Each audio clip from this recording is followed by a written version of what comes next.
I was 16 and living with my family on a small ranch outside of Redding, California when this happened.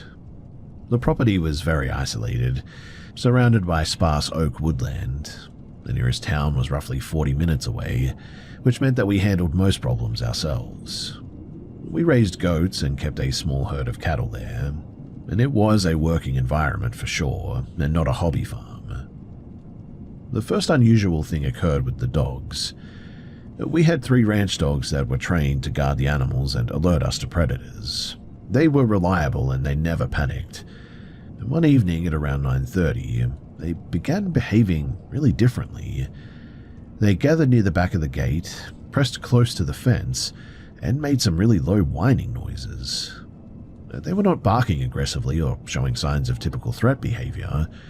Instead, they were really tense and frozen, staring past the fence and into the darkness beyond our property line.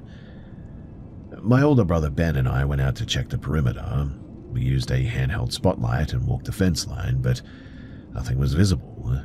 No deer, no coyotes, and no signs of any trespassers. The air was still, and the night felt pretty quiet in a way that didn't fit the usual rural background noise. We returned to the house and we told our father. He dismissed it as an overreaction from the dogs, but his tone suggested that he was uneasy about it as well. He told us not to mention it to our mother, who had been under stress due to a recent medical issue, and so we just sort of left it at that. Well, the next morning, Ben and I found tracks near the fence, which was odd. They were pretty large too, roughly canine in shape, but the stride pattern didn't match any animal that we knew of. The prints showed intermittent upright placement, as if something sometimes walked on 2 legs. The tracks led up to the fence and then paused and then sort of veered away into the scrub. We showed the prints to our father. He examined them quietly and told us again not to tell our mother. He didn't offer any explanation, but he did change the way that he moved around the property afterward, keeping closer to the house, and was sort of way more alert, I guess you could say. 2 days later, while repairing an irrigation line in the back pasture, we heard my mother's voice from the brush line and 20 meters away. She said, "Boys, are you out there?"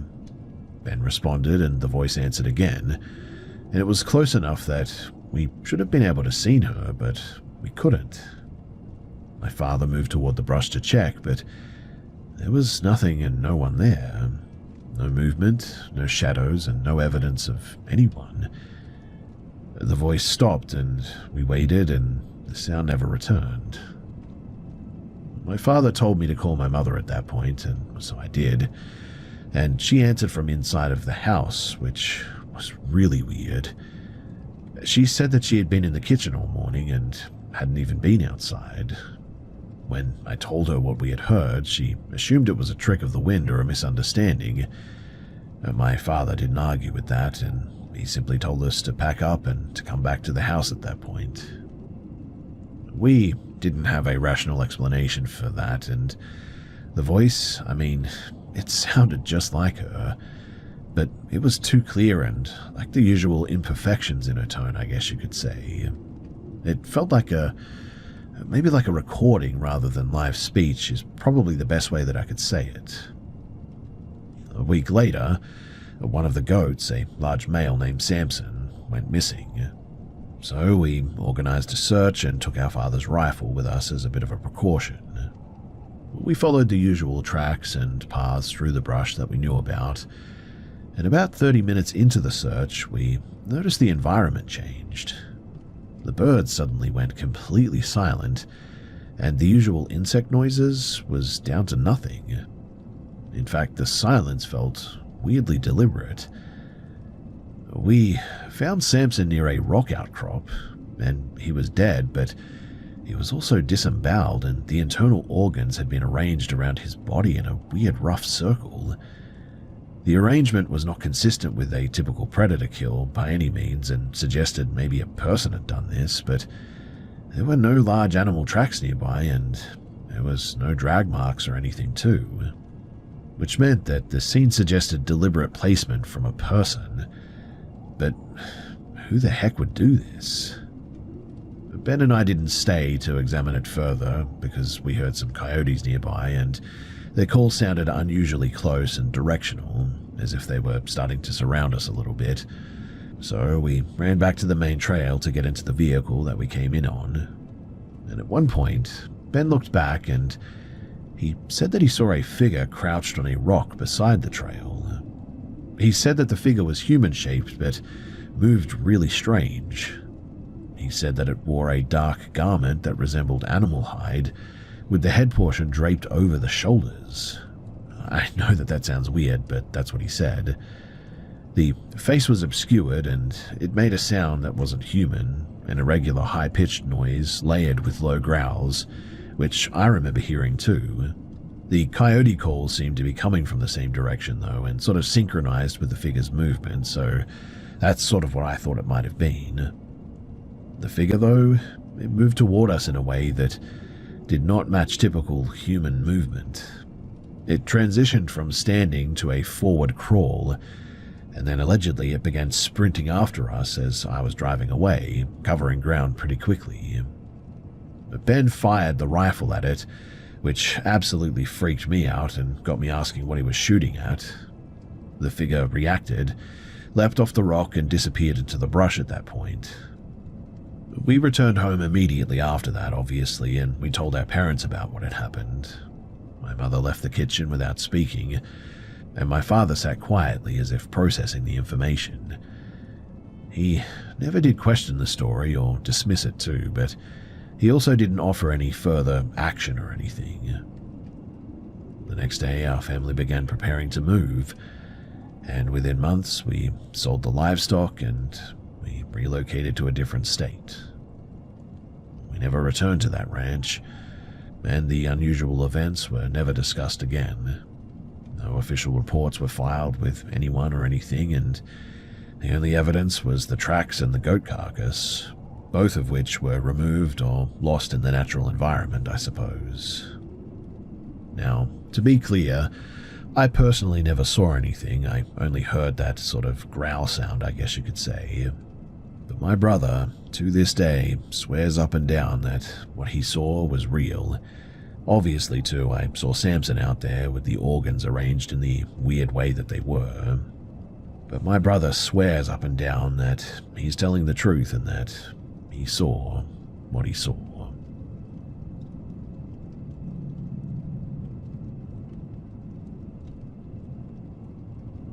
At the time that this happened, I was 23 years old and living with my father in a house that I'd grown up in.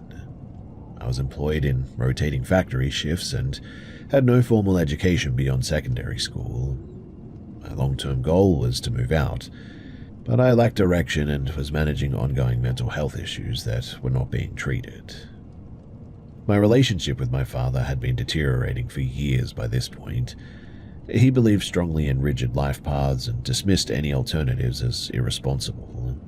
Arguments were frequent and usually centered on independence, money, and perceived weakness. By early 2021, communication had practically reduced to confrontational exchanges alone, and the household environment had become pretty unstable. During this period, I was contacted by a woman named Rachel, who I dated briefly as a teenager. We hadn't spoken in nearly a decade by this point. She reached out and stated that she had recently ended a difficult relationship and had returned to the area. We met several times in public settings, and initially she appeared emotionally grounded and spoke critically of her past circumstances, which meant that I was completely unaware of the extent of her personal instability at that time. My father strongly opposed the renewed contact, but didn't provide specific concerns. His objections, they were basically delivered in the same authoritarian manner that had characterized earlier conflicts. So, I basically ignored him. Within weeks, the arguments escalated to the point where he told me that I needed to leave the house, and so I moved into Rachel's family's home temporarily. The household consisted of her adoptive mother, a stepfather, and an adult stepbrother as well. Rachel's biological father was described inconsistently. Different accounts were given regarding his occupation and involvement in it. Over time, too, I noticed contradictions in their stories, but at the time I interpreted this as family dysfunction rather than deliberate deception. Over the following months, Rachel repeatedly initiated conflicts between me and other members of the household. Statements were misattributed, events were reframed, and private conversations were selectively relayed. Each dispute reinforced the idea that I was isolated and dependent upon her. I became increasingly disconnected from outside support, and so I began drinking pretty heavily. In late summer, Rachel claimed that she was pregnant and stated that leaving would have serious consequences. This information was presented alongside vague threats delivered by other household members. Around the same time, I was pressured into accepting a job through alleged connections that later proved fabricated. I worked briefly in a cold storage logistics facility, but was terminated after a workplace accident caused by inattention and exhaustion. By early autumn, Rachel abruptly left the household, though. When her absence forced direct communication among the remaining adults there, inconsistencies became impossible to ignore. There was a shared realization that much of the conflict had been orchestrated. I was encouraged to stay temporarily while arrangements were made for me to leave, and by this point, I was consuming alcohol daily and experienced persistent anxiety too. Eventually, though, I returned to my father's house in October. Contact with Rachel resumed intermittently through new phone numbers and social media accounts. I blocked each attempt. But then, the knife incident occurred about 3 weeks after my return. So one night, just after midnight, I stepped outside to take out some rubbish. The street was quiet that night, and as I approached the bins, I noticed a figure standing near the hedge, separating our property from the neighboring lot. Immediately, I noticed that the person was holding an object at their side. When I stopped, the individual stepped forward enough for me to see that the object was clearly a knife, a kitchen knife, held openly rather than concealed. The person didn't speak, but based on their posture and clothing, I'm pretty sure that it was Rachel's biological father, who I had met only once. I backed away toward the door without turning around. The individual took several steps forward, but didn't cross the property boundary. I entered the house and locked the door, and from an upstairs window, I observed him remain outside for about another 2 minutes before walking away down the street. No attempt was made to get inside or anything, and there was no further approach that night, but I did report the incident to the police, obviously. But in the end, they basically told me that there really wasn't much that they could do. I was advised to document further incidences and improve exterior lighting as well. And over the next month, there were no additional confrontations as far as I knew of. However, I did notice unfamiliar vehicles passing the house at really irregular hours. Whether these were connected remains uncertain to me, but this is a very quiet place, and it was weird to see that. By November, I ceased all contact entirely. I changed my phone number, closed social media accounts, and limited movement outside of work hours. I stopped drinking, and I began focusing on employment stability as well. Within the following year, I secured a steady job, reduced outstanding debt, and resumed medical care as well. I also found out through the grapevine that, well, Rachel, she was never pregnant at all, and the whole thing was apparently a lie to try and control me. The knife incident remains the clearest indication that the situation had escalated beyond manipulation and now into potential violence. And so I continued to live pretty cautiously, aware of just how easily ordinary circumstances can become unsafe quickly.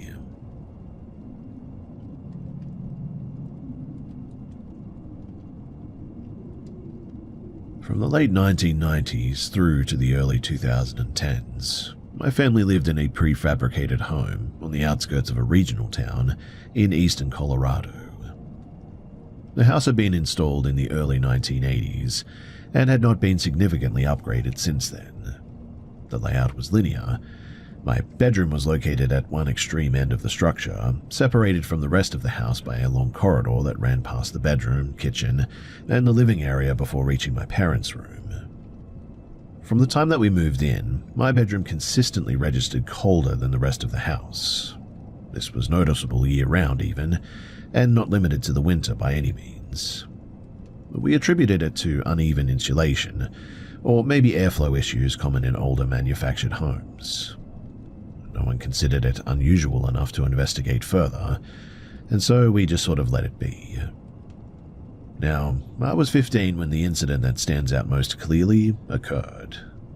I woke during the night without any obvious trigger and remained awake, just sort of lying there still. There was no noise, no visible light change, and no sense of urgency, just full alertness. After several minutes, I felt a distinct downward pressure at the foot of the bed, consistent with the mattress compressing as if weight had been applied. The sensation was localized and brief, but unmistakable. I didn't hear footsteps or see movement. I didn't sit up or turn over as well. I was aware that my bedroom door was closed, that my father was working a night shift, that my mother was asleep, and that my younger sibling would not have entered my room without waking me earlier. The house, though, it remained quiet. I didn't look toward the foot of the bed. My response was not panic in the dramatic sense too, but more like a controlled freeze, I guess you could say. Not that I was actually unable to move, but just that I just chose to do that. My heart was pounding and I began sweating though, and I remained awake until morning without moving from that position. Once daylight came, the sensation of threat dissipated entirely, and the room felt ordinary again. Over the years, too, there were other incidents that, taken individually, seemed inconsequential. On several occasions, though, I heard my name spoken clearly from somewhere inside of the house. Each time, I assumed it was my mother calling me, but when I responded verbally and checked, no one had called out. These events were sporadic and never happened in quick succession, mind you, and my mother independently reported hearing movement in the hallway late at night often, specifically the sound pattern associated with somebody walking from the kitchen all the way toward the end of the house. She mentioned it more than once, usually in passing, and didn't express fear and only really confusion. Well, we moved out of the house in 2012, and no similar experiences followed in later homes. However, I do continue to have reoccurring dreams involving this specific layout of that house. In the dreams, I avoid entering my old bedroom, and when I do, the emotional response is immediate and disproportionate to the setting. There's no event that occurs in the dream, mind you. It's just that the discomfort is tied only to being in that space for some reason. The consistency of the details, particularly the physical sensation during that night, has kept the memory intact for me in a way that few others from that period have remained. And so I don't know if these dreams mean anything, or if it's just something that has stayed with me because of just how frightening that night really was.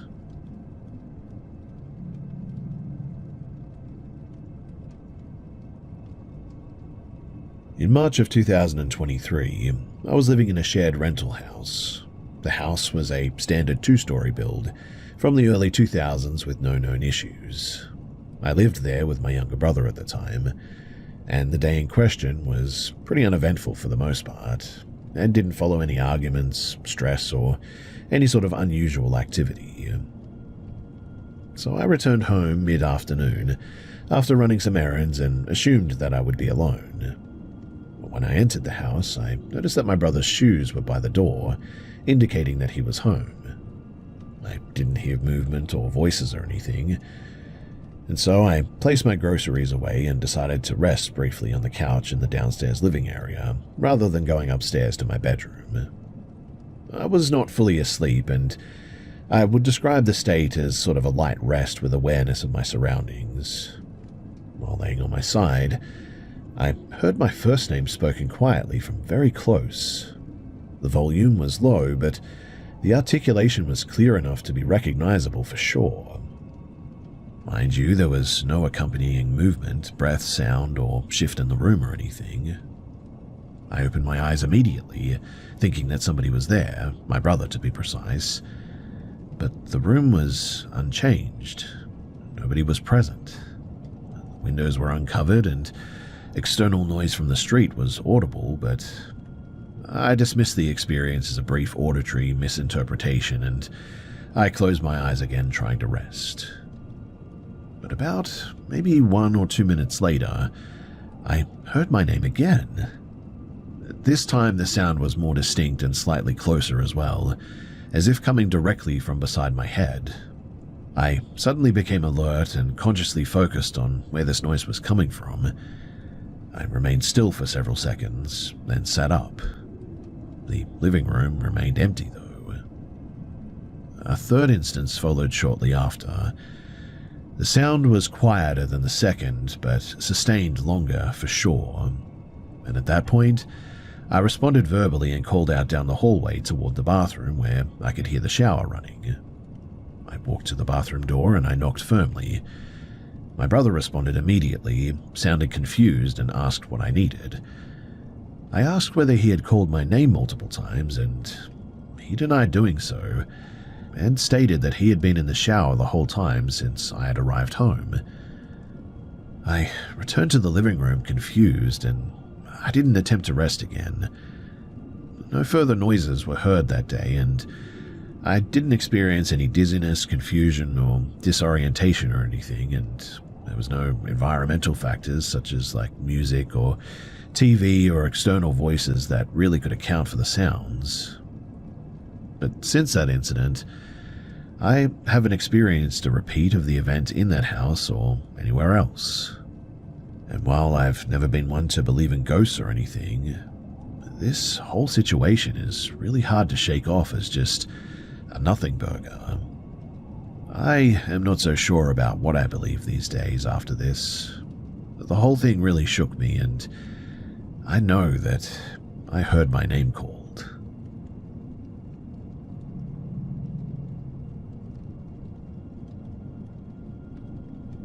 In late 2019, while living in a small regional town, I reached a point where I could no longer dismiss a pattern of experiences that had followed me since early childhood.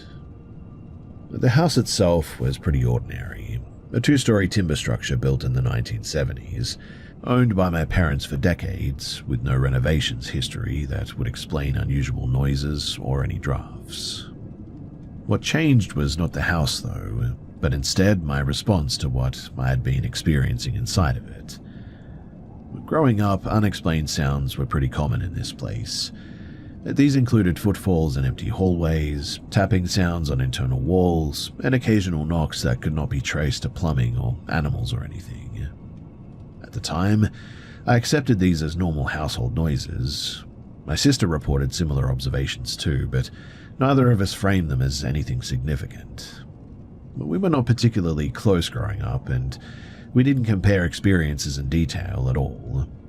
And so separately, I developed a persistent sense of being observed while alone in this house. This sensation was not accompanied by fear, well, at least during my early years, and didn't interfere with daily functioning at all.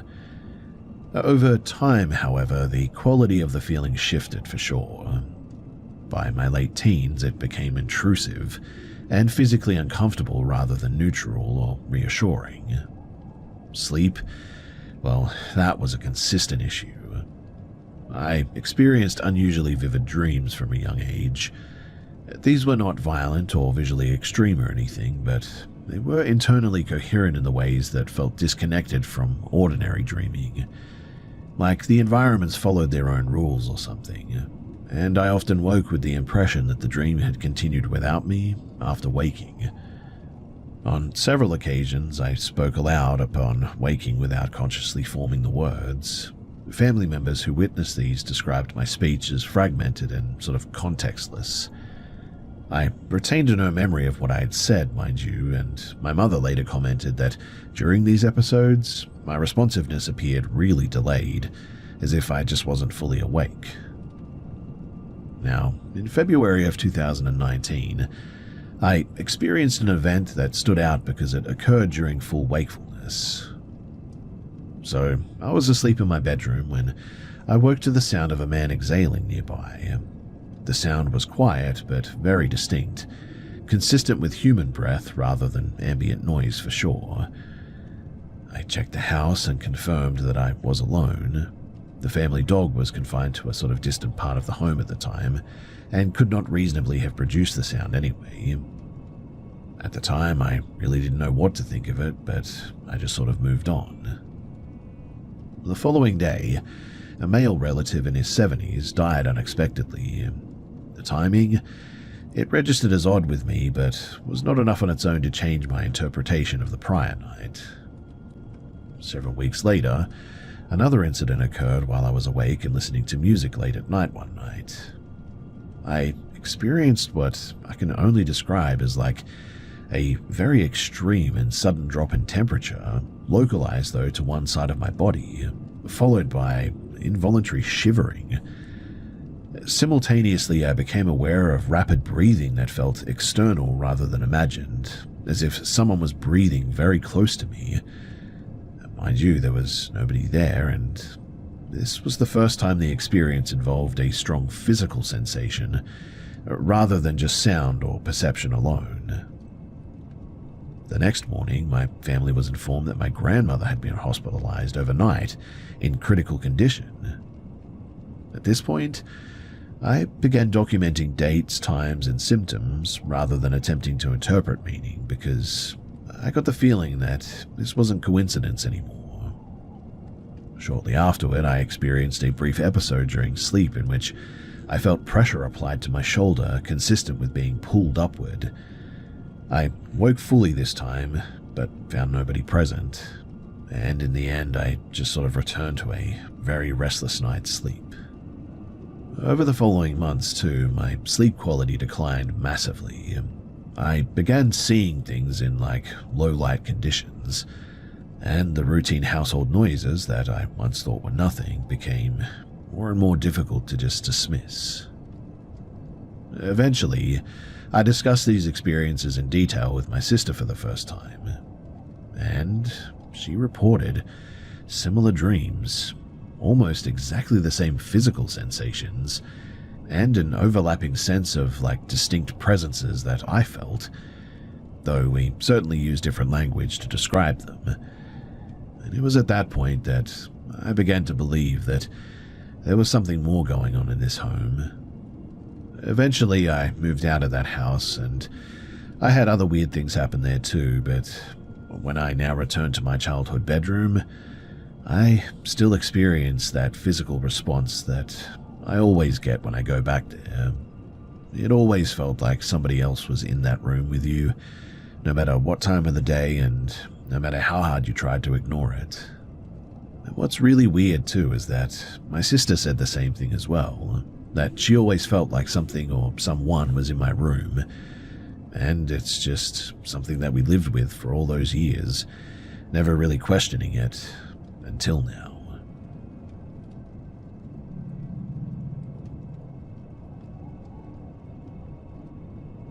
Back in March of 2022, I was living with my parents in a recently built house on the outskirts of a rural area in eastern Alberta, Canada. The development was pretty sparse, large wooded lots, separated by long gravel driveways, and wildlife activity that was common there.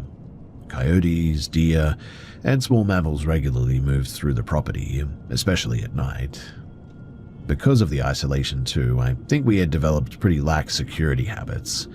Vehicles were often left unlocked there, and exterior doors were rarely deadbolted, unless we were away for several days, that is. The routine changed without discussion, and over the course of about a week, I noticed that the exterior doors were constantly locked by early morning. The deadbolt was always engaged, and the motion sensor lights along the rear of the house were being manually checked all the time. On multiple nights, my father used a high-powered torch to scan the tree line behind the house, after hearing noises apparently. When I asked what prompted the change, I was told that it was simply better practice, and the conversation ended there. At the same time, too, my sleep had become pretty fragmented. I was waking almost every night between 2:30 and 4 in the morning, regardless of when I went to bed. I wasn't experiencing any panic upon waking or anything, but I rarely returned to sleep afterward as well. Over several weeks, this resulted in cumulative fatigue and difficulty concentrating throughout the day.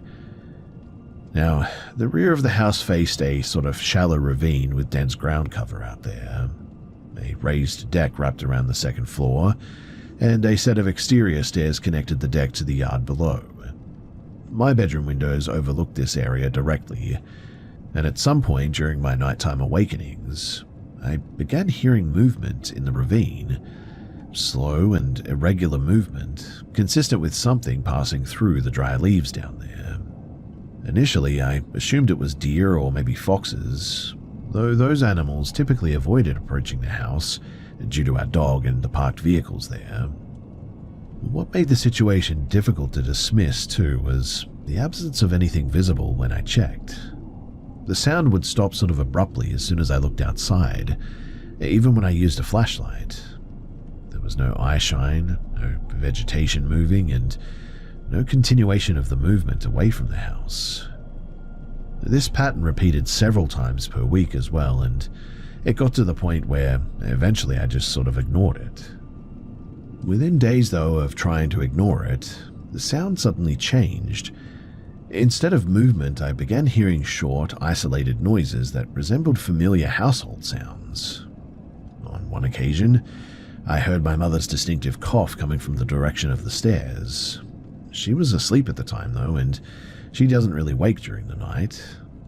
On another night, I heard my stepfather's phone ringtone play once and stop, way out there in the forest, of all places.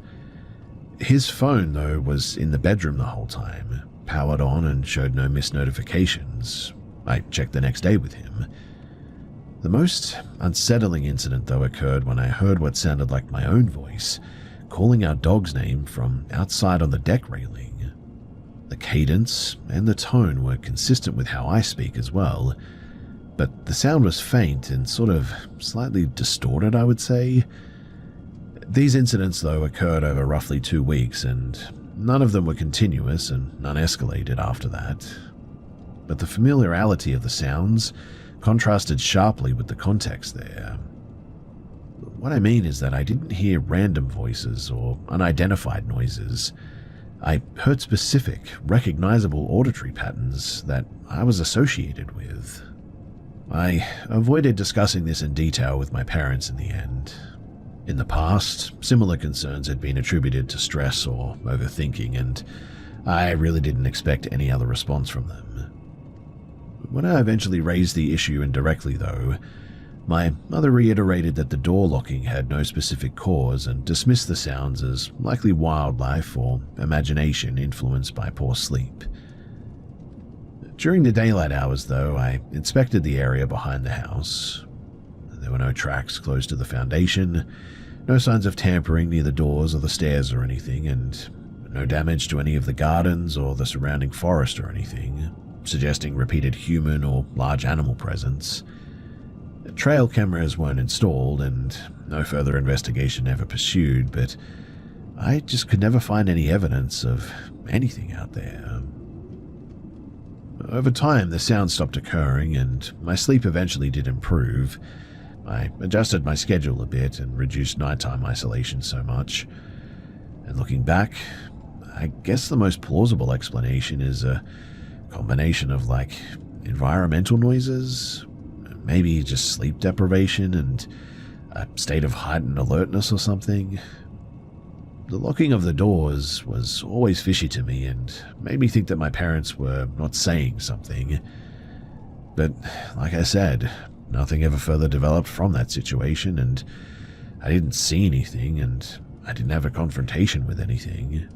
I was never able to confirm that anything was actually out there.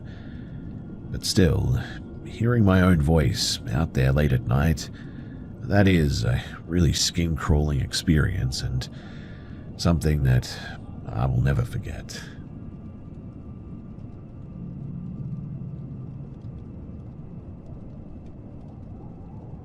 some years back, my family took a guided night tour of the Eastern State Penitentiary in Philadelphia. That prison, it had been closed for decades and operated as a historical site with occasional after-dark tours marketed toward paranormal enthusiasts. I had done the same tour twice before without any notable experiences. This time, however, something happened that I could not explain with normal logic. So the building that we were in was the cell block known as the cell house, which had a central corridor with cells on both sides and a mezzanine level above. The tour group, it moved through the corridors in small clusters, with the guide pausing to discuss the prison's history from time to time. I separated from my family for a short period to inspect one of the cells on the ground level that was marked with a number that I found significant. I went inside, and obviously I found it pretty empty, but I didn't notice another person until after I had already stepped back out. A woman from the tour group was sitting in a chair inside of the same cell. She had a small electronic device on her lap that was emanating intermittent lights. She was still and appeared to be focused on recording. I apologized at the time for entering the cell and moved out, expecting her to remain where she was. I stood in the corridor for a moment, and then began walking back down toward the center of the cell block to rejoin my family. But before I could take even 3 steps, I glanced back at the cell, and that's when I noticed that it was empty. I returned to confirm, and the chair was cold to the touch, but there was no sign that anyone had been there recently.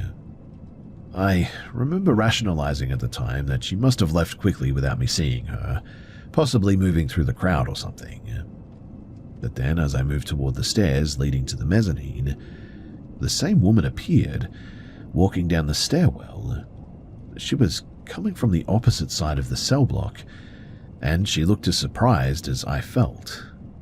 I asked her directly if she'd been sitting in that cell just a moment earlier.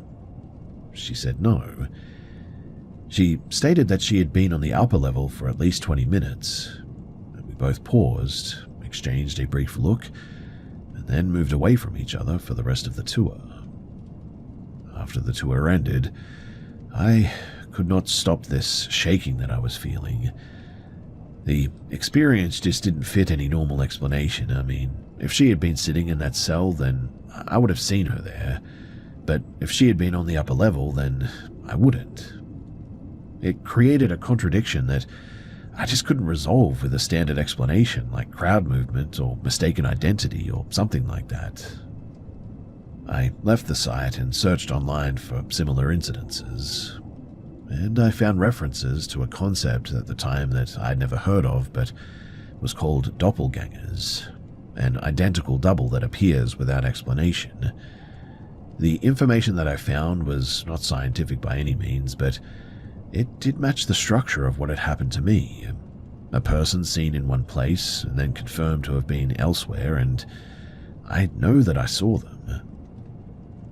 I never did say anything to the tour operators, and I didn't seek out any additional paranormal investigation after that. I also didn't experience anything after that. It was just that one incident. In the months that followed, I did do some research, but again, I just haven't been able to come up with an explanation for how this is even possible. Which means that, to me at least, the incident remains unresolved, and I cannot figure out for the life of me how the heck she was in 2 places at once.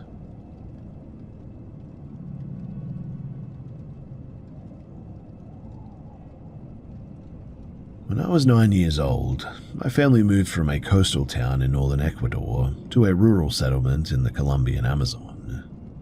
The house we rented was a raised wooden structure with a wide back platform that overlooked a slow-moving section of the river. There was no electricity, and the only light at night came from oil lamps and the occasional lightning strike. The river was part of the local economy there, though, but it was also pretty dangerous. My mother repeatedly told me not to go near the water alone because of the caimans and the strong current. During the afternoons, I would often spend time on the platform watching that river.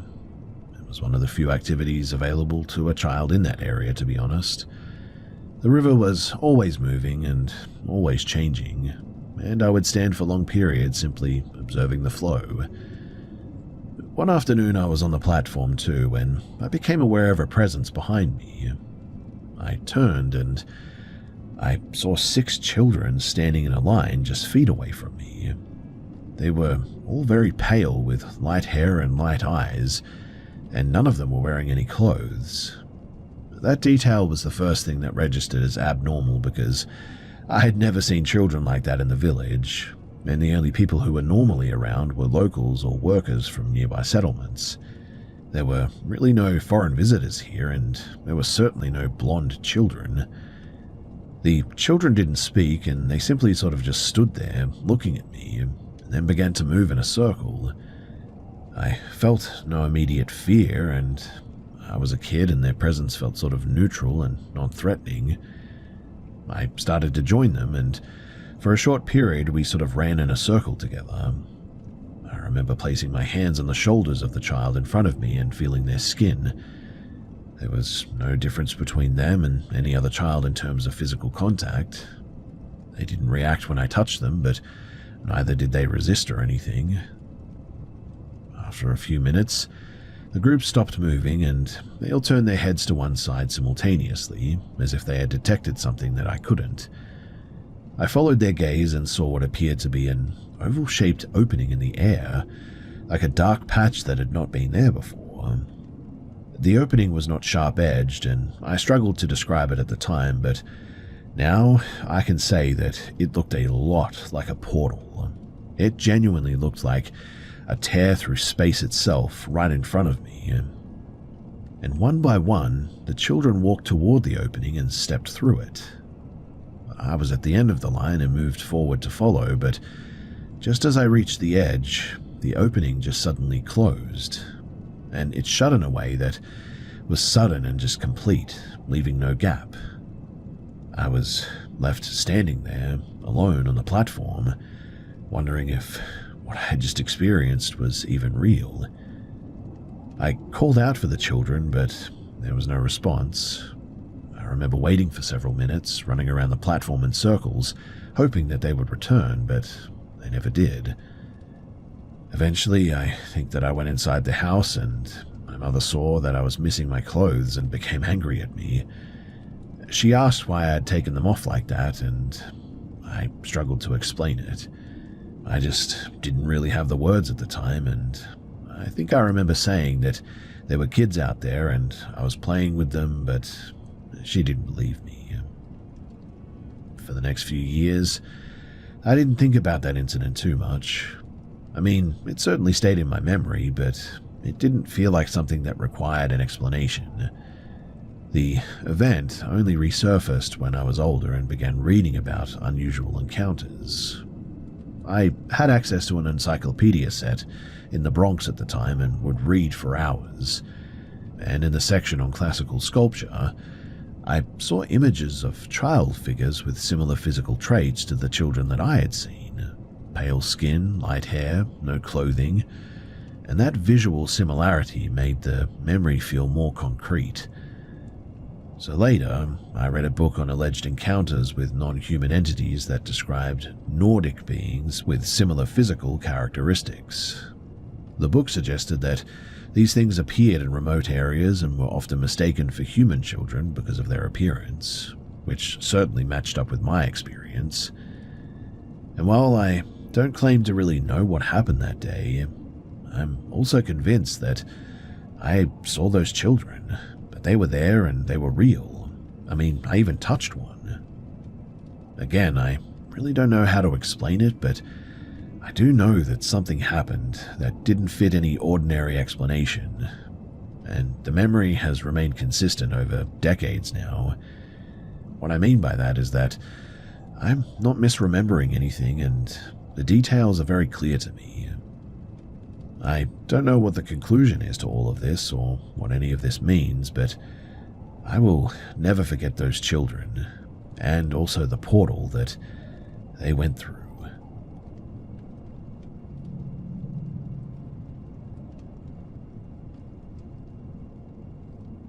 So my partner and I were living in upstate Vermont when this happened. We had a routine of walking our dog after work, usually along a multi-use trail that followed a disused rail line. The trail was close to our house, about a 10-minute drive away, and it was one of those few places nearby where we could walk without crossing roads or dealing with heavy traffic. On this particular day, it was late afternoon and the light was fading. The trail had some solar-powered lights installed at regular intervals, but they were pretty dim, and the area between them was noticeably darker too. The park itself was mostly empty. There were a few cyclists near the parking area, but nobody else on the trail. We were about 30 minutes into the walk when I started to feel like someone was watching us.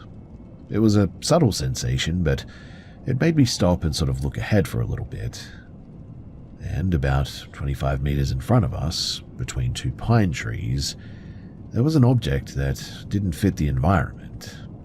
It was a white, featureless shape, floating about 1.5 meters above the ground. It didn't have a defined outline, but it maintained a consistent form. It sort of resembled a strip of white fabric held taut, or maybe a rectangular patch of glare on a screen is a better way to put it. I pointed it out to my partner, though, and he immediately saw it too, and we both stopped walking. The object remained in place for roughly 10 seconds, then it shifted position in a way that suggested deliberate movement. It moved laterally behind a tree and paused, then reappeared briefly at the edge of the tree's trunk. The motion was not like anything that we had ever seen before. There was no visible mechanism, no branches moving, no animal-like motion. It was simply a white mass that appeared to change location. Our dog noticed the movement though too, but he didn't react aggressively. He sort of looked toward the shape, then looked back at us, clearly confused, and then continued to stand still. The lack of reaction from the dog made the situation feel even more unsettling in a way though, because we expected him to either bark or maybe pull toward it or something. After the object moved behind the tree, it didn't reappear after that. The moment it moved, my body responded as if a threat had been confirmed though, and my partner and I began walking back quickly and then started jogging even, and eventually we found ourselves running back toward the parking lot. We didn't talk much on the way back, and I think we were both sort of processing what we had just seen, but when we reached the car, we sat inside for a few minutes before leaving. And that's when we noticed that apparently we had been gone for about 3 hours, which made absolutely no sense to us. Neither of us wanted to return to the trail, and we didn't tell anyone about it for several weeks. The incident affected our behavior afterward too, which was a bit weird. We stopped taking evening walks and began choosing locations that felt more open and less wooded. And I began having these really weird dreams about seeing weird faces that I don't know what that is, but we discussed several potential explanations afterward, and we considered the possibility of a drone, but there was no sound and no lights, and the movement didn't match anything that we could identify. And believe me, we looked. We thought about a balloon or maybe a piece of debris caught in the thermal current, but the object moved with intent, and the way that it paused and reappeared suggested that it was aware of us too. We also considered that it could have been a trick of the light, I suppose, maybe like an optical illusion caused by dim lighting and maybe the contrast between the white object and the dark forest.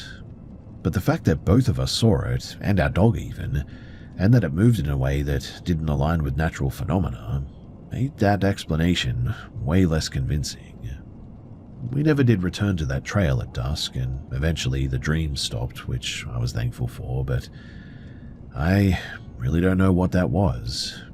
And I also just don't know how to explain how we were gone for that long when the most we could have been gone for really was maybe 20 minutes at most. And so, where did all that time go?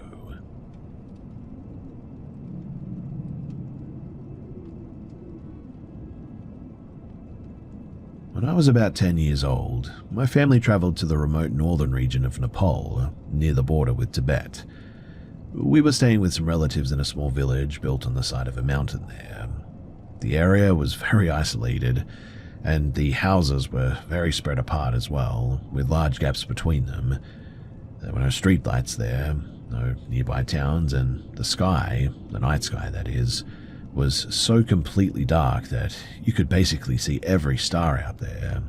That was something that I never forgot, and was truly amazing at the time to me. We had been there for a few days as well, and my sleep had been unusually deep, and I was adjusting quickly to the altitude. The first few nights were quiet as well. I was falling asleep quickly. One night, though, my father and I stayed up later than the rest of the family. My sister had already gone to bed, and it must have been around 11:30 when my dad suggested that we step outside to look at the stars one more time. He knew that I was interested in astronomy, and this was one of the few places that I had ever been where the sky was clear enough to see constellations without light pollution like this. We walked a short distance away from the house to avoid the light from the doorway, and the path led toward a sort of small clearing area with low shrubs on either side. The ground sloped sharply downward beyond the clearing, creating a sort of drop-off, and we stopped about 2 meters from the edge for safety. It was very quiet. There was no wind, no insects, no distant animal sounds. In fact, the lack of the ambient noise felt a bit weird. I remember that. But I didn't fully process it at the time. I was so focused on the stars in the sky. My father had a small flashlight to guide us out there, and we were about halfway between the house and the edge when we heard movement in the bushes to our right. My dad immediately turned the flashlight in that direction, and a dog-like animal suddenly stepped into the light. At first glance, it looked like a stray dog, but something about its shape was wrong. The face was the first thing that made me very uneasy. The eyes were dark and matte with no reflective shine. They appeared as empty voids rather than eyes, really, and the animal held its head at a really weird angle, staring directly at me without blinking. The body didn't match any dog that I had ever seen before.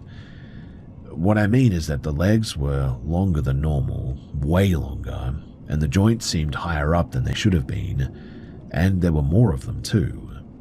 The fur looked slick but didn't appear to be wet, and the neck was unusually long. The animal's posture felt really weird too. I didn't immediately recognize it as dangerous. I mean, I was a kid and I'd grown up around stray dogs in urban India. My instinct was to approach and pet it, and so I stepped forward and extended my hand, but my father grabbed my shoulder firmly and whispered for me to stop. At first, I assumed he was being overly cautious because this dog might be wild or rabid, but his face told me otherwise. He looked tense and scared, and he didn't speak loudly, but his body language made it clear that he was serious. He said to me, "Don't touch it." I looked back at the animal, and it moved a small step forward, but it didn't run. It simply shifted its position slightly, while keeping its gaze completely fixed on me. That intensity of that stare made my skin suddenly go cold too. It didn't look like an animal that was about to flee. Instead, it looked like it was sort of evaluating me and my father. My father switched off the flashlight, and the darkness returned immediately. The animal, or whatever it was, it disappeared as soon as the light went out too. There was no sound of it moving through the bushes, no rustling and no snapping of branches. In fact, I remember thinking at the time how weird it was that it simply just vanished like that. We stood still for several minutes after that.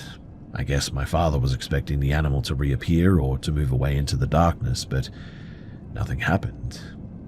But there was really nowhere for it to go, and at the time I remember thinking that this was weird.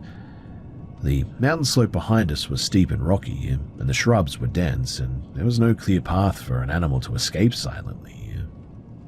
After a moment or two, my father quickly led me back toward the house without speaking. He didn't explain what we had seen, and he didn't mention it again that night. The The rest of the family didn't notice anything unusual, too. The next day, I felt physically really unwell, too. I had a headache and nausea, which I attributed to the altitude and the lack of oxygen. I didn't connect it to the encounter until much later. Several days later, I learned something about that area that made the incident more concerning, I guess you could say. The locals mentioned that strange animals had been seen near the village, but that they didn't talk about it openly for some reason too.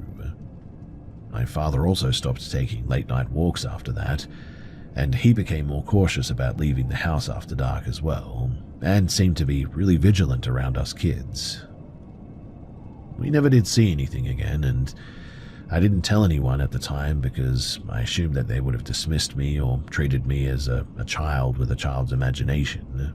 And so, in the end, I just sort of kept the memory to myself and occasionally mentioned it to my dad. Years later, though, I started to question what it could have been.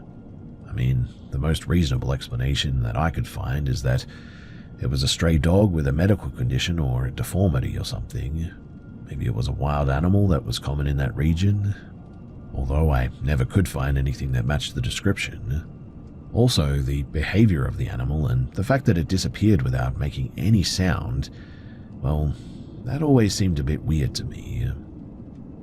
The only thing that I know for certain is that I saw this weird thing, and I don't know what to make of it. It vanished without making noise when the light was removed, and the experience changed how I viewed that environment and made me way more cautious for the remainder of my trip there. I still don't know what it was, and I have no reason to claim that it was like a ghost dog or anything like that. I only know that it was real enough to affect me for years afterward, and my father, who also saw it.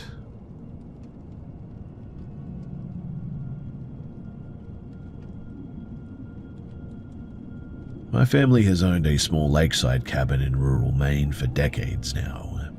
It's the kind of place where the nearest neighbor, well, it's a long walk away, and the only real sounds at night are the wind through the pines and the occasional loons on the water. We've always treated it like a safe, quiet retreat for the most part. Last summer, I stayed there with my cousins again. The cabin itself only has a couple of bedrooms, so we built a small separate sleeping area behind it. We call it the sleep shed, and it's basically a tiny insulated room with a bed, a small window, and a door that faces the driveway. We use it only during the summer months, and we lock the door at night, even though we don't usually worry about security there. Now, I'd been sleeping in the sleep shed with my younger cousin, and I woke up earlier than her. It was still early morning, but light enough to see outside at this stage. I remember thinking that it was pretty strange because I hadn't been awake that early in years. So I lay there for a few minutes trying to go back to sleep when I heard footsteps. At first, I assumed it was something or someone walking along the driveway, and maybe one of my family members going to get something. But the sound didn't move away from the shed. It circled around it. The steps, they were heavy and deliberate, and they had a distinct sound that I associated with hard-soled shoes on loose gravel. The footsteps went around the shed once, then twice, then kept going. The sound wasn't fading. It just kept coming. It sounded like someone was deliberately walking around the sleep shed, staying close to the building and not moving away. I sat up and looked out the window. The sleep shed faces the driveway, and I could see the gravel clearly. I expected to see a person's head or a silhouette as they passed by. I waited for a long time, in fact, but nothing ever appeared. No shadow, no movement, and no figure. The steps continued, and I started to feel a real sense of exposure, like I was being watched and there was no place to hide. I didn't want to wake my cousin, so I stayed still for as long as I could, and eventually I decided to call out for my dad. I crawled out of my bed, grabbed my phone, and I dialed him. My cousin woke up at that moment and asked what was wrong, too. I told her what I was hearing, and she didn't seem alarmed at first, which made me even more nervous, to be honest. She looked at me like I was overreacting, and that certainly didn't help, so I kept listening. My dad, he came out a few minutes later. He walked around the outside of the sleep shed and listened for a bit. He didn't hear anything after a while and told me that it was probably an animal. He didn't seem worried at all, and he didn't think that there was anything to be afraid of. But that's when I started questioning that explanation. You see, animals don't walk in circles around a small building like that, and even if they did, their footsteps wouldn't sound like shoes. Deer, they have soft feet, and they move really quietly. Raccoons, foxes, and other animals that might be in the area, they don't make heavy, consistent footsteps like that. If it were a human, I should have seen something out of the window at least, or maybe even at least heard a voice or seen a shadow or something. But the noise went on for at least 10 minutes. It didn't stop abruptly, too. It just faded slowly. When it ended, there was no sound of someone leaving the area as well, like no vehicle or no running away and no breaking branches or anything like that. Just, well, silence. My dad eventually went back inside, and I just tried to calm down. My cousin, they went back to sleep, and I stayed awake for the rest of the morning trying to rationalize what had just happened. Later that day, I asked my dad if he remembered anything else about that morning, and he said that he didn't hear anything unusual and that he thought that I was just scared because I was alone. He told me to forget about it and just focus on the day and not to worry too much. So I tried to do that. But really, I just couldn't. The memory just kept coming back to me. The way the footsteps moved, the fact that they didn't sound like an animal, the fact that I couldn't see anyone. Over the next few days, I kept thinking about it too. I started looking for logical explanations. One idea was that it could have been a neighbor walking their dog, or maybe a hiker or someone checking the property, I suppose. But there was no sign of anyone. No car tracks, no voices, no evidence that anyone was even near the cabin. Another possibility was that the sound was amplified by the structure of the sleep shed. Maybe the gravel was arranged in a way that made even small noises sound louder. But the footsteps were too consistent. It wasn't random, and it was way too deliberate. The only thing that made sense to me was that someone was walking around the sleep shed. But why would they do that without being seen? Why would they keep circling, and why would they not make any other noise as well? I asked other family members if they had ever experienced anything similar at the cabin, and they said no. They didn't believe me either. Some even said that I was making it up to be dramatic. I don't think that I'm the kind of person who imagines things, though, and I'm not usually scared of the woods or being alone at all. I've been around my cabin my whole life, but this incident, well, it just felt different. It felt intentional, like someone or something wanted to let me know that it was there. I never saw anyone, but I certainly felt like I was being observed, and I think that's what bothered me most. Anyway, a few weeks later, I noticed something else. The lock on the sleep shed door, it was slightly loose. It wasn't broken, but it looked like it had been used recently. The lock had never been like that before, but my dad insisted that it was just old and that the humidity could have caused it, but it made me think. If someone had been circling the sleep shed, perhaps they had tried the door at some point. Perhaps they were checking to see if it was locked, and maybe they were looking for someone inside or something. I never did mention this to my family because I didn't want to cause panic or be accused of making things up or anything. But I started sleeping with the door locked and the window covered. I also started keeping my phone nearby and staying awake longer at night. Now, I'm not sure what I heard that morning. I obviously don't have any proof or anything. I don't have any evidence even. I only really have the memory of the sound and the feeling of being watched.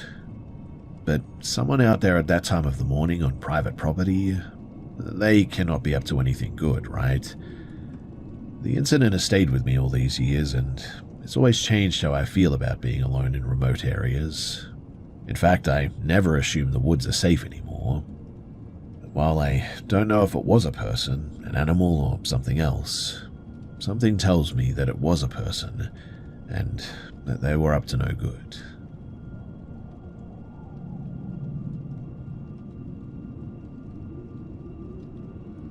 In early 2022, I moved into a townhouse development on the outskirts of a mid-sized city in western Pennsylvania. It was a quiet area with a mix of owner-occupied homes and short-term rentals. The neighborhood backed up against a publicly owned greenbelt that was technically protected land but loosely maintained. There were walking paths, tree cover, and no fencing beyond the property lines there as well. Within a few weeks of moving in, I started noticing the same man walking past my house with a dog. This wasn't unusual on its own, but what stood out was the consistency. I saw him multiple mornings per week as I left for work at around 7:15 in the morning, and I often saw him again in the late afternoon when I'd return. He appeared to be in his late 50s or early 60s, average height, average build. He wore the same dark grey jacket regardless of the weather conditions. Initially, I assumed we simply had overlapping routines. I didn't pay much attention to him beyond registering that he just was a regular presence. Over time, however, I noticed that he didn't really vary his route, like ever.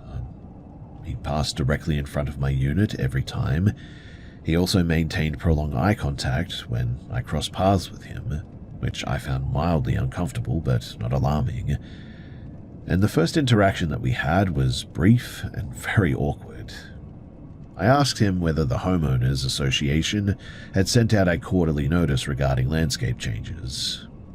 He paused for a minute before responding that he hadn't seen anything. He didn't ask any follow-up questions or offer any commentary, and after that he resumed walking without so much as acknowledging me, really. The interaction didn't feel hostile by any means, but just socially off, I guess. Anyway, by the end of the year, I was seeing him daily at this stage. In February of 2023, my partner moved out following a separation as well, and this left me living alone for the first time in several years. Around that same period as well, my mother stayed with me temporarily during the weekdays while I was at work. She independently noticed the man as well, and commented on how often he passed the house. She also noted that he never spoke and that his attention seemed fixed rather than casual. We discussed possible explanations, including maybe cognitive issues, and we concluded that there was likely no threat. After my mother left, I began spending more time in the backyard during the evenings. The yard was pretty small and bordered by a wooden fence that separated my property from the greenbelt. Late at night, I occasionally heard movement beyond the fence line, and at some point I sort of noticed that the sounds were rhythmic rather than random, resembling slow walking rather than animal movement. Because I was drinking heavily at the time, I discounted these experiences as either impaired perception or just common wildlife activity. Over several weeks, I noticed small inconsistencies though. Items left outside were moved or even missing.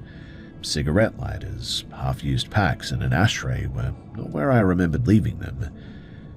Again, though, I attributed this to my own habits. In late spring, though, two relatives began coming over on weekends to help with minor repairs around the place.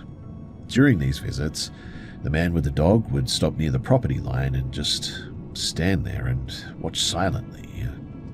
He extended the dog's leash toward them on multiple occasions. The dog appeared poorly groomed and had a really bad smell.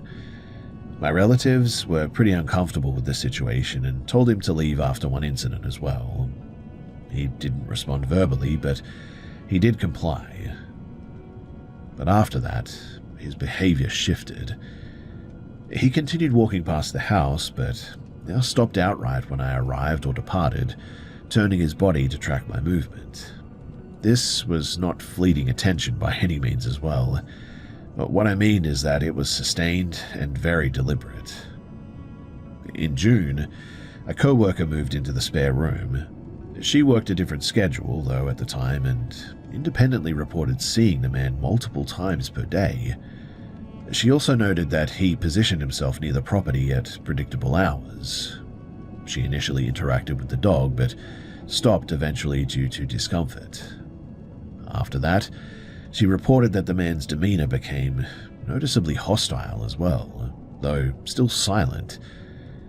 The event that changed my interpretation, though, that occurred in late July.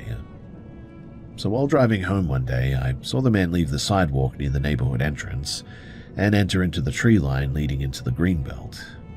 He didn't appear to be following a marked trail or anything, and this reframed everything for me.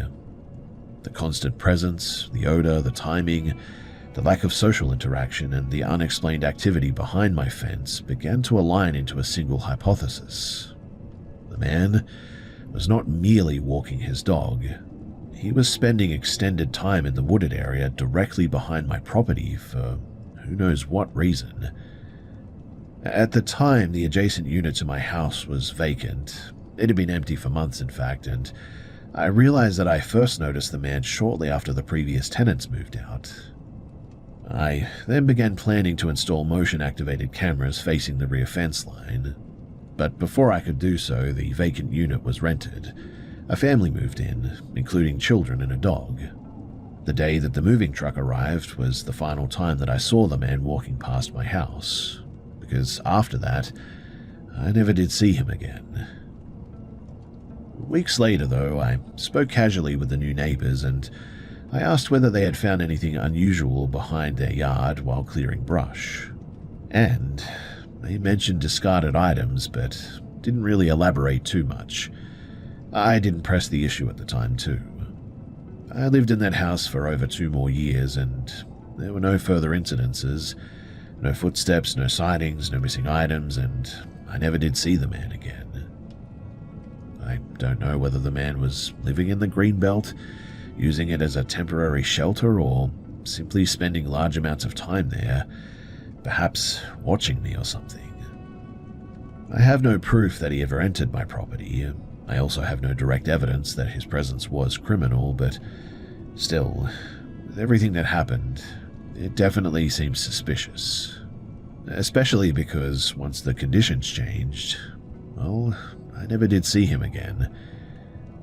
That was enough for me to conclude that what I experienced was not random and that this guy was probably stalking me. And so, after a little over 2 more years of living there, eventually I moved out.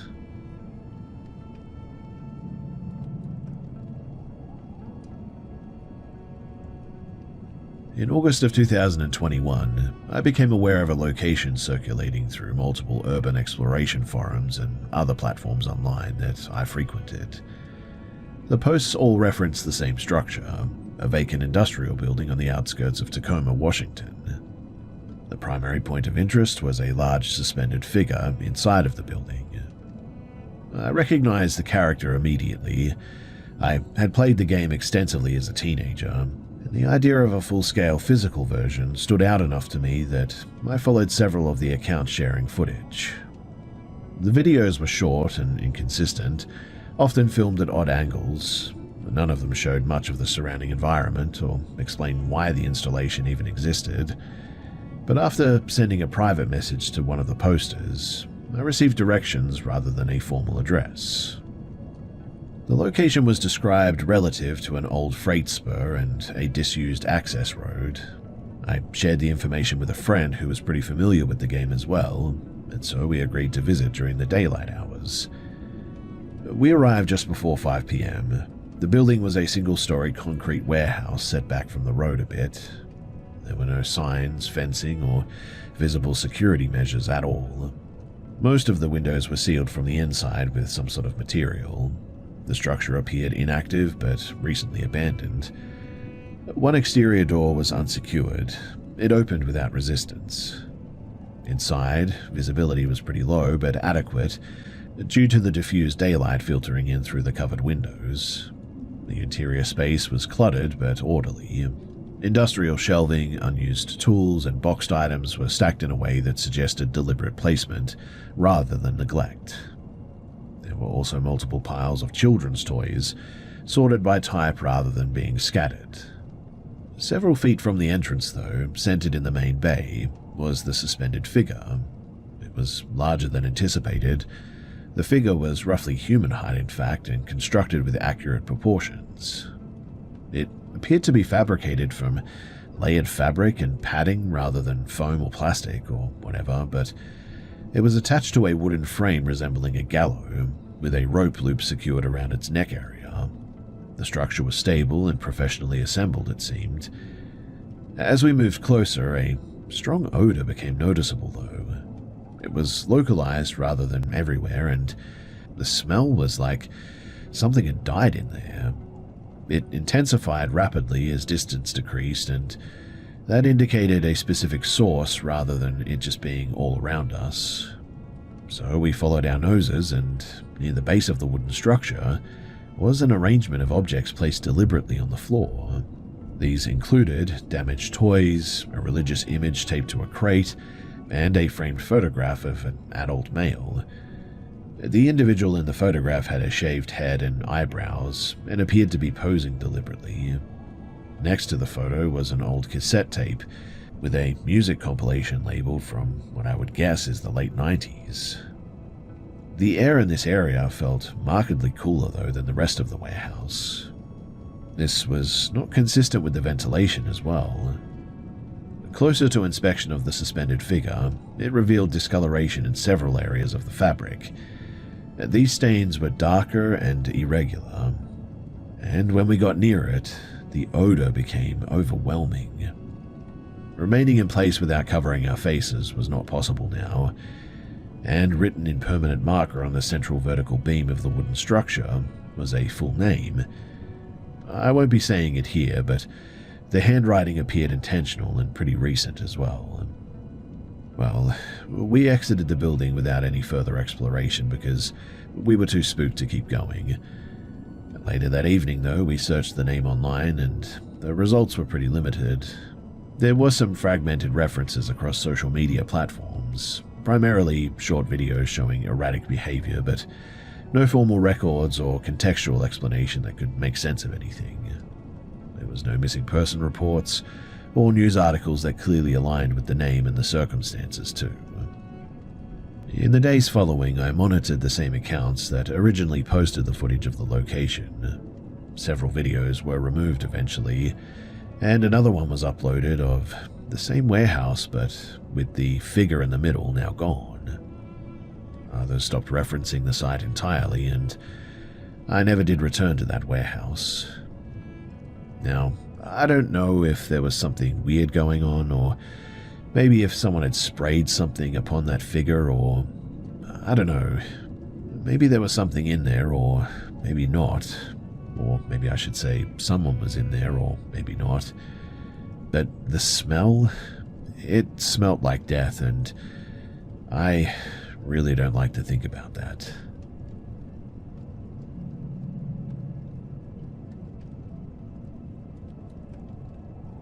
I was just under 13 years old when this happened, living in a mid-sized residential town outside of a major city.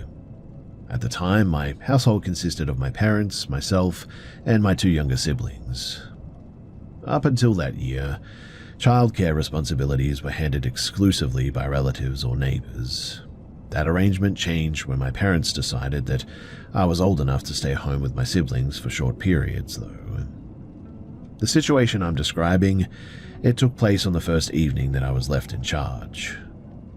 So, my parents had planned to attend a movie followed by dinner with some friends. They explained in advance that they would likely return after midnight. This wasn't completely unusual for them too, but it was the first time that they had done so without arranging adult supervision. The evening itself was pretty unremarkable, to be honest.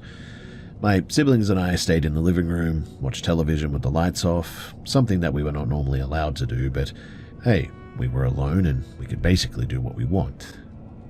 The house was quiet though, and we lived in a pretty quiet neighborhood as well. But around 10:45, I noticed a sound coming from the front yard. It was intermittent and light, and I couldn't quite tell what it was at first. I ignored it though for the most part, but several minutes later, there was a sudden impact against the front door. The force was strong enough to cause the door frame to vibrate. This was followed by a second strike, louder than the first one. And at that point, we turned off the television and we just sort of remained silent, not knowing what to do. I didn't consider opening the door. I mean, the house was secured and I had been explicitly instructed not to answer it under any circumstances while my parents were away. The banging resumed though, followed by movement at the handle.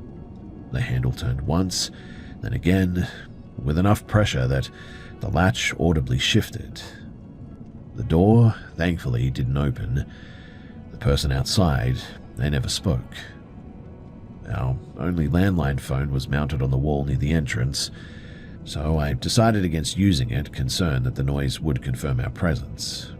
Instead, I directed my siblings upstairs to my parents' bedroom, which overlooked the front of the house. From that room, the front entrance was partially visible through a gap between the curtains. We remained on the floor initially, but then slowly raised ourselves enough to look outside without moving the fabric. Standing on the front path was an adult male, likely elderly based on posture and build, and he was facing the house directly. He was holding a paper bag or something like that in one hand, and the other hand was raised, pointing toward the bag in a slow, repetitive motion. He never attempted to hide himself, nor did he move toward or away from the house while we were watching him. There was no visible attempt to force entry at that point, and he didn't speak, wave, or otherwise signal. The entire observation lasted only a few seconds before we withdrew from the window. After several minutes, I checked again from a different angle, but whoever they were now gone. The front yard and the footpath, they were empty. We remained upstairs until our parents returned, and when they arrived, we explained what had occurred. My father inspected the exterior of the house, and he found a lot of damage on that front door. A report was made to the local police the following day, but I don't think that there was any real follow-up or anything like that. In the years since then, though, I have revisited the event many times in my head, and now that I'm a lot older, the most likely explanation appears to be a confused or maybe impaired individual who approached the wrong residence or whatever. The bag, well, that was probably likely alcohol or something like that. But still, though, if he had managed to have gotten in that night, I really don't know what we would have done. I really do just thank God that that door frame held for as long as it did.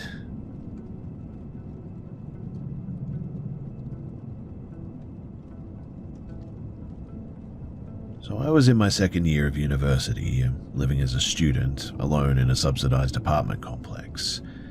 I was 22 years old and working part-time while attending evening classes. My housing choice was driven by cost and also proximity to public transportation rather than comfort or security.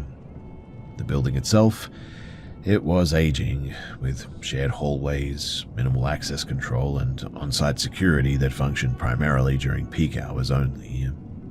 The day the incident occurred followed a modified version of my usual schedule. A technical issue at my workplace caused an early closure in the afternoon, which meant that I returned home several hours earlier than normal. After a brief stop at my apartment, I left again to attend classes and later visit a friend. I returned to my building close to 10:30, using a rideshare service as I generally avoided public transport late at night as much as I could. While entering the building, I noticed an unfamiliar man seated near the stairwell on the ground floor. He wasn't interacting with anyone and wasn't dressed in a way that suggested that he worked there. I didn't engage with him and just assumed that he was either waiting for somebody who lived there or passing time. Things like this were not completely unusual in this place, but I locked my apartment door upon entering, prepared a simple meal, and spent the next hour watching some TV. I would say it was probably around 11:15 when I heard a loud impact sound coming from the hallway, followed immediately by pressure against my door, and then the door opened partially before stopping suddenly, likely due to the internal latch. I moved to the bathroom, locked the door, and contacted a friend who lived nearby. He arrived within 10 minutes, and by that time, the hallway was quiet again.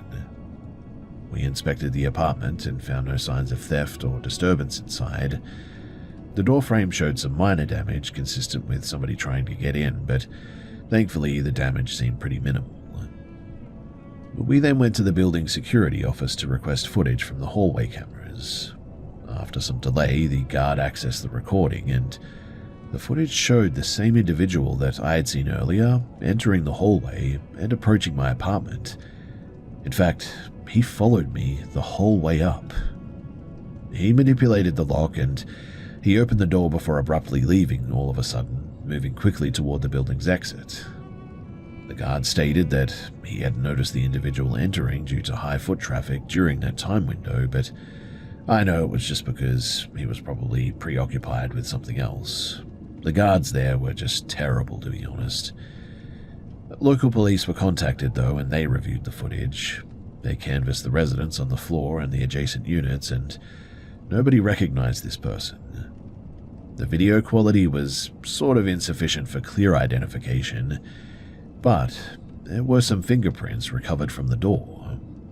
In the weeks that followed, I contacted the police twice for updates, and on the second occasion, they gave me some very disturbing information. So, apparently, this guy was known to the police.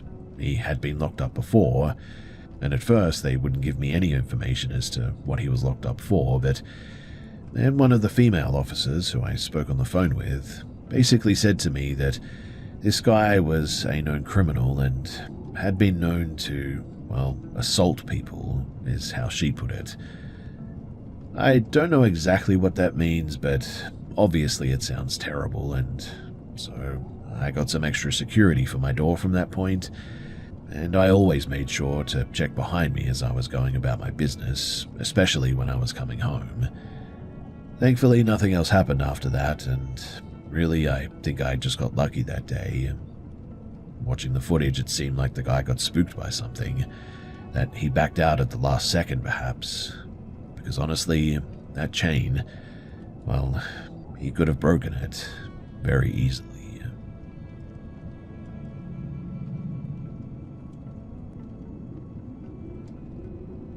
This took place during the early morning hours of January 1st, 2022. On New Year's Eve, I had attended a private gathering in a residential neighborhood outside of the city center. The event followed a typical pattern as well, that was alcohol, music, and people arrived and left in staggered intervals throughout the night. I didn't feel unsafe or anything at the gathering itself, and I remained in control of my decisions despite the drinking, but probably at about 6:30 I decided to leave. I opened a rideshare app that I used at the time, due to lower fares during off hours. A driver accepted the request within minutes, and shortly afterward a friend suggested that I should wait so that we could leave together. So I cancelled the ride, but after further discussion it became clear that our departure times would not align. So I placed a second request, which was accepted almost immediately. A friend accompanied me to the building entrance as the door required manual locking after exit. The vehicle was parked outside and matched the general description listed in the app. I didn't verify the license plate number, which was a huge mistake in hindsight. Now, upon entering the car, I noticed a general sense of discomfort that I initially attributed to fatigue. The driver began speaking immediately and directing questions toward the friend who had walked me downstairs. He asked whether the friend was my partner, why he was watching the car, and whether I lived alone. I responded briefly and attempted to redirect the conversation. As the trip continued, the driver asked additional personal questions unrelated to the route. He commented on the length of my evening, my alcohol consumption, and whether I was returning to an empty apartment. These questions, they were framed casually but were very persistent. So in the end, I just stopped engaging. It was around this time too that I noticed just how hot the car was.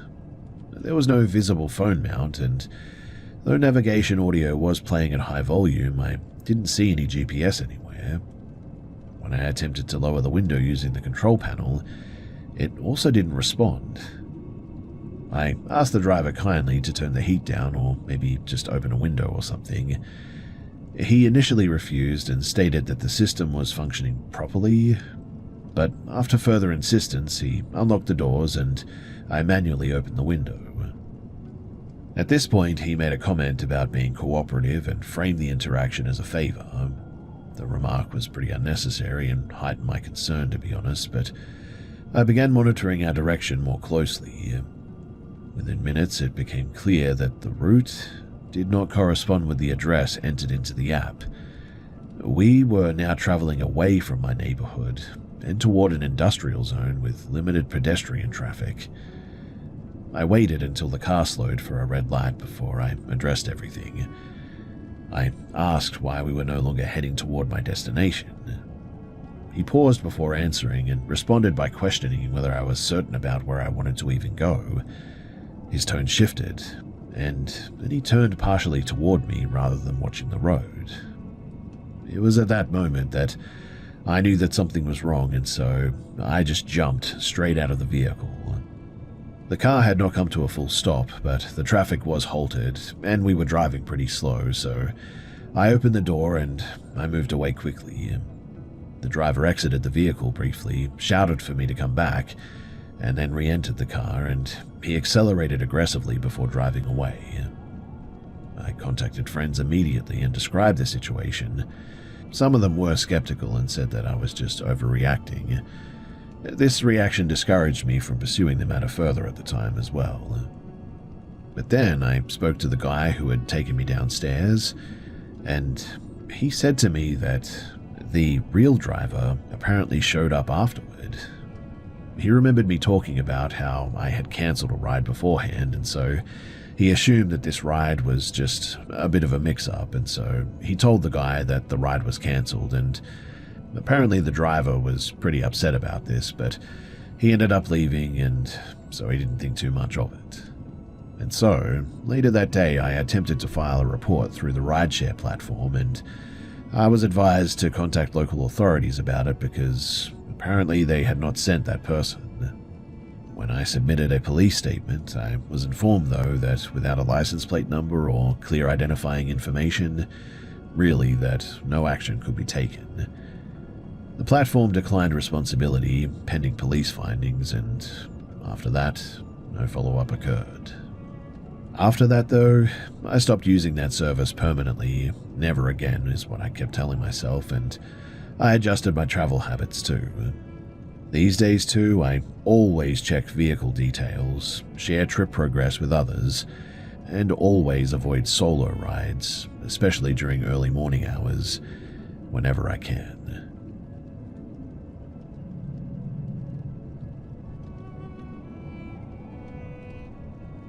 I had a close, dear friend years ago. We went to high school together and instantly became close as we enjoyed the same, well, everything pretty much. Movies, games, activities, and so on. This friend had a beautiful cottage in Muskoka, which was about an hour and a bit from the area that we lived in. They would talk about it a bunch, saying how awesome it was to go there in the summer as it was right by a river and was perfect for swimming and paddleboarding and all that. They also said that it was kind of haunted though, just a passing comment about how it was spooky, how they'd hear things at night, how it was probably home to a ghost. They always said this jokingly, like it was no big deal, so we'd usually laugh at the idea that their beautiful and pretty much newly built cottage was actually a ghost house. Fast forward a couple of years and they invite me out to their cottage in October. The family was going up and my friend asked if I could come with them. I was super excited to go because I'd never really been to Muskoka and knew how beautiful it could be, especially in the fall, and also how often my friend mentioned the fun that they'd have at that cottage. I want to now preface what comes next with the fact that I have never had any paranormal stuff happen to me, ever. I don't disbelieve it and never have, but I've never been in a position where I'd feel like, okay, this is definitely paranormal stuff, until this event. So we get to where the cottage is located in this small community called Matthiasville. As soon as we enter, I just get this weird feeling, like a shadow had been cast over me. It was a beautiful sunny day with good vibes, all the way up until we crossed the bridge that led into the community. The weather suddenly turned overcast, but it wasn't that. There was a heavy and weird energy there. We're driving along the riverside for some time, and I tell my friend about the energy feeling, to which they said, "Oh, I know, it's weird, right? Like heavy." Things lighten up. However, when we arrive at the cottage, this place was absolutely beautiful. New build, 3 floors, big deck on the second floor, and tons of windows that went floor to ceiling. It overlooked the river, and it had a forest trail at the back even. The trail was way too thick with brush and wood to even try to navigate, so we spent a lot of our time out by the water and on the big deck just sort of chilling. We drive into the nearest town, Bracebridge, for some outings, and at night we dedicated our time to beating the COD World at War campaign split screen. It was an absolute blast. We went for a long day walk too and saw some of the interesting points of Matthiasville, a big dam, and beyond that a strange and small sort of graveyard that was situated on a slight hill at the very tip end of the community. All the graves were pretty old, and some of them were unmarked. Others you couldn't even make out what the stones had written on them. It was eerie, but nothing out of the ordinary happened for the first 2 nights that we spent there, so I just thought that it was all a nothing burger. Now, on the 3rd and last night, the dad had to head home early for some work stuff, so it was just my friend, their mum, and myself hanging out for the night. The mum was sleeping in the loft way up on the 3rd floor, and we made the basement floor our home for the weekend. We decided to watch a movie and eat some snacks, but when that was finished, I suggested that we go out for a night walk since it was a clear night with a big moon out, and I loved going for night strolls. Plus, we hadn't really been out and about after dark, and the place was pretty beautiful at night too. My friend, though, was really against this. They said that the place was spooky enough during the day, let alone at night.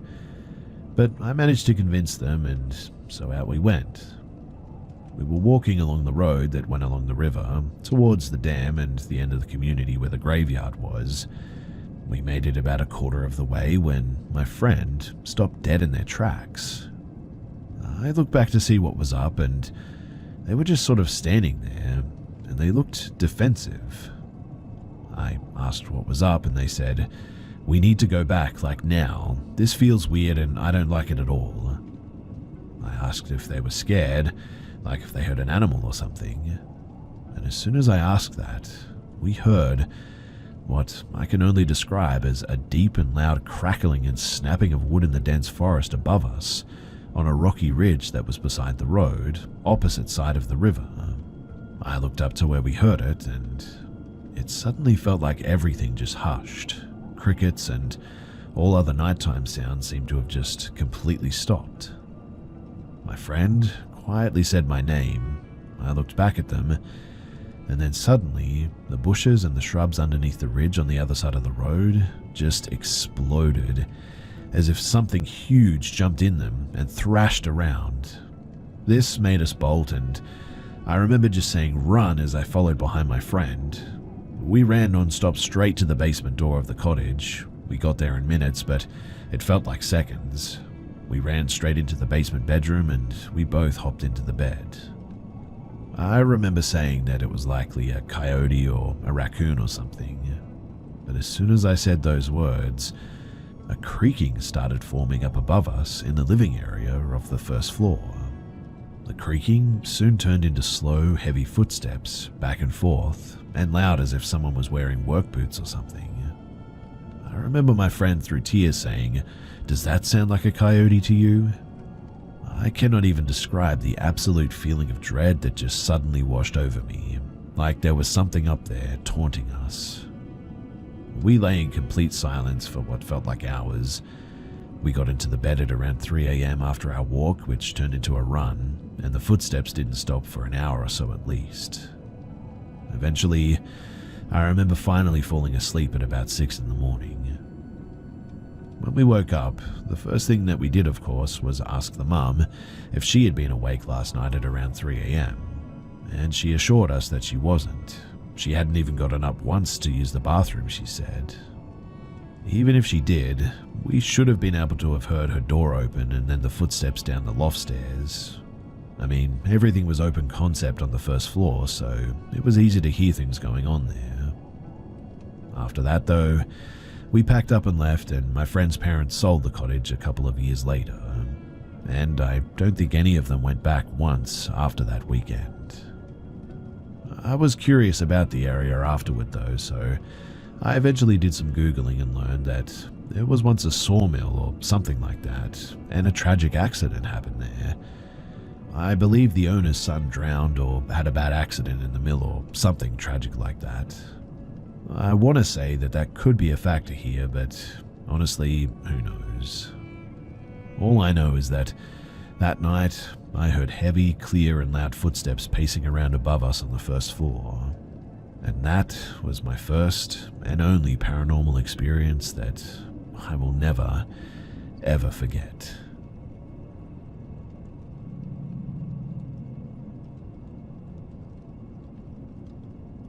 In 1982, I and 6 buddies went bear hunting in the Upper Peninsula of Michigan. We stayed at cabins near Twin Lakes at the base of the Keweenaw Peninsula. Now, when you hunt most critters, you go out before dawn and sit until an hour or two after the sun comes up, and late afternoon until dark. Most bigger game animals hunker down during the daylight hours, so it doesn't pay to sit there all day. And this means that you have a lot of time between hunts. Now, this part of the Upper Peninsula has some remote areas. It is also where a lot of copper mining went on in the old days.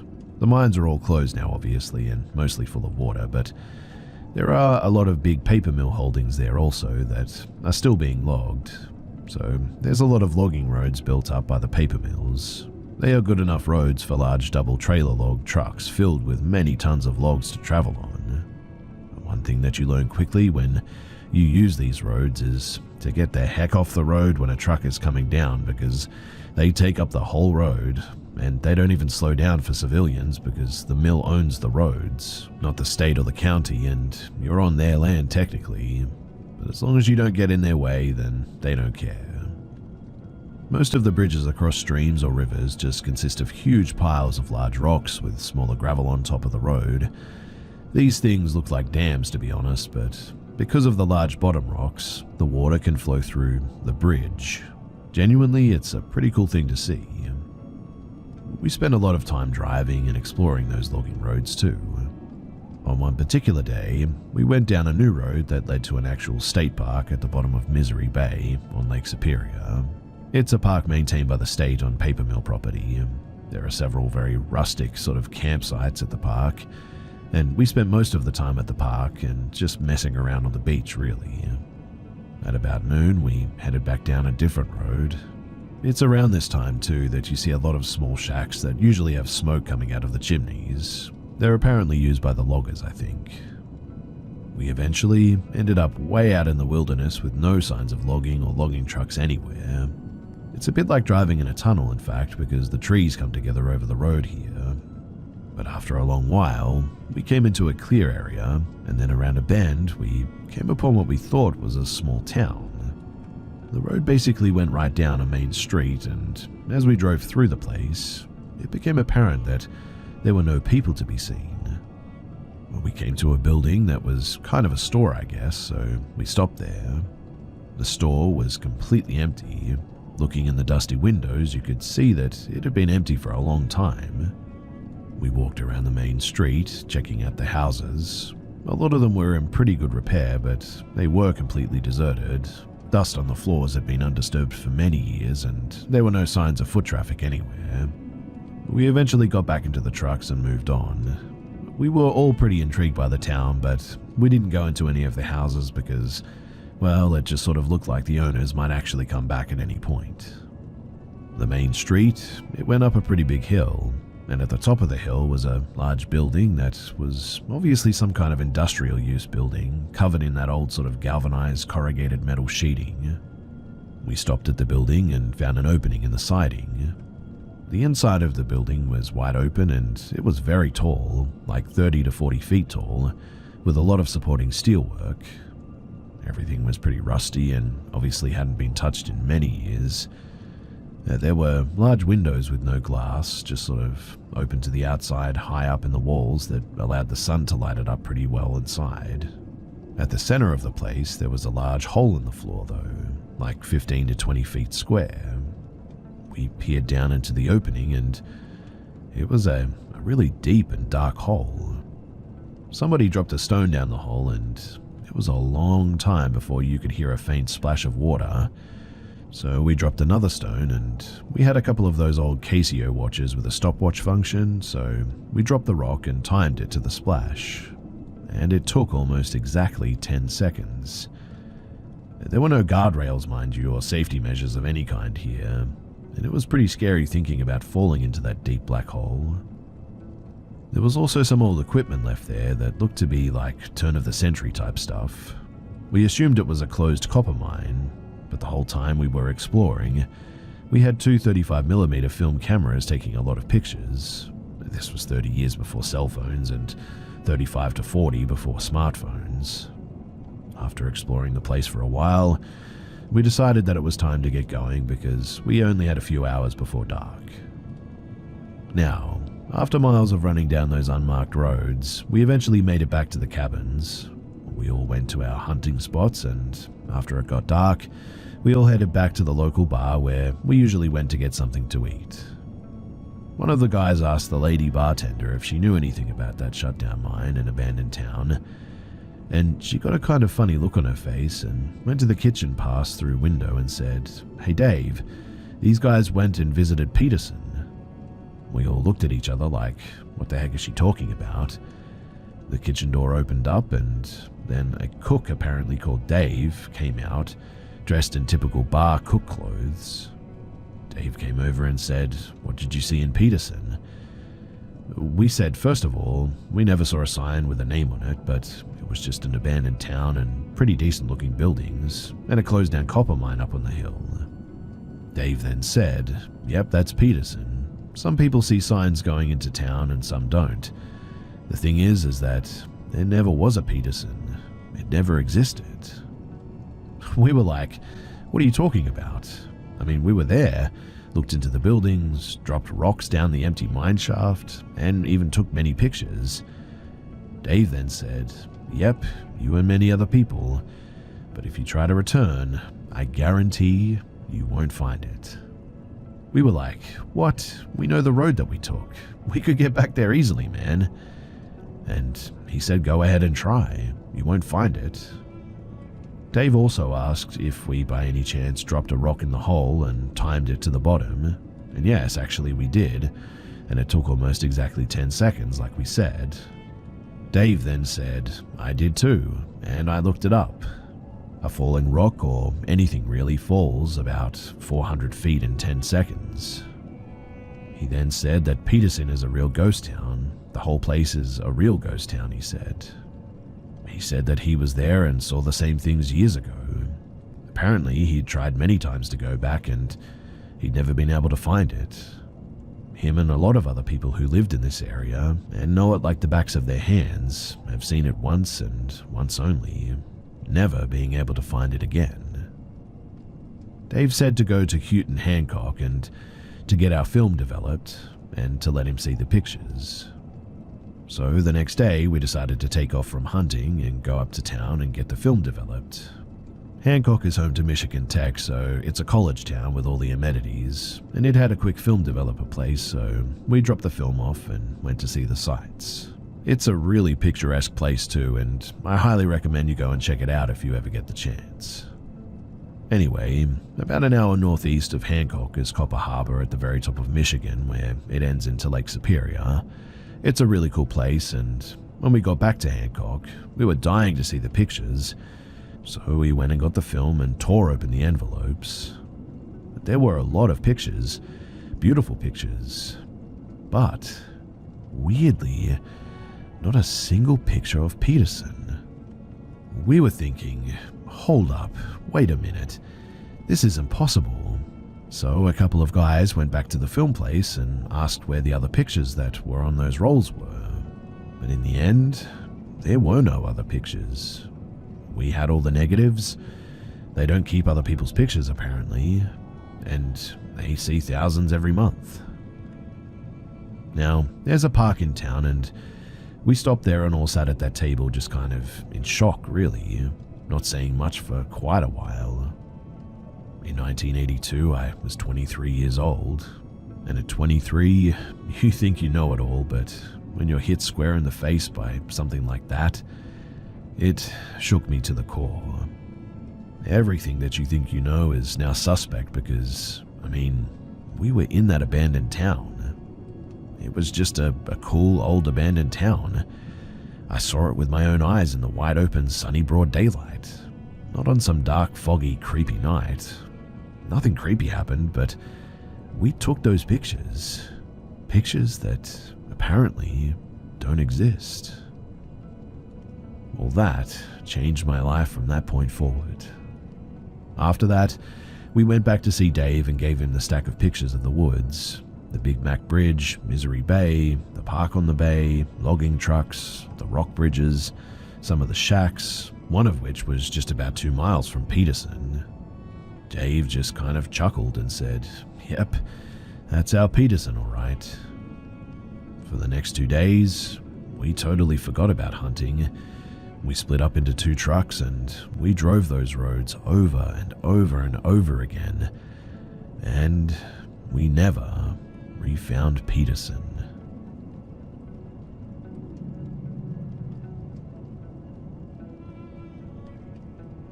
Years ago, I was in rehab for drug addiction. I did 5 months in rehab, then 6 months of sober living following that. This occurred the last few weeks of being in rehab before going to sober living. Now, I met hundreds of addicts. In fact, new people would come and go on a daily basis. A lot of these people were much worse off than others, and everyone was in for different things. A lot of these people that came in also had a plethora of mental health issues and mental illnesses. Severe depression, PTSD, bipolar disorder, and many others. But I'll never forget the day that Mike, a 30 to 40-year-old male, was admitted. A lot of the techs that worked at the rehab informed all of the patients about Mike and his condition. He had a case of severe schizophrenia and would constantly be talking to no one. He would get really agitated and upset at times at these voices and would often yell and have a panic attack. It was very sad, to be honest, and it wasn't like this would happen sometimes. This was ongoing, like a 24/7 problem that, unfortunately, Mike had to deal with. The rehab was situated in an old motel-like complex, except it was much, much nicer, like a fancy hotel. Girls across the street in identical buildings. Everyone was assigned to a specific room with 2 to 3 other patients, and when Mike showed up, he was placed in the unit that I was in. I introduced myself to him and shook his hand. He seemed so timid and nervous, but I gave a rundown of how things work and a rough daily schedule for our program. I showed him his room and I told him not to hesitate to ask me for anything. Before I walked away, I told him, "Mike, we're all in here for our own reasons. I just want you to know that there's no judgment whatsoever on my end, and that no matter what you may be dealing with, you can come to me and confide in me for anything you like, man." He partially grinned at that and nodded at me. And that was the last time that we spoke for the 2 weeks that he was there. Now, that evening, I was watching TV in the living room of our unit when I heard him start aggressively talking to himself. The strange thing is that it literally sounded like he was having a legit conversation. I heard him say, "Don't say that, shut up." And then 5 seconds later he said, "I'm not going to do that, leave me alone." And then a few seconds after that, "Get out of here." This was expected because I was informed of his condition, but hearing him have an episode the first time made me feel, well, really bad for him. But then, things took a very odd turn over the following days. A few days after Mike was placed in my unit, I woke up one morning to go make some coffee. I was in the kitchen, and Mike's room was down the hallway. I was pulling out a coffee filter when I heard clear as day, "What are you doing?" I turned around expecting to see Mike, but no one was there. Then I hear Mike all the way from the room scream, "Ah, get out of here." I was very, very confused and didn't know what to make of it, and kind of just shrugged it off. I was pretty alarmed by this though, but things kept happening. It was later in the week when I was in the living room watching TV again when I heard Mike having another conversation with himself, but this time I could distinctly hear a second voice. I thought to myself, does he have a split personality and is having a conversation between himself and his other self? The other voice was so much different, and I kept telling myself, Mike's just really good at imitating other voices or something. I turned the volume down on the TV so that I could hear more of this conversation. Mike says, "I told you no, I'm not going to do that. Leave me alone, please." The other voice responds, "Just go and do what I tell you. It's for the best." Mike responds, "No, that's bad. I won't do it." The other voice then responds, "Go to the kitchen and get the knife, now." Then Mike let out a huge scream of despair. I sat there on that couch in just disbelief. My brain couldn't comprehend what I was hearing or what was happening. I suddenly got a huge sense of dread that came over me. I got up and started making my way to his door to check on him, and as I got closer, the conversation was becoming much more audible and clear to hear. There were 2 people in that room. I was certain of it, and nothing is ever going to change my mind about that. As I heard the other voice trying to persuade Mike again, I knocked on his door and the voice stopped immediately. I opened the door to tell Mike that I heard him scream and wanted to see if he was okay. It was just him sitting on the chair with his head in his hands like he just got some really bad news. He looked up at me and said, "I'm fine, thanks. Please shut the door." I immediately went to our head nurse and explained to her that Mike was saying some pretty scary things and that I was in fear of my life being in the same room as him. I mentioned to her hearing him talk to himself about a knife, and that was all it took for them to take Mike and relocate to somewhere else where he could get the help that he needed. To this day, I think about this experience that I had with Mike and try to find a reasonable explanation for what happened and what I heard. I've never heard voices or had hallucinations at any other point. I've been clean of drugs for years now, but this was just an experience that I had that has made me question reality and everything. Honestly, I feel like he didn't have schizophrenia, but that maybe he was possessed. I think about this often and I still cannot come to terms with it. I guess I want closure about it, and it's just something that I'll probably never get. So that's my story, and if you've listened to everything, well then, thanks.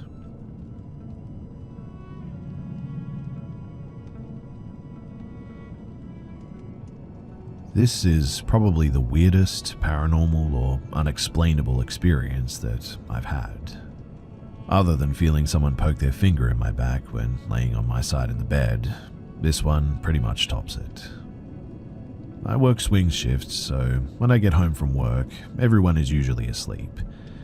I usually watch some TV to unwind before going to bed, and because of that, I always make sure the bedroom doors are closed so I don't wake up my wife and kids. Now, when I got home one evening, I noticed the master bedroom door was closed but not latched, so I figured that should be fine. But a few minutes later, I hear psst coming from the master bedroom. I look and now the door is ajar enough to stick your head out. I figured the wife is feeling frisky, so I jump up and walk into the bedroom. But she is in bed covered up and I'm thinking, she's pretending to be asleep. I climb in bed and tell her to stop playing. She wakes up though, and I could tell that she wasn't pretending. We've been married a long time now, so I know how she is when she wakes up. Long story short, I explained to her what happened, and she's weirded out like I was. Genuinely, it made my skin crawl, and it was hard to fall asleep that night. Ever since that night, I randomly feel something around me too, like the hair on my neck will stand up. I feel like I'm being watched. Back in 2017, I was 25 and I was actually laying low in a completely isolated, dusty stretch of Ector County in Texas. I had an active warrant for a probation violation at the time, which meant that reaching out to the law for help was totally out of the question, no matter how terrifying things got. Now, I was staying in a converted metal workshop at the very end of a long, unlit dirt road with a sketchy guy that I was splitting a salvage gig with. Our dynamic was incredibly volatile too. Massive screaming matches that usually ended with him jumping into our only Jeep and tearing off in it, leaving me completely stranded. And to make things worse, the property was in a massive dead zone. If you wanted enough signal to send a text or even make a call, you had to physically walk over a mile down the dirt track to the main state highway intersection just to get a signal. And one Thursday night at around midnight, we had an absolute blowout. I locked myself in the back tool room to cool off, and when I finally came out, the Jeep was gone again. My phone was completely useless inside of the metal building, and I was so furious and wound up that I decided to just hoof it down the dark dirt road to the highway, figuring that he'd just be sitting in the driver's seat at the intersection where the reception finally kicked in. When I hit the asphalt at the edge of the highway, the road was completely dead though, no Jeep. I was totally on my own, surrounded by miles of flat empty brush and old oil fields. I started walking south along the shoulder toward a 24-hour truck stop that was another mile down the road, opening my phone and trying to call his number over and over as the bars finally popped up. About 10 minutes into the walk, a beat-up white box truck rattled past me, and a block down, its brake lights flared up, and the driver pulled hard onto the gravel shoulder. The engine just sat there, idling for a bit. I couldn't see anything through the back because it was a solid metal cargo wall, but suddenly the driver's side door swung wide open. My skin instantly went cold for some reason too, and I stopped dead in the dark. But right then, a pair of headlights topped the distant hill coming toward us. The driver of the box truck immediately slammed his door shut, hit the gas and tore off down the road. I tried to convince myself that it was just some guy pulling over to check his map or something. 5 minutes later, I heard the heavy, loose clanking of a bad exhaust behind me. I turned around. The white truck was coming back, but this time it had crossed completely over the center line and was crawling toward me on my side of the road, its high beams totally blinding me. The side windows were tinted pitch black, and as it rolled past at a literal walking pace, I noticed something deeply unsettling about the cargo box. Someone had cruelly cut a series of narrow vertical ventilation grates straight into the metal side panels, and in the glare of the dashboard light, I could see thick iron bars welded against the inside of the openings. Another random car rounded the bend, and the white truck immediately gunned it, fishtailing out and then vanishing. I had a horrible feeling in my gut at that point, though. I turned right around and started making a break back toward my dirt road, and sure enough, here comes that clanking exhaust again. The truck passed me, slammed on its brakes 100 yards ahead, and pulled over. In the red glow of the taillights, I got a much better look at the back this time. It had a heavy padlock iron bar running completely across the rear roll-up door, locking it from the outside, it seemed. The driver's door popped open again, just a few inches. The guy inside was sitting there, waiting for me to walk up into the shadows. And like clockwork, the rumble of an oncoming semi-truck echoed down the road, and the white truck pulled its door shut and sped away again. My roommate still isn't answering any of my texts.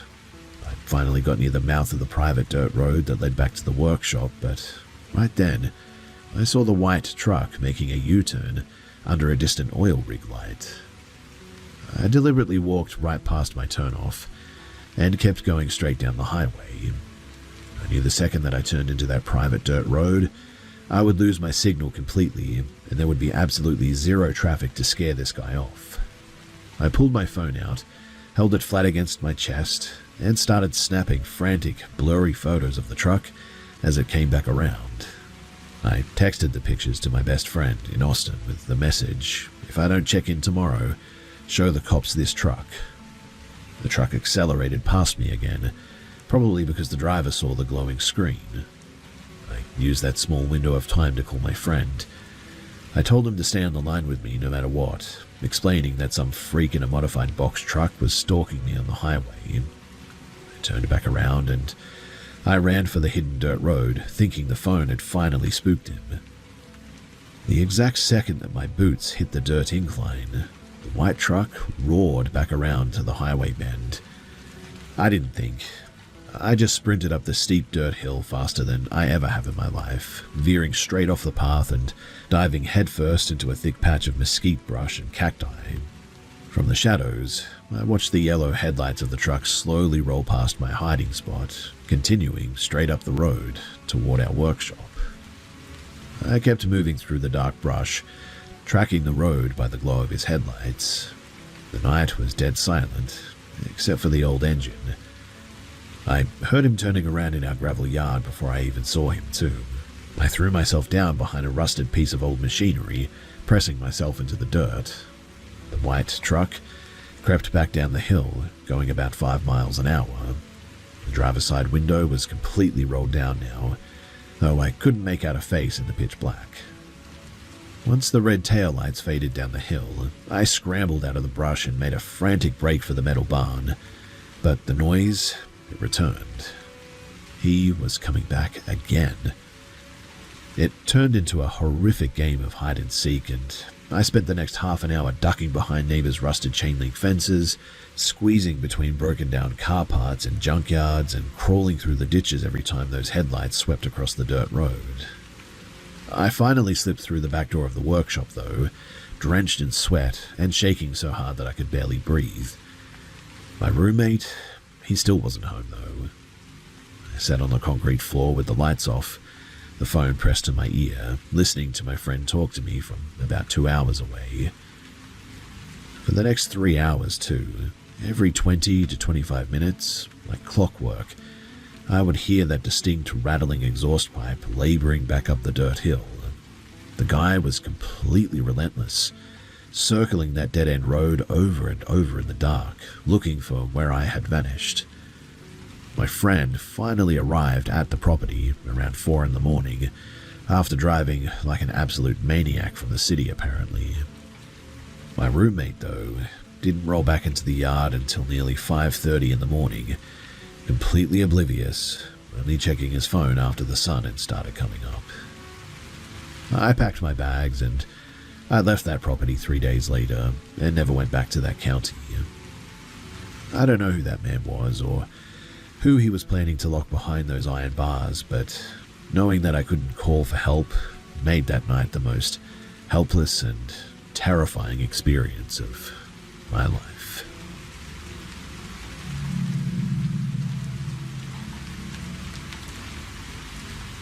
I'm not naturally a nervous person by any means. Back when I was a teenager, I even used to hitchhike around the outskirts of Seattle at 3 in the morning and never felt a single bit of anxiety. I've been in rough situations and usually I keep a completely level head. But a few years ago, I had an encounter that made me realize that your instincts will absolutely scream at you when something is genuinely wrong. This happened back in November of 2018. I was 23 at the time, living in a tiny depressing blip of a town in eastern Oregon. The main feature of the area was a massive state penitentiary, located just down the highway in fact, so the whole town always had this weird sort of lockdown energy to it. My car had been broken into and totaled by joyriders the week before, so I was desperately looking for a cheap replacement on OfferUp. I found an old Chevy truck for $900 cash, but I didn't have a ride to a bank, so my only option was to walk to the 24-hour Chevron station, about a half a mile away, to hit the ATM. It was a Tuesday night, well past 11, and the streets were totally deserted. The walk was incredibly unsettling too. The sidewalk was lined with these massive thick bramble bushes, and the shadows were playing tricks on my eyes a bit. I had this intense crawling sensation on the back of my neck like I was being tracked as well, so I actually stepped off the curb and started walking right down the center of the asphalt, just to keep 20 feet of open space between myself and the hedges.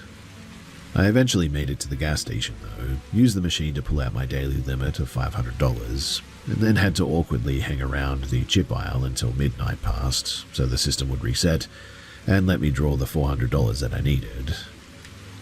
Once I had the cash hidden in my boot though, I grabbed a soda and I started the trek back home.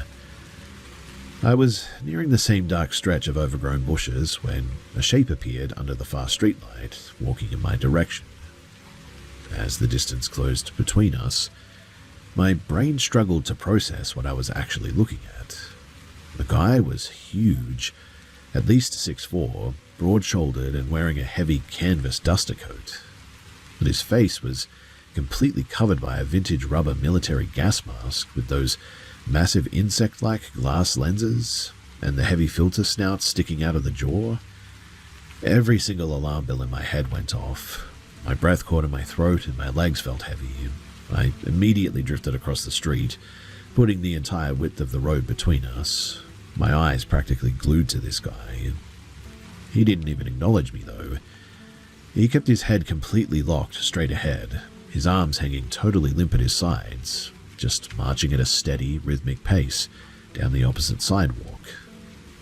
The only sound in the entire neighborhood was the sort of wet, metallic hiss or click of his breath passing through the rubber valves of the mask that he was wearing. It was the most unnatural thing that I have ever really witnessed. Anyway, we passed each other and I kept walking for about another block, but the silence behind me was way too loud.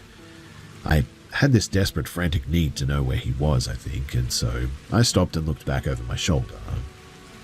The guy, he had spun around on his heel and was standing dead still in the middle of the empty street. He was completely rigid, arms pinned to his sides, just staring through those hollow glass goggles directly at me. He looked like a mannequin dropped in the middle of the road. My brain then just cleared out all logic. I didn't care how stupid I looked. I turned and I ran the remaining 2 blocks to my house at a full sprint, practically throwing my weight against the front door to lock it behind me. But the real panic set in about an hour later, long after I'd locked myself inside. You see, I was sitting in my living room floor trying to calm down when my phone completely lost its network connection. And at that exact same second, the old analog battery-powered clock on my wall began ticking sort of backward, the hands jerking erratically against the glass and behaving really weirdly. Suddenly, a massive localized physical vibration hit the front of the house, it seemed. It wasn't an earthquake. It was entirely focused on the front porch. The heavy double-paned glass of my living room window violently fixed inward, moving and shaking from this frequency. I crept toward the blinds and peeked out. The street lamp outside was completely dead, but in the ambient moonlight, I could see that the large gravel driveway had been violently disturbed. A deep, perfect, straight 5-inch trench had been sort of plowed directly through the stone and packed dirt, starting from the edge of the asphalt and cutting straight up to my concrete porch steps. There were no tire tracks, no footprints, and no discarded tools. Something huge, though, had been dragged right to my door, and I didn't know what it was.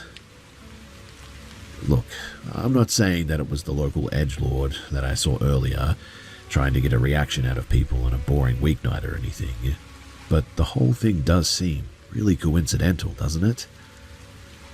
Anyway, I actually bought the truck the next morning, and I never walked that stretch of road ever again.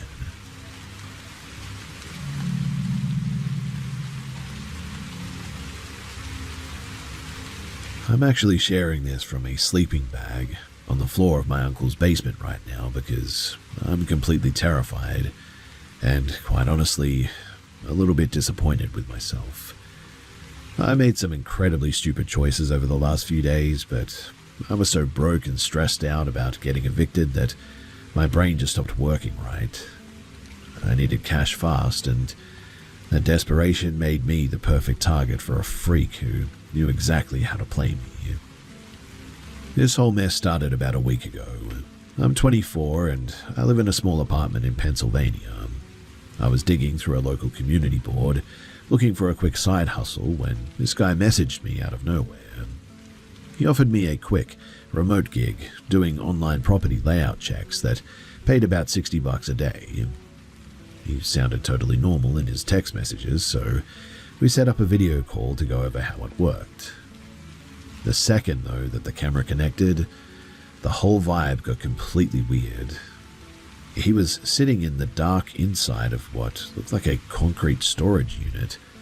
I could see the metallic lines of a rolling garage door right behind him, and his voice had this heavy, sort of muffled quality to it. Before we did any actual layout work, he told me that he needed to test my spatial awareness and compliance under pressure. He told me to grab a thick black Sharpie, go over to my bedroom wall, and start defacing my own personal photos and calendars, drawing big X's over the faces while staying on the camera. He kept calling it a focus drill, asking me after every single mark, does the room feel bigger now or smaller?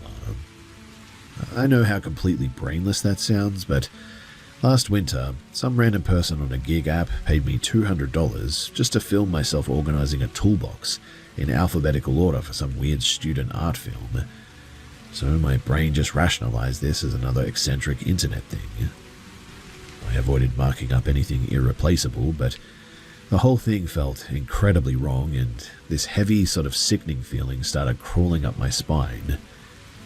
While I was drawing on the wall, his camera angle shifted slightly, and I saw that the floor of his space was completely covered in stacks of handwritten notebooks, with printed out social media photos of local college students taped to the covers or something like that.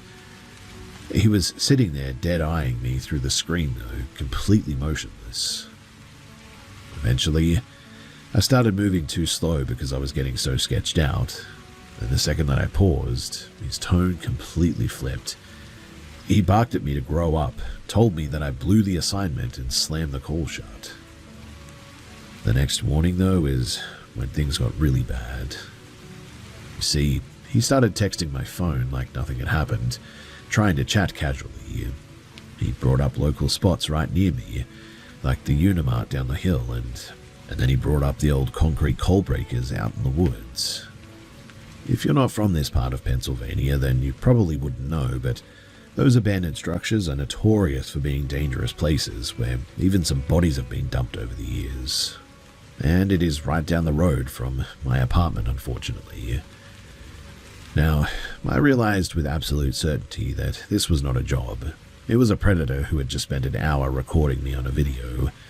I had stupidly given him way too much information during our initial chat, including the fact that my parents live right behind the old brick diner on Route 11.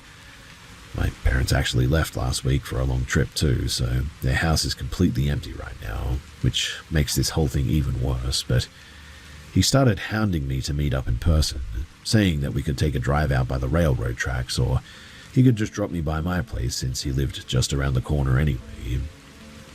I've blocked him on everything and deleted my accounts, but I haven't slept in like 2 days either. Every time that a car slows down outside of my uncle's house, my chest tightens up so bad that I can barely breathe. And really, I just sort of need to know how easily someone could track me down within my neighborhood, and what practical steps I could take to completely drop off this guy's radar.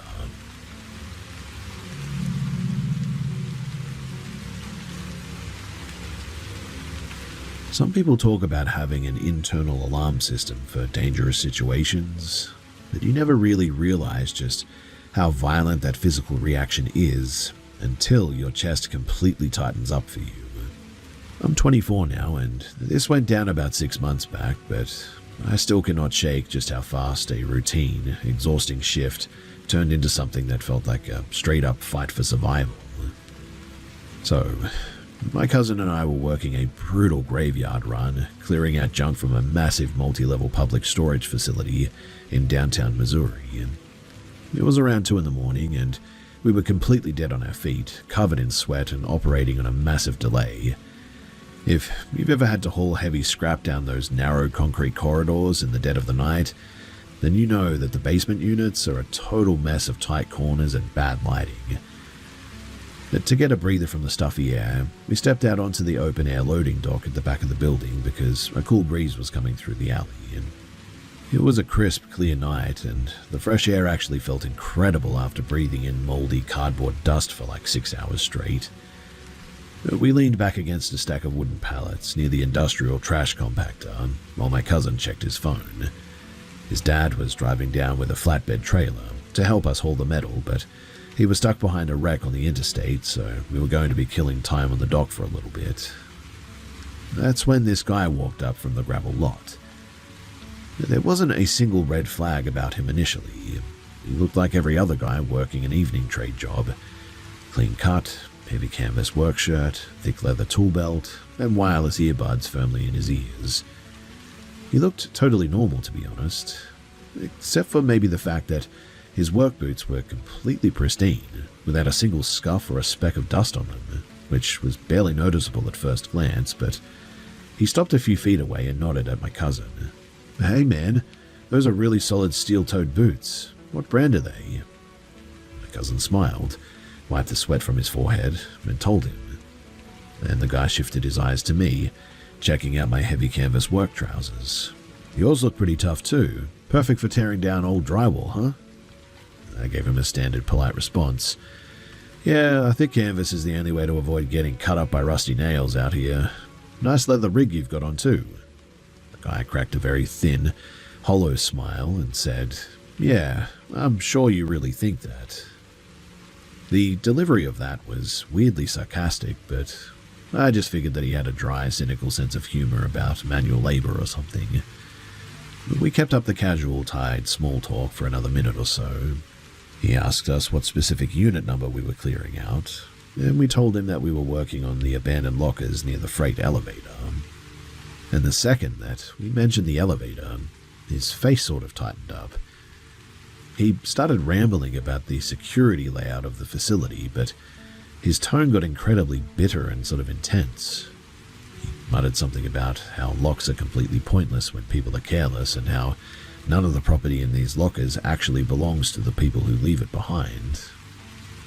We just sort of nodded along politely, trying to be decent to a guy who clearly was having a bit of a rough night. Then, the entire vibe completely shifted.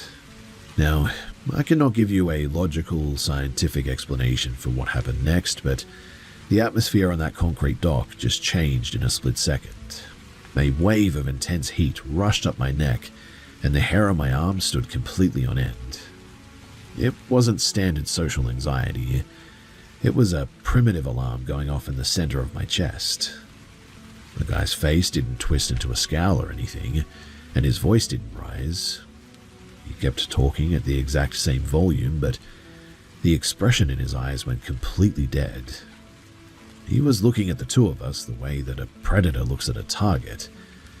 There was this sudden, terrifying undercurrent of absolute malice and rage behind his eyes that had been completely hidden a second ago.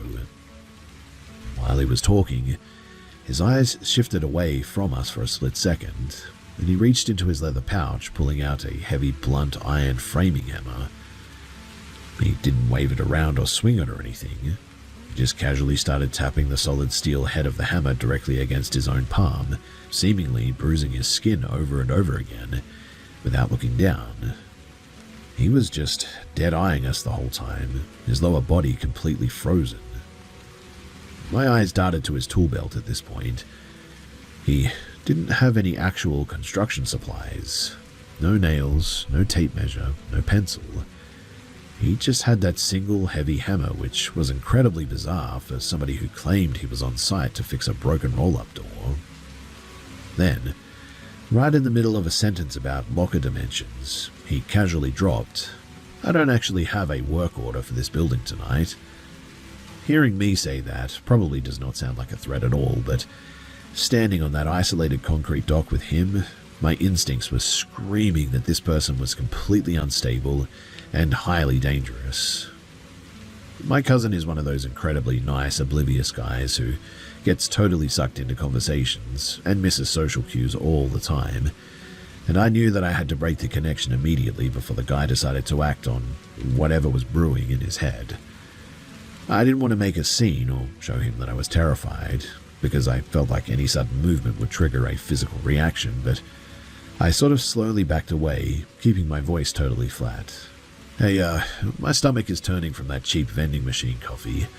I need to run back inside the front office break room real quick, okay? The guy's head snapped toward me, his eyes boring into my face practically. Oh, the office, huh? I didn't answer. I just walked through the heavy metal fire door, grabbed my cousin's sleeve, and pulled him hard toward the freight elevator. The second that the heavy iron gate slammed shut, I hit the button for the main lobby and pulled out my phone. My voice was cracking from the adrenaline. Hey, we need to call the supervisor right now. Get to the front gate. Do not go back down to the loading bay, okay? Through the echoing shaft of the elevator, I could now hear the guy's heavy boots walking up to the door on the floor above, his voice loud and entirely unbothered. Where did your friend go? Tell him to come back down here. We were having a good chat about the lockers. My cousin finally realized that something was really wrong with this guy, his face going pale as he kept his cool. Actually, we gotta wrap up the inventory. Have a good night, man. The guy let out a low, mocking laugh that echoed down the concrete hallway, clear as day. Yeah, I'm sure you really mean that. A minute later, we burst through the main lobby doors into the well-lit front parking lot. The sheer relief that hit my lungs made me dizzy.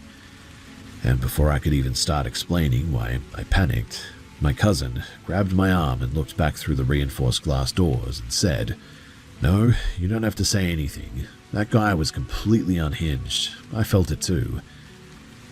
We hid inside the locked security office until his dad's truck finally pulled up to the outer gate.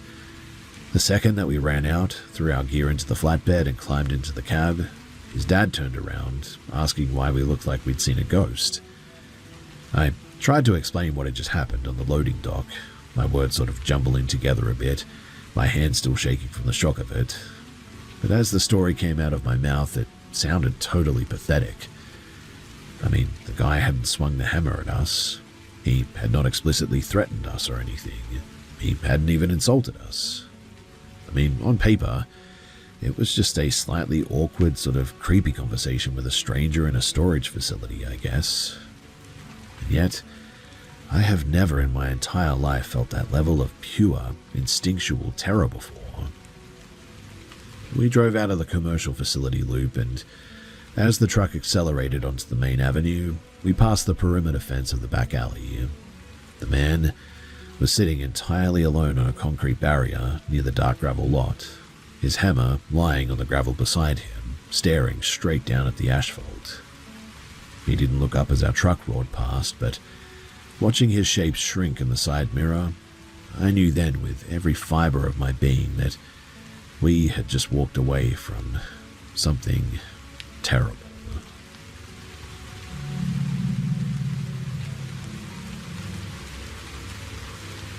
You wouldn't get how messy the trade setup is in these sprawling industrial parks unless you've actually worked in one, because if you're only used to neat commercial storefronts, this whole chaotic layout sounds totally made up.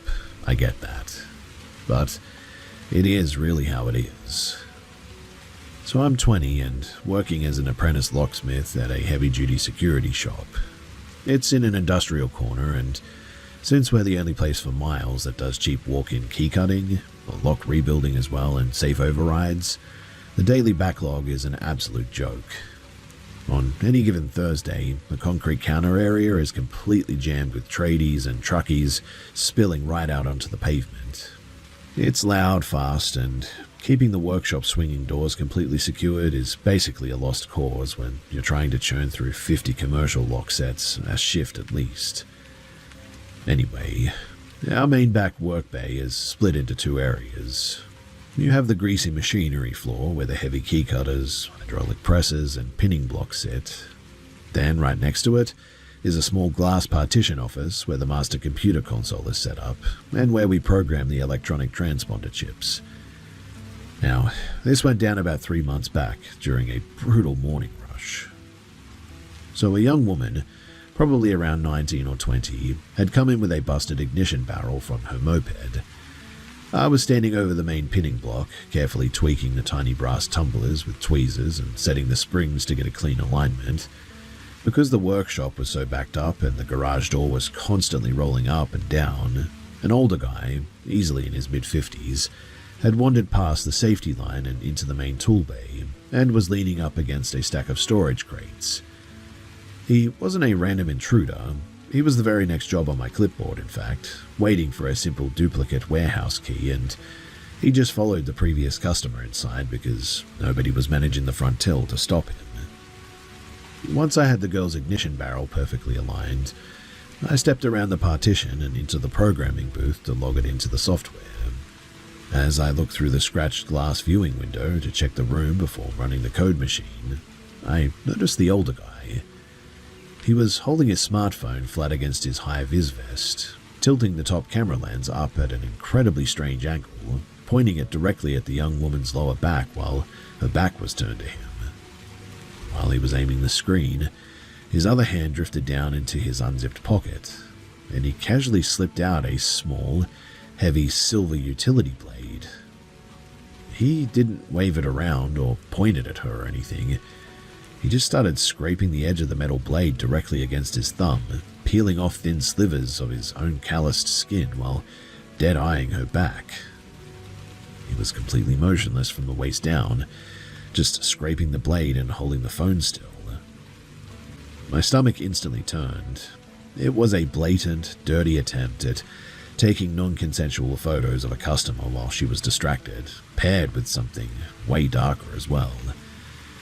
I didn't even log into the computer. I turned around, grabbed the senior locksmith on duty, and we both marched right back into the main work bay. We confronted the guy on the spot, demanding to see his camera roll. He went bright red, quickly fumbling everything as he was trying to shove the utility knife and the phone back into his pockets. But we stepped right up to this guy's face and made him unlock the device right there. Sure enough, his recent folder was filled with 3 different stealth photos of the girl from behind. To make it even worse, one of the shots had been snapped while I was leaning over the workbench, meaning that I was captured in the background of this disgusting gallery.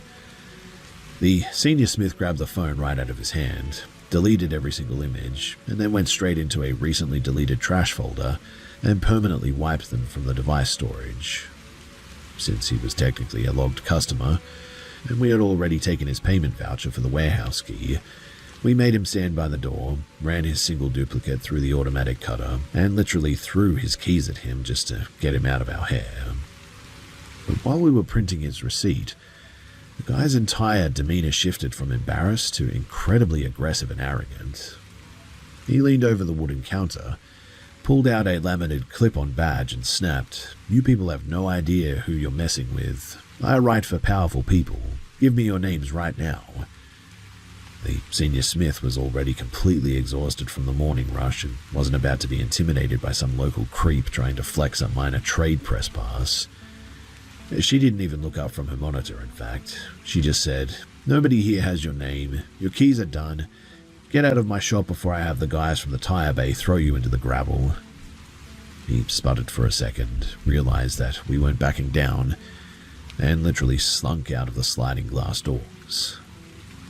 Now, I know people here are going to ask why we didn't call the police or lock the gates or something, but you have to understand the reality of an understaffed industrial shop. We had 3 couriers waiting with pallets in the alley, an emergency commercial lockout call-out coming through the radio, and 0 budget for security guards. We caught him, we physically destroyed the files, and we protected the girl's privacy instantly.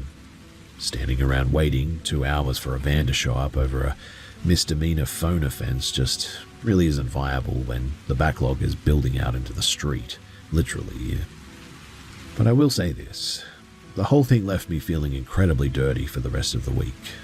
People came to the trade house just trying to get their everyday gear sorted. And to use that environment to secretly photograph someone who is trying to get a lock fixed is a level of depravity that I really hope that I never have to witness again.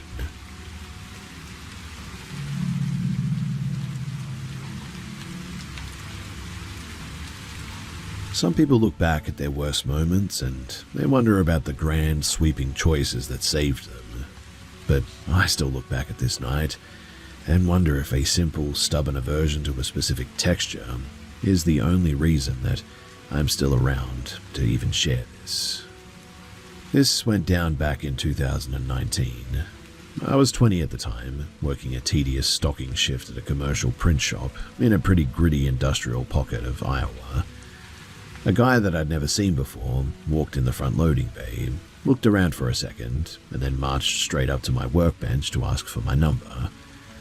He was wearing clean work pants, a structured jacket, and had this very polite, confident, old-school charm that really completely caught me off guard, if I'm being honest.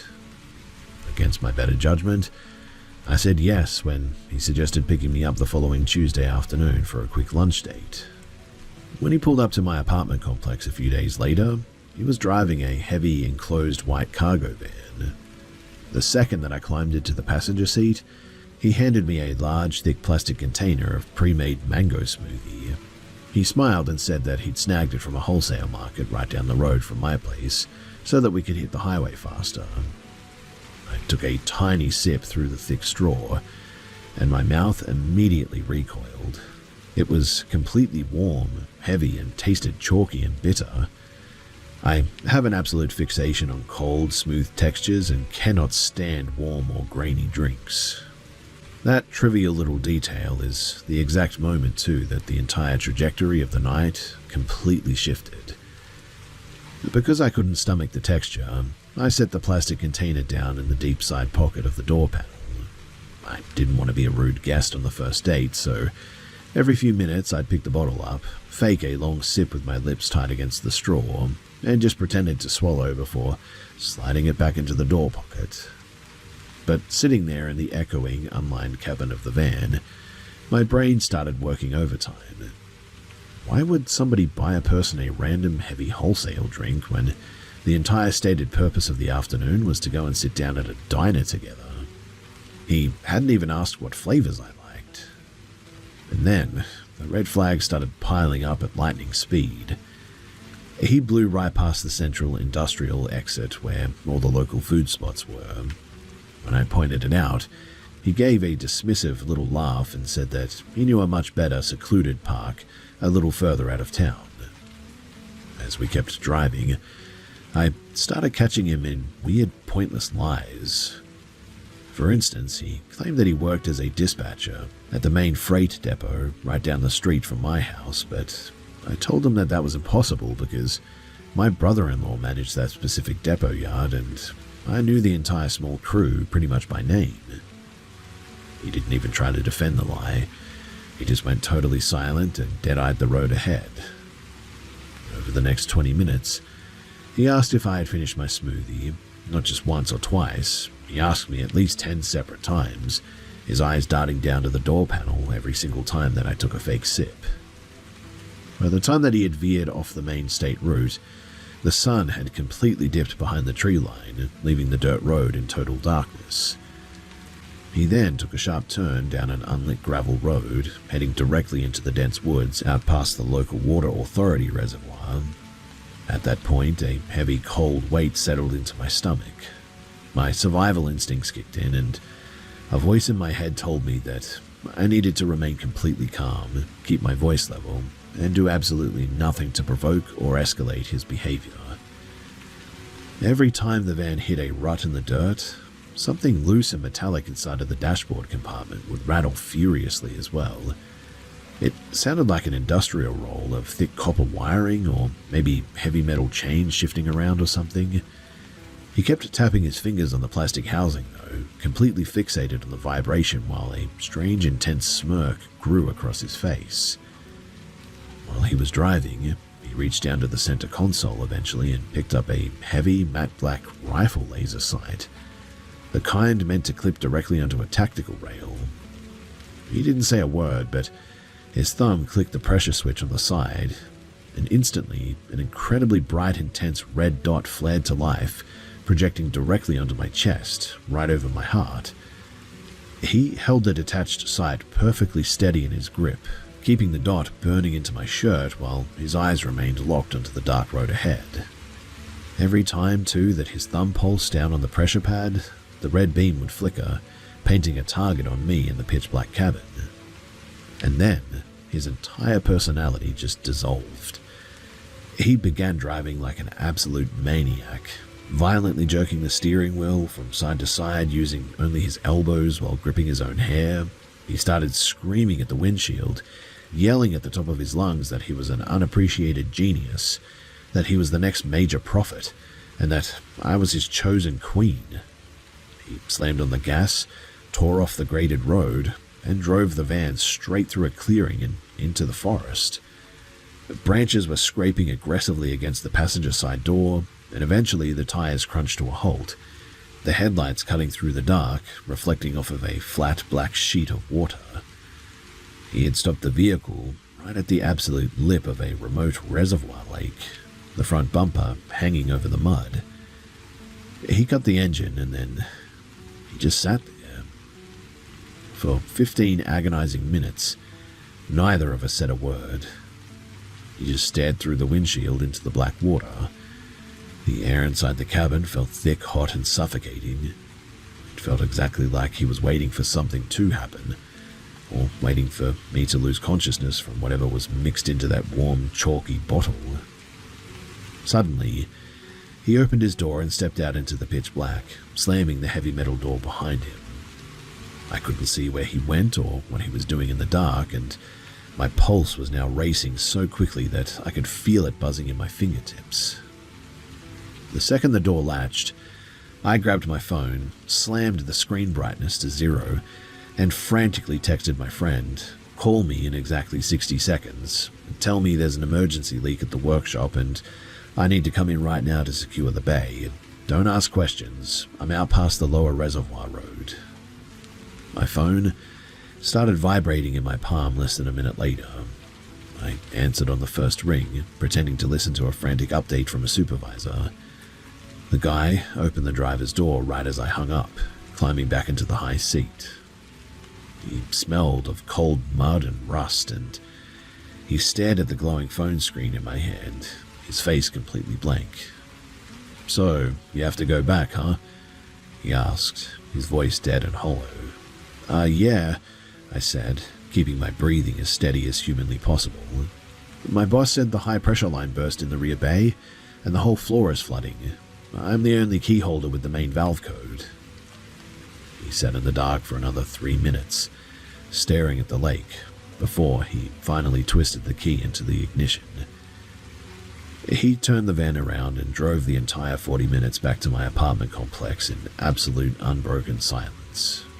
He didn't even look at me when I got out, and he tore out of that parking lot before my front door even clicked shut. I blocked his number immediately, and I never saw his vehicle in town again after that. To this day, I can't look at a pre-made plastic store drink without getting a sick feeling in my throat. If that drink hadn't have been warm and gritty, if I had actually swallowed whatever was inside that bottle, instead of just pretending to sip it to be polite, I really don't think that I ever would have made it out of those woods.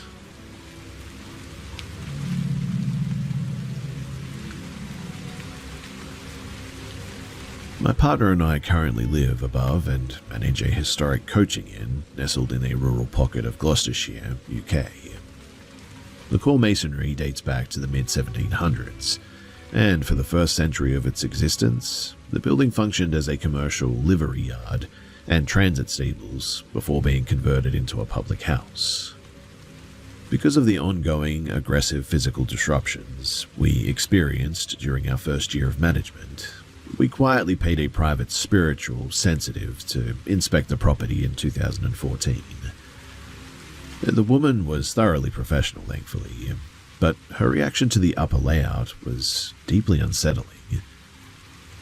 The first floor function room is a massive 15-foot-high hall dominated by exposed original oak stable beams. Beams that local parish records indicate were used for makeshift judicial executions during the agricultural riots of the 1830s.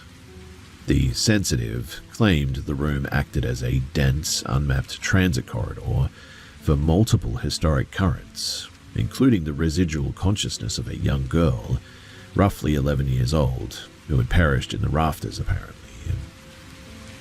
However, her reaction to the lower cellar, where we store our commercial beer barrels, was far worse. The moment that her foot hit the bottom stone step, her breathing became entirely shallow. She refused to stay inside of the room for more than 60 seconds, claiming that the space harbored a severely hostile, non-human compression of energy that was causing her chest pains. She demanded that we immediately vacate the lower level, in fact. At the time, I sort of just shrugged it off as a psychological suggestibility. But over the last decade, the building's structural anomalies have become entirely, well, normal. So my partner and several regular patrons have frequently reported watching the distinct silhouettes of an elderly couple sitting at the far end of the oak bar during off-peak hours, only for the space to be entirely empty when staff approached to take an order. I never saw the couple myself, but 3 summers ago, I was tending to the hanging baskets in the rear courtyard when I looked up at the darkened window of the locked upper function room. A man's face was pressed flat against the glass, staring down at me with an entirely rigid, expressionless posture. My partner, a kitchen porter, and 2 suppliers all witnessed it simultaneously too. Assuming that the trespasser had slipped past the staff doors, my partner and the porter sprinted up the wooden staircase. By the time that they threw the doors open, the hall was entirely vacant, but the heavy velvet curtain covering that specific window was still swinging violently when they got there. When we pulled the closed-circuit security logs, the digital cameras showed 0 human presence in that corridor, only the sudden isolated displacement of the curtain as if a heavy weight had brushed past it. There were no open vents or drafts or anything that could account for it. Now, the physical interference in the lower cellar, though, that has had a direct commercial impact.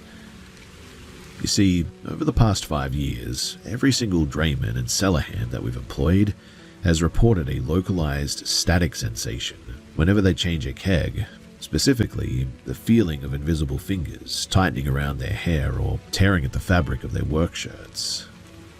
Worse too, for a continuous 3-year period, the building's main industrial fire and burglar alarms would trigger simultaneously at exactly 3:03 a.m. almost every night. Every single diagnostic log indicated that the trip originated from the cellar sensors. Whenever my partner went downstairs in the dark to investigate a potential break-in, he would find the heavy pressurized brass coupler lines manually disconnected from the metal keg heads. And anyone who works in the trade knows that engaging a commercial keg coupler requires an immense amount of deliberate, downward physical force and a twisting lock mechanism too. Yet, these line hoses were being systematically uncoupled and thrown into the damp flagstones, causing us to lose hundreds of gallons of premium stock. We had the manufacturer out 4 separate times as well to recalibrate the alarm hardware, and each time the technicians verified that the batteries, the wiring, and the optical sensors were entirely flawless. Simultaneously too, the activity began breaching the perimeter of our private residential flat upstairs, which sits directly adjacent to the historic function room. Every evening at 3:03 a.m. on the dot, we would hear the rapid, light tapping of small bare feet running the entire length of our internal hallway, occasionally accompanied by a flat whispering hiss, which was terrifying. We share our quarters with 2 terriers and 2 cats, and whenever the hallway sound started, the cats' hackles would rise instantly, their fur standing completely on end as they stared blindly into the dark corridor. The dogs would crouch low against the bedroom door, emitting a deep and sub-audible sort of growl that vibrated through the floorboards. During the absolute peak of this activity, though, in 2022, I began experiencing a severe and unexplained physiological reaction, is the only way that I could put it. Every morning I would wake up covered in deep purple clustered bruises across my torso and inner arms, accompanied by a wave of intense and debilitating nausea. The bruising was so severe as well that my GP admitted me to the regional infirmary for extensive hematology panels, checking me for various aggressive blood conditions and cancers. Over 6 months, I underwent hundreds of blood draws, 5 separate internal scans, you name it. The specialists, though, were just completely baffled. My clotting factors were pristine, my vascular system was entirely healthy, and the hospital officially logged my case as a medical anomaly.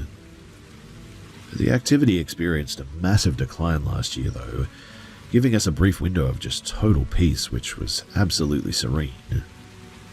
However, I am currently 20 weeks pregnant, and 3 nights ago, the atmospheric weight returned to the flat. My partner, he was cashing up the tills downstairs when I heard 2 distinct heavy female coughs originate from the empty armchair in our private living room. The dogs instantly whipped their heads towards the empty chair, their ears pinned back. And since that night, there's this constant feeling that I'm being watched. My own mother completely refuses to spend the night in our guest room as well because she develops an instant, blinding migraine the moment that she sits down, claiming that the air feels occupied. Last summer, a temporary relief manager stayed in that same spare room for 2 weeks. She woke up on her 3rd morning with 3 deep parallel vertical scratch marks tracking down her left shoulder blade. The bedroom door, it's been deadbolted from the inside, and our animals were locked in our master bedroom all night. I'm terrified that this hostile energy is re-anchoring itself to the layout precisely because of my pregnancy. I just cannot afford to endure sleepless nights or the return of the unexplained physical bruising while carrying my child.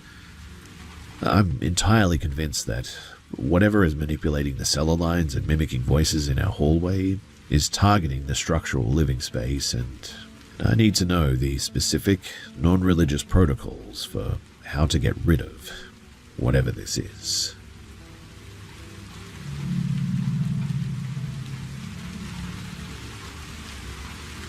This happened back in 2018 when I was 23 years old. At the time, I was living full-time with my grandfather in his ground floor condominium unit in a quiet forested suburb of Alberta. The suite, it sat at the very back of the complex, facing a dense unlit belt of pine trees. On this particular weekend, my 14-year-old sister and my 4-year-old brother, they were staying over so that I could look after them while my mother was away. My partner, who was 24 as well, was also hanging out with us too. It must have been around 8:30 and the evening was entirely normal. We were all gathered in the main living area, which featured a large sliding glass door opening directly onto a concrete patio and a secondary deep-set picture window looking straight into the tree line. Because it was pitch black outside, we had drawn the heavy fabric vertical blinds across the sliding door, but the smaller picture window by the television, it was still uncovered.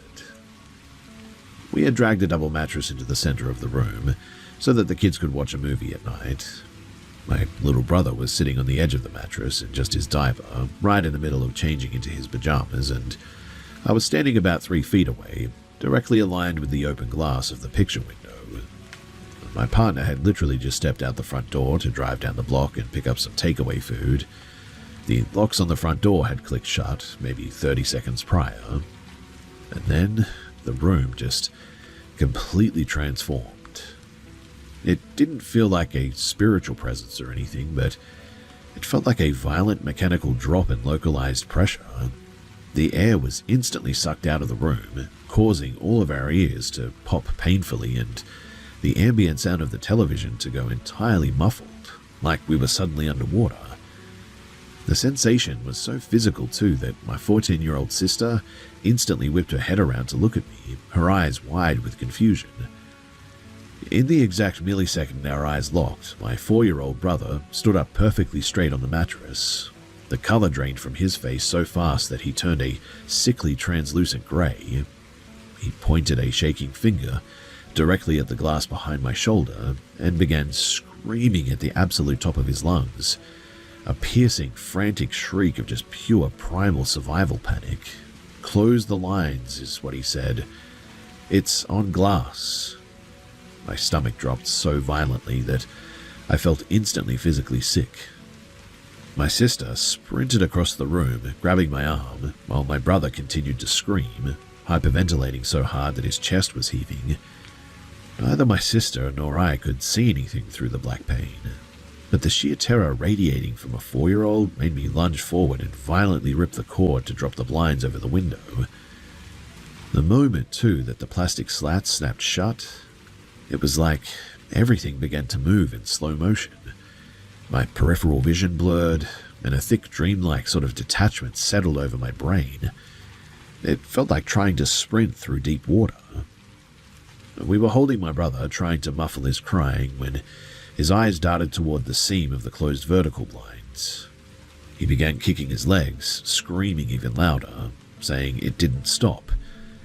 Panicking, I scooped him up under my arm and ran toward the sliding glass patio door, my sister clinging to the back of my shirt. I completely lost my head, if I'm being honest. I didn't want to be trapped in that compressed living room, so I yanked the sliding door open, tore through the outdoor vertical blinds, and burst out into the concrete patio into the freezing night air. The moment, too, that we hit the outdoor air, the pressure returned to normal. My brother's hyperventilation slowed down for a brief second. His breathing became less labored as he buried his face into my neck. But the slow-motion, detached sensation hadn't left my head yet.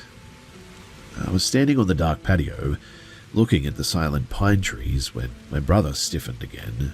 He slowly turned his head toward the empty brick wall of the condo, just 2 feet to our left. His voice dropped into a terrifying flat whimper. "Next to us," is what he said. I nearly passed out from the sheer spike of adrenaline, and I didn't even look at the wall. I turned around, carried him up the concrete garden stairs, and ran entirely out to the bright-lit asphalt parking lot at the front of the complex. We collapsed onto the communal concrete steps, all three of us shaking uncontrollably in the cold. Once I could finally control my fingers again, I pulled out my phone to check my partner's location on the tracking app, assuming that they must have been halfway across the neighborhood by now, given how much time I thought had elapsed. When the screen lit up, my brain just experienced what I can only describe as a massive logical glitch. She had only left the house 4 minutes ago. Her car icon was idling at the traffic light just 3 blocks down the street. The entire ordeal, running through the flat, the patio escalation, the slow-motion escape, had occurred in a span of less than 3-4 minutes. I called them, though, frantically, my voice cracking as I explained that we were locked out on the front steps and they needed to come back immediately. They were completely confused, repeating that they had just turned the corner and didn't understand how a crisis of that scale could have unfolded in the time that it took them to listen to one song on the radio. We sat on those cold concrete stairs for over half an hour, I think, until they eventually returned with some food, refusing to even look at the front windows of the flat. Now, what makes the memory even more unsettling is our cat. He was an incredibly vocal, territorial indoor cat who usually followed us into every room. During the entire panic inside, he was completely missing.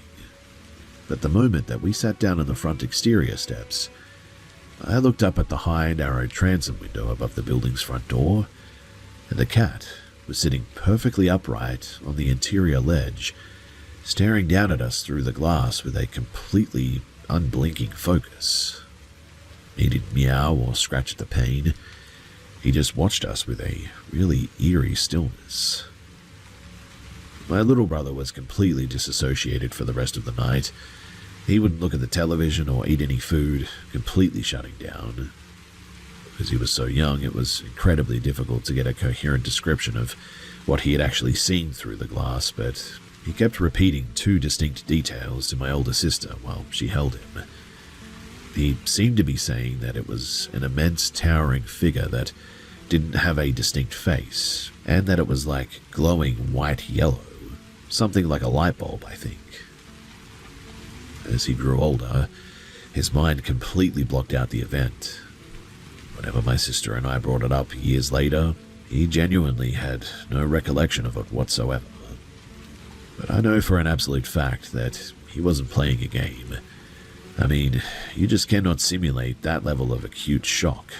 I mean, he literally lost his skin color, the near fainting from hyperventilation, and the total dilation of his pupils. I mean, again, you just cannot fake that.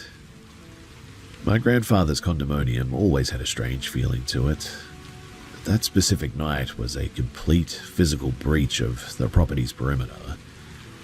My sister and I, we never saw anything, but the physical displacement of the air in that room, it told us everything that we needed to know. Whatever my little brother was looking at through the glass, it wasn't standing on the lawn. It seemed to be right there, and somehow it was manipulating the entire environment.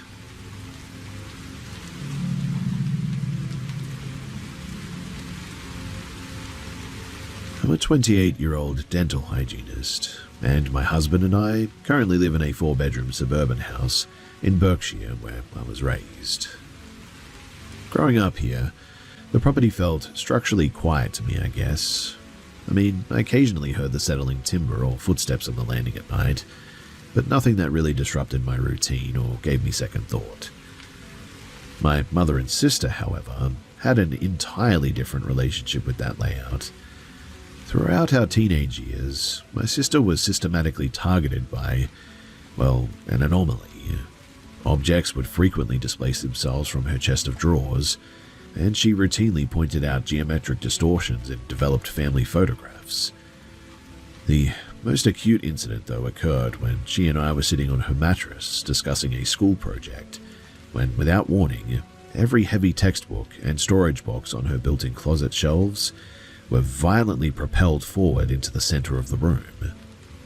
My sister jokingly designated the presence as Alfred, a piece of dark humor that turned incredibly sour when a maternal aunt uncovered parish records indicating our great-great-grandfather, of the same name, had passed away from an aggressive fever in that exact sector of the house. My mother had experiences too. She was plagued by acoustic mimics, I think is what you call them. Specifically, the clear, distinct sound of my sister or me calling out her name from empty rooms. The phenomenon was so precise, too, that even my own father, who was an extreme religious skeptic, even he believed it. While he and my mother were preparing dinner in the kitchen one night, both of them froze as my voice clearly echoed down the stairwell, calling out for my mum. But they both knew that night, I was at least 40 miles away, spending the weekend at a friend's house in Reading.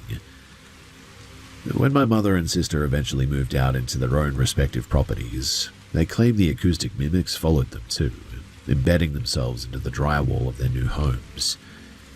I assumed that they were simply hypersensitive, because when my husband and I took over the mortgage of the childhood home 3 years ago, the place was entirely quiet. The silence, though, lasted exactly until last October, when we brought our newborn daughter home from the hospital. Now, medical professionals might immediately attribute the following timeline to chronic sleep deprivation, postpartum exhaustion, or perhaps even hormonal shifts, but I'm a medical professional myself, and I clung to those rationalizations for months as well. But human exhaustion does not manipulate mechanical door hardware. The disruption began with the return of the acoustic mimic, this time targeting my husband. During our daughter's second month, she began sleeping in a predictable and stable routine, waking only once in the early hours, really. Because my husband worked long shifts as a structural engineer, I took over the night shift responsibilities entirely so that he could remain rested. Yet, despite him being deep asleep in the master bedroom, he began waking up to the unmistakable sound of my voice whispering his name directly from the dark ensuite doorway. And then, the anomalies began focusing strictly on my proximity to the baby. The first physical escalation occurred at 2 a.m. during a night when our daughter was entirely inconsolable, screaming from acute colic. I was pacing the length of the nursery, bouncing her against my shoulder, when the ambient temperature in the center of the room just instantaneously dropped. A profound, freezing chill tracked directly up my spine, so intense that it actually made my breath hitch. In that exact second, too, my daughter stopped crying mid-shriek. Her entire body went completely rigid, and her eyes snapped open, focusing with absolute unblinking clarity on a point in the air precisely 3 inches behind my left shoulder. The sudden stillness of an infant who had been hyperventilating for an hour was so unnatural that I immediately sat down in the nursing chair, pinning my back against the wall, paralyzed by a wave of intense and visceral paranoia until, well, dawn, really. 3 weeks later, something else happened in broad daylight. It was a bright, clear morning, around 7, I think. I had brought our daughter into the living room for her morning feed and a brief period of floor play before her first nap.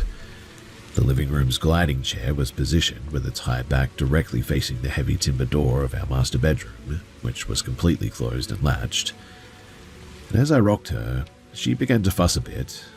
Simultaneously, that same distinct localized wave of freezing air swept over my neck all of a sudden. My daughter instantly ceased her fussing, her eyes locking onto the space directly behind the glider. And then, behind me, the distinct metallic sound of the brass door handle turning echoed through the silent room. I heard the mechanical click for the internal latch withdrawing from the strike plate. The heavy timber door slowly, smoothly swung wide open. Hoping against hope that my husband had simply heard the baby crying and was stepping out to assist us, I called out his name into the corridor. There was no response. I turned the chair around. The hallway was completely empty. I sprinted into the bedroom. My husband was fast asleep under the duvet, snoring loudly. The shock of the mechanical manipulation, though, was so severe that we spent the afternoon completely rearranging the living room furniture so the gliding chair sat squarely in a corner, eliminating any blind spots behind my head. I have watched that specific door latch slide open twice since that morning, too. To preserve my own sanity, I've stopped pulling the door fully shut to ensure that the internal latch never fully catches. That way, whenever it does swing open, I can usually convince myself that the draft from the pedestal fan finally generated enough atmospheric pressure to push the timber. The footsteps, though, and the low disjointed whispers, they continue on the landing between the hours of 2 and 4 in the morning, but I have systematically sort of altered my movement patterns within the house to hopefully avoid them entirely. I am acutely aware that whatever anchored itself to my mother and sister during their youth did not vacate this property when they left. It simply went dormant, waiting for the introduction of a new and vulnerable child, it seems, to reactivate entirely.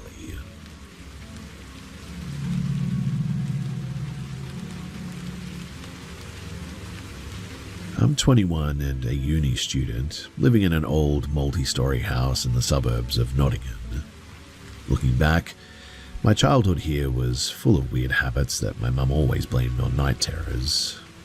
She used to tell me that she'd find me standing completely stiff in the dark at 3 in the morning, my face just inches from the wall, having full, quiet conversations with the bare plaster. But as I got older, the things happening in the house became impossible to explain. The worst spot has always been the basement. Ever since I was a little kid, I've had a gut-level hatred of going down there. The air always felt incredibly heavy and metallic, enough to make me instantly sick to my stomach every time.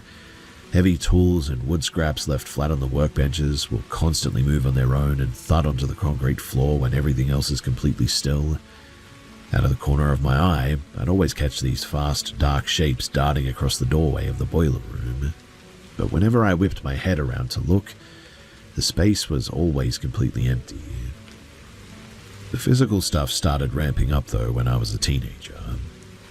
I was sitting on the living room sofa with a friend one day when I felt a sharp, hard yank on my hair, like somebody had grabbed a few strands and explicitly pulled them upward. I spun around instantly, but the sofa was pushed flat against a solid brick wall. The weird thing though was that there wasn't even an inch of space for someone to be hiding there. At the same time, we kept seeing this incredibly tall, dark shadow around the house.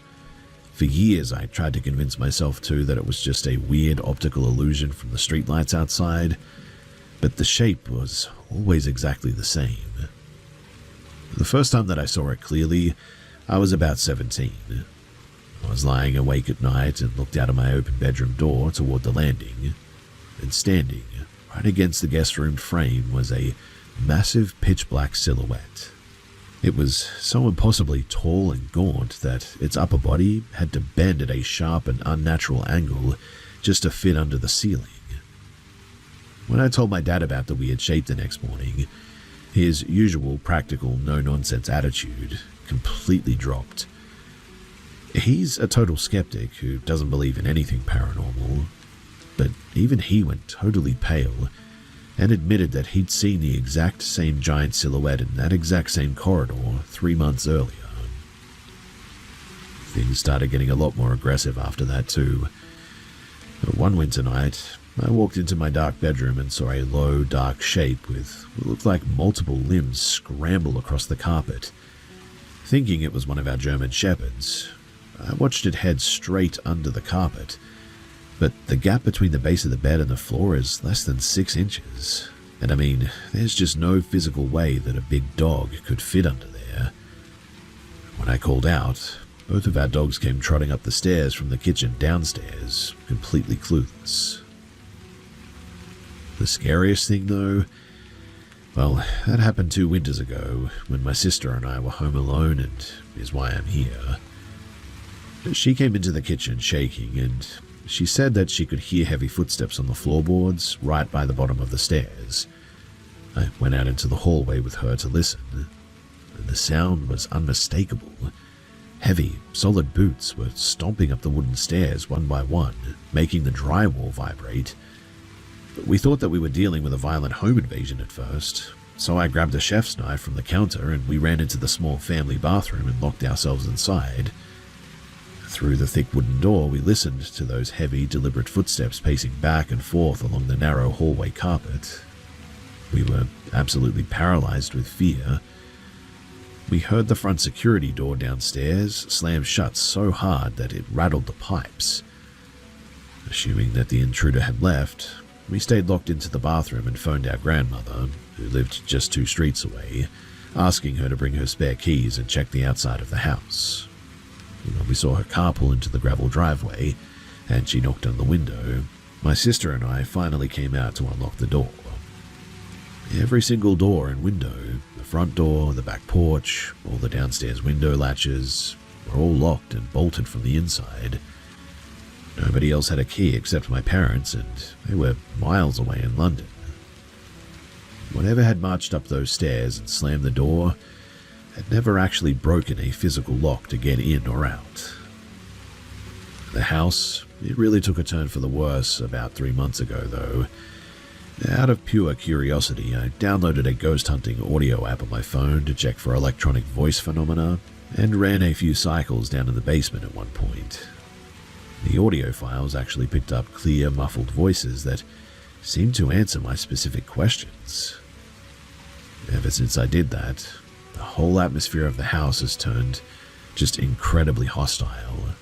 The air feels permanently heavy, and our dogs flat out refuse to step out onto the upstairs landing anymore.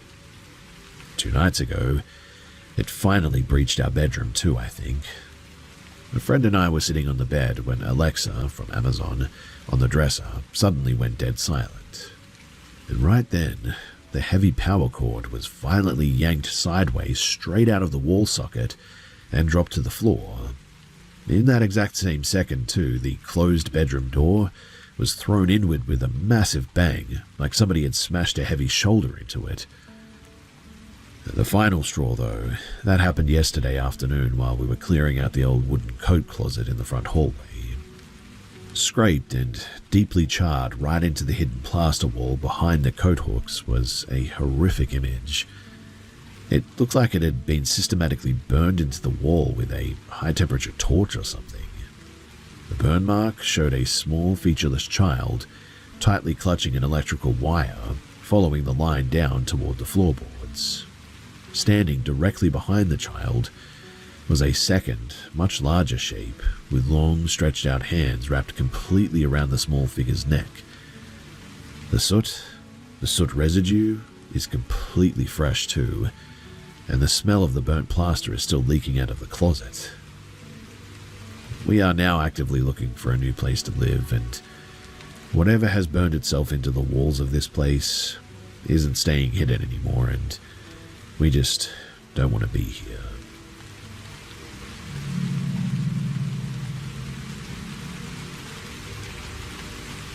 I'm 29 and work the permanent night shift as an industrial plant operator out in Ohio.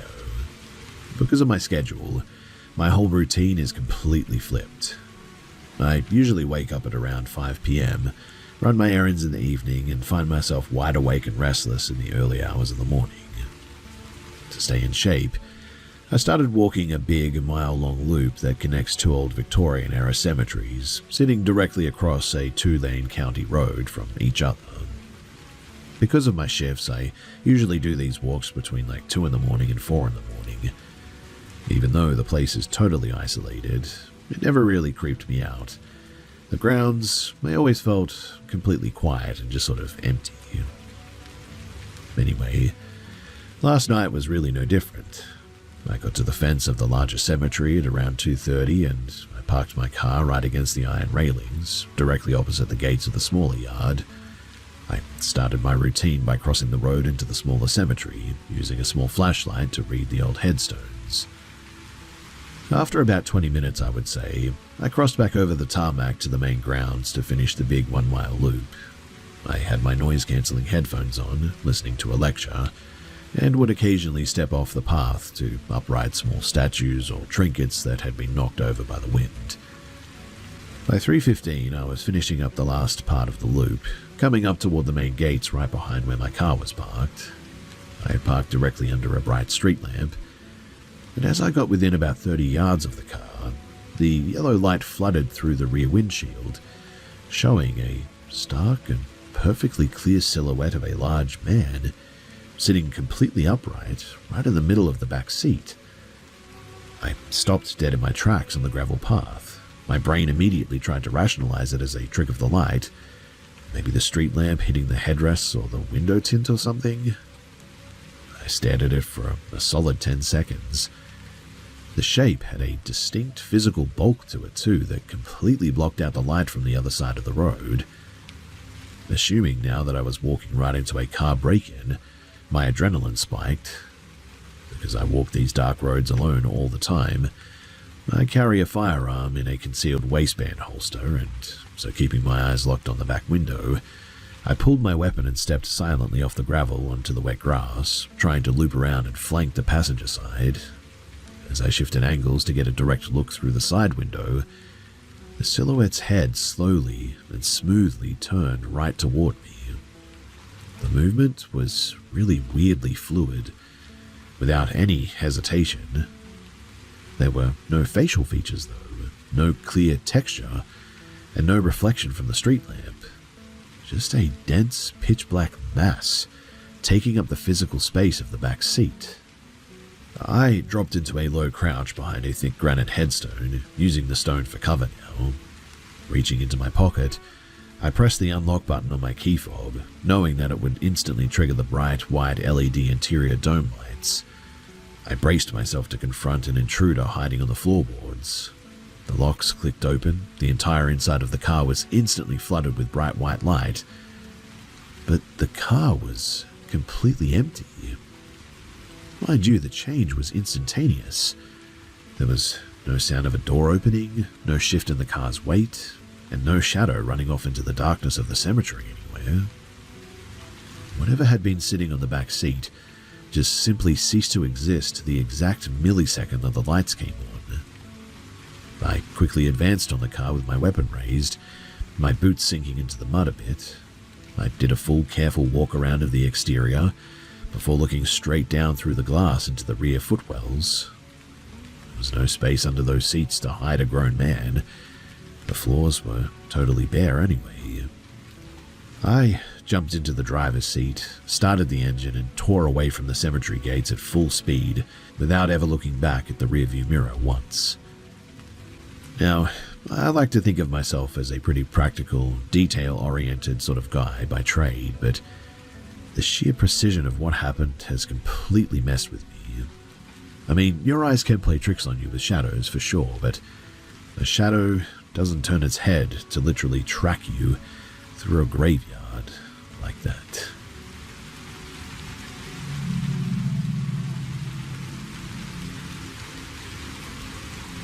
Back in the winter of 2008, when I was 16, my family moved into a pretty damp and drafty apartment. It was a bleak concrete high-rise with the radiators constantly hissing, and the winter sun was setting by 3 in the afternoon in this place. During those long, dark afternoons, I used to read tarot cards for my school friends on the kitchen table, never for money or anything, but just to pass the time a little bit. But whenever I shuffled the deck alone in the empty flat, the air would turn heavy and I'd get this distinct prickling sensation at the back of my neck, like somebody was standing right behind my chair, peering over my shoulder. One Tuesday, I came home exhausted and decided to catch a quick 30-minute nap before volleyball practice. I lay down on my right side at the very edge of the mattress, staring at the faded wallpaper, my mind sort of drifting into the heavy twilight zone right before deep sleep. When suddenly, a flat voice echoed directly inside the center of my skull, "Don't read tarot." Without thinking, fueled by teenage irritation, I snapped back in my mind for it to go away. The second that I opened my eyes, the breath was completely sucked out from my lungs. Squatting on the floorboards directly in my face, barely inches away, was what I can only describe as a wretched, hairless entity. Its skin was pale, translucent gray, covered in deep wrinkles. It had massive sunken eyes that were entirely bloodshot and dark, and its lips were pulled back to reveal sharp yellow teeth. Sprouting from the center of its bold scalp were roughly 20 long, brittle gray hairs that almost floated in the stagnant air.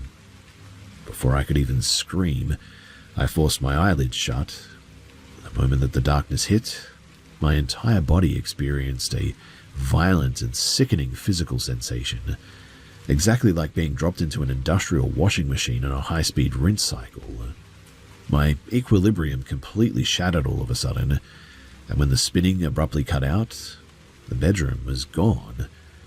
I opened my eyes, but there was no light, only a dense, freezing subterranean darkness.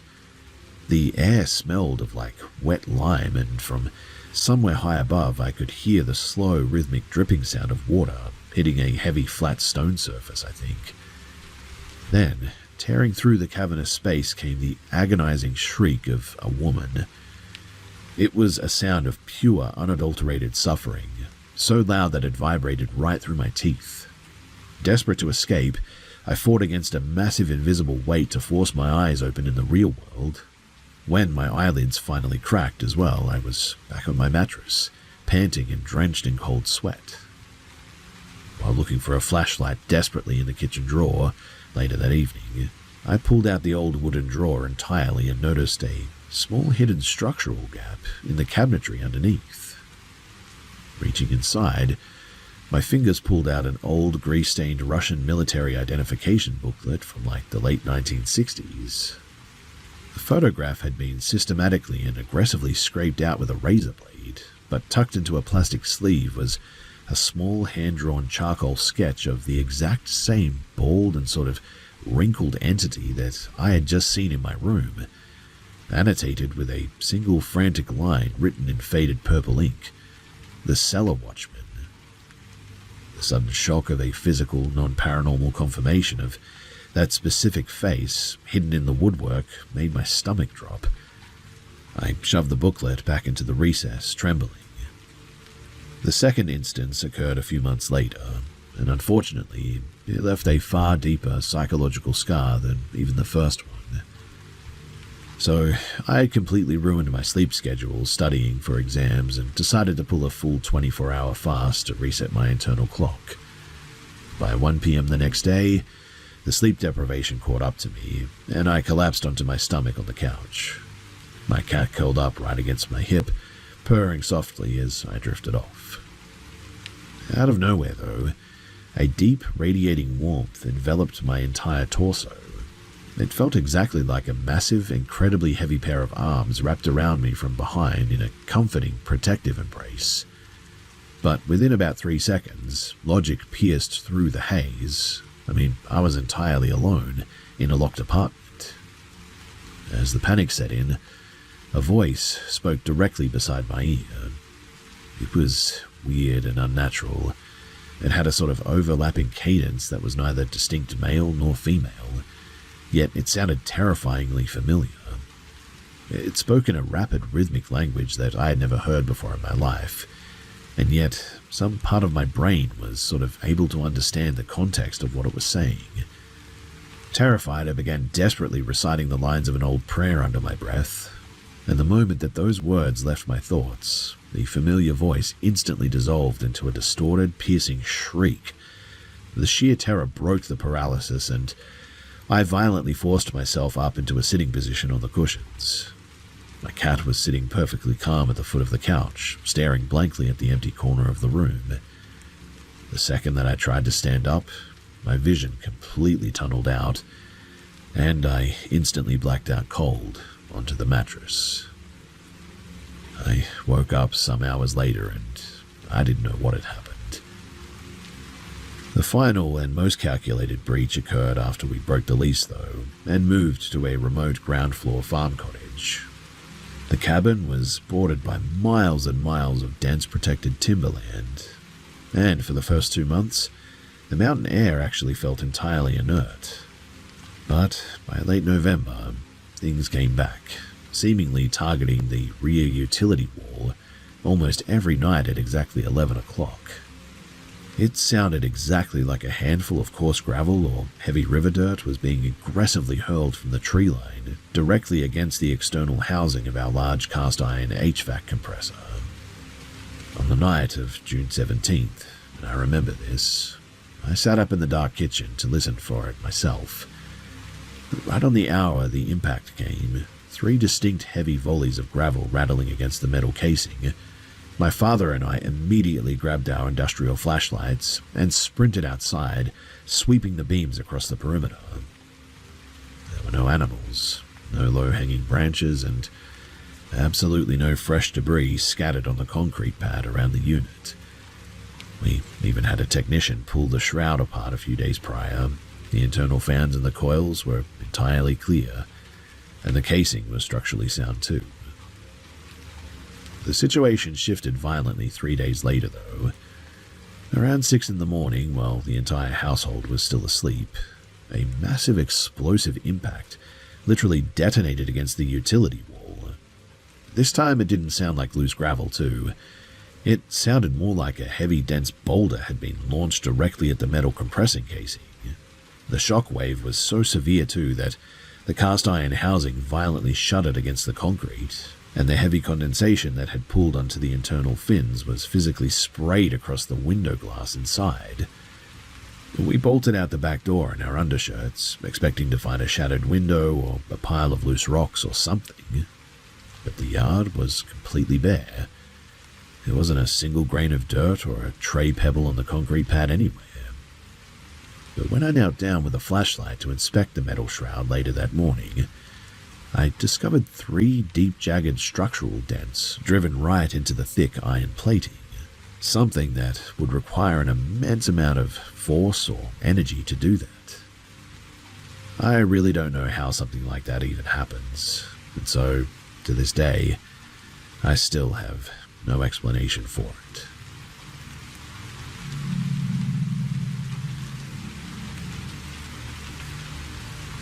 Back in 1993, my family rented a pretty isolated house out on some flatlands. Decades before the house was built, the land had been an old commercial sheep farm, and the property was still dotted with weathered timber shearing sheds, rusted wire pens, and old concrete drainage ditches. Growing up there, the whole house had this weird, heavy energy to it, and a lot of bizarre and unexplained things used to happen in our bedrooms with terrifying regularity. My older brother and sister had rooms right next to each other at the end of the hall, and almost every single night, their heavy pine bed frames would violently shudder and shake at the exact same second. And to make it worse, they both kept waking up to see a towering, faceless shadow figure standing dead still at the foot of their beds. I was in the small spare bedroom at the back of the house, right across the hall from the main bathroom. My parents told me that when I was a toddler, that room was a hotbed for weird audio things.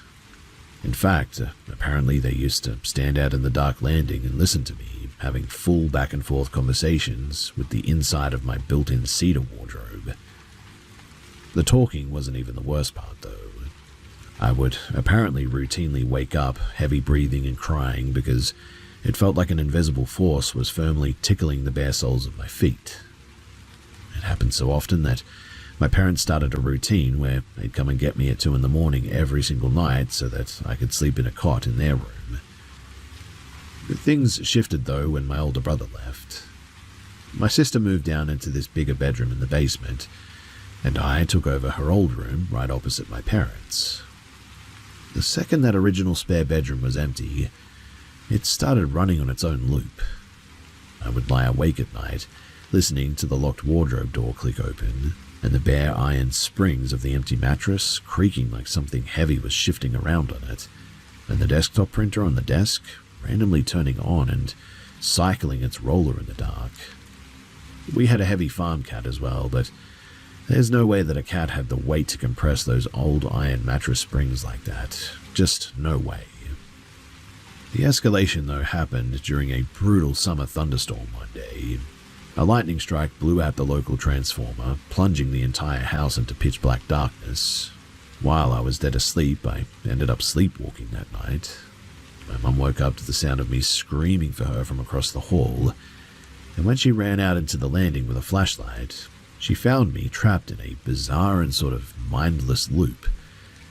I was marching straight into the closed doors of the empty spare room's wardrobe, back up 2 steps, and then throwing my entire weight against the wooden frame again and again.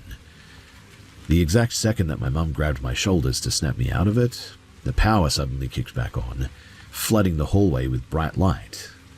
And in that split second, I remember sort of waking up all of a sudden. I looked past her shoulder into the empty spare room, and a young boy, totally pale and wearing old-fashioned mid-century work clothes, was standing right in the doorway. He made a slow and deliberate come here sort of gesture with his hand before he just vanished after I blinked.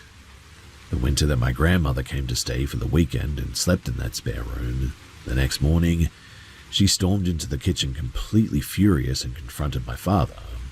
"Why did you come into my room and wake me up at dawn?" she demanded.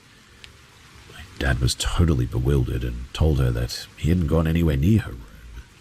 My grandmother thought that he was playing a sick joke and laid out exactly what had happened. She said that a man with my dad's exact build, height, and hair had stepped right out of the wardrobe. He walked to the bottom of the bed and forcefully grabbed her big toe to wake her up. When she asked what he wanted, the figure replied in a flat and sort of monotone voice, "You need to assist with the yard maintenance." It was the middle of January and the yard was buried under 3 feet of packed snow. The figure then just sort of turned around, walked back into the wardrobe, and the latch clicked shut. The final thing that happened, though, was when my mum and I both caught a brutal winter flu one day.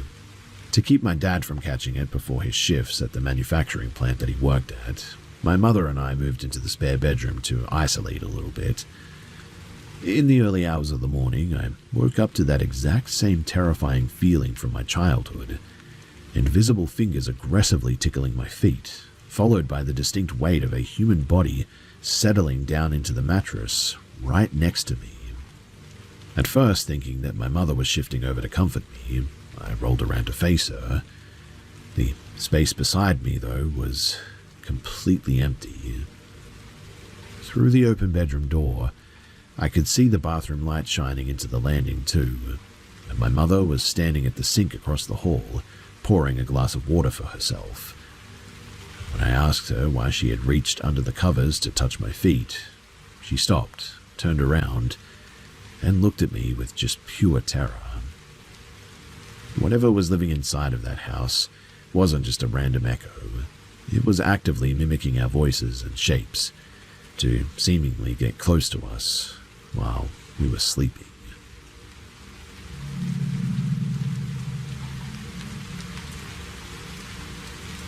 So my husband and I, we manage a remote cabin out in the thick woods of the Appalachian foothills. The land out there is incredibly rugged, packed with dense pine trees and steep rocky edges. Because we're so isolated, we always invite large groups of our close friends out for weekend hangouts and whatnot. Now, the weird stuff started on a clear, completely still evening in July.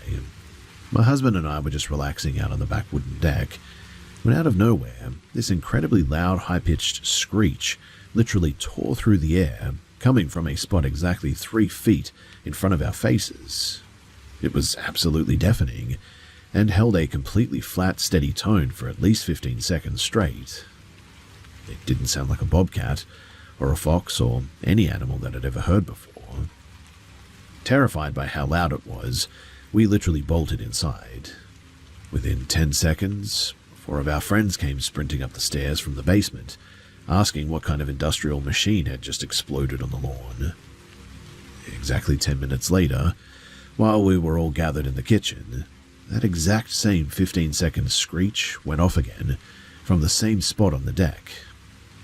And well, that was really it. We locked all the security doors and stood lookout for some time, but we never saw anything. Things escalated, though, immediately after that second screech. My husband unlocked the front door to walk down the gravel driveway with a high-powered flashlight to go and check the perimeter. And about 2 minutes after he had stepped into the dark, my 8-year-old daughter grabbed my shirt, trembling. "Mummy, why is Daddy doing that through the window?" I turned toward the front door. Standing right on the porch step was a shape, with my husband's exact height, build, and clothes. But his posture was completely wrong. His chin was sort of pinned flat against his chest. His eyes were rolled up, looking at me through his eyebrows, and his hand was rapidly scratching against the solid wood door. Thinking that he was just pulling some stupid, badly timed prank to break the tension, I rolled my eyes and walked back to the kitchen. When my husband walked through the front door 5 minutes later, my daughter immediately asked him why he was acting so weird on the porch. He stopped dead, totally confused. "What are you talking about? I've been out at the main utility gate 300 yards away for at least the last 5 minutes. I've spent years trying to get him to admit that it was an elaborate joke, but he completely denies it. Even that night, while our daughter was having a massive hour-long panic attack over it, he swore on his life that he never went near that porch. The next night, the physical interference moved even closer. I was standing on the back deck when a bunch of small, heavy stones were hurled from the roofline right past my left temple, hitting the wooden deck with a lot of force.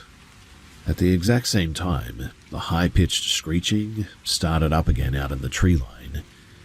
Assuming that one of our weekend guests had snuck outside to mess with us, I marched down the deck stairs to catch them. My daughter came with me into the gravel yard, and we tracked a dark shape moving toward our parked pickup truck. When she leaned down to look under the chassis, she froze. One of our close friends was lying perfectly flat on his back on the gravel, right under the engine. He was completely motionless, his eyes wide open and staring blankly at the underside of the truck. I called his name over and over again, telling him to get up, but he just didn't move a muscle. He didn't blink, twitch, or say a word. What made it truly impossible, though, was that the high-pitched screeching sound was blasting from the air right next to his head, and he didn't even seem to flinch. Terrified by how catatonic he was, we quickly left the truck and ran back into the house. 10 minutes later, we found that exact same friend walking up the lower path from the woods, laughing and talking casually. We all went inside together. As we walked into the kitchen, that same friend stepped out of the basement door. His hair and clothes were completely soaked with water, and he slipped on the tiles, wiping out hard. I snapped at him immediately. That is exactly what you get for pulling that garbage under the truck outside. He sat up on the floor, totally clueless. What truck? I've been downstairs in the hot tub for the last 45 minutes. None of the 9 other people in the house had seen him leave the basement or walk past the kitchen, even though the only way in or out was through the single door where we were all watching. Both my husband and our friend haven't budged on their stories for 7 years at least, and neither of them seemed to be responsible for what we saw those days. A few months later, too, while clearing out some old brush near the porch, my husband found a weird sort of thing hidden right against the foundation. Tucked into a gap in the stone siding was an old heavy iron logging chain. It hadn't just fallen there. The chain was actually tightly wrapped in thick layers of coarse matted human hair, mixed with old grease or something, all bound tightly together with heavy copper wire. We pulled it out and we burned it, wanting it gone. The property, it's been completely unstable ever since that weekend. On top of everything, the acreage has been under constant aggressive territorial harassment by a massive black bear that tries to smash through the kitchen windows at the exact time every single day, basically. I don't let my daughter out on the deck after sunset anymore. This has only been happening for the last month or so, but again, it's just another one of those weird things that happens here. Whatever that sound is, though, and the mimics that we see from time to time, well, I just hope that it all ends soon, otherwise I don't know if I can live here permanently.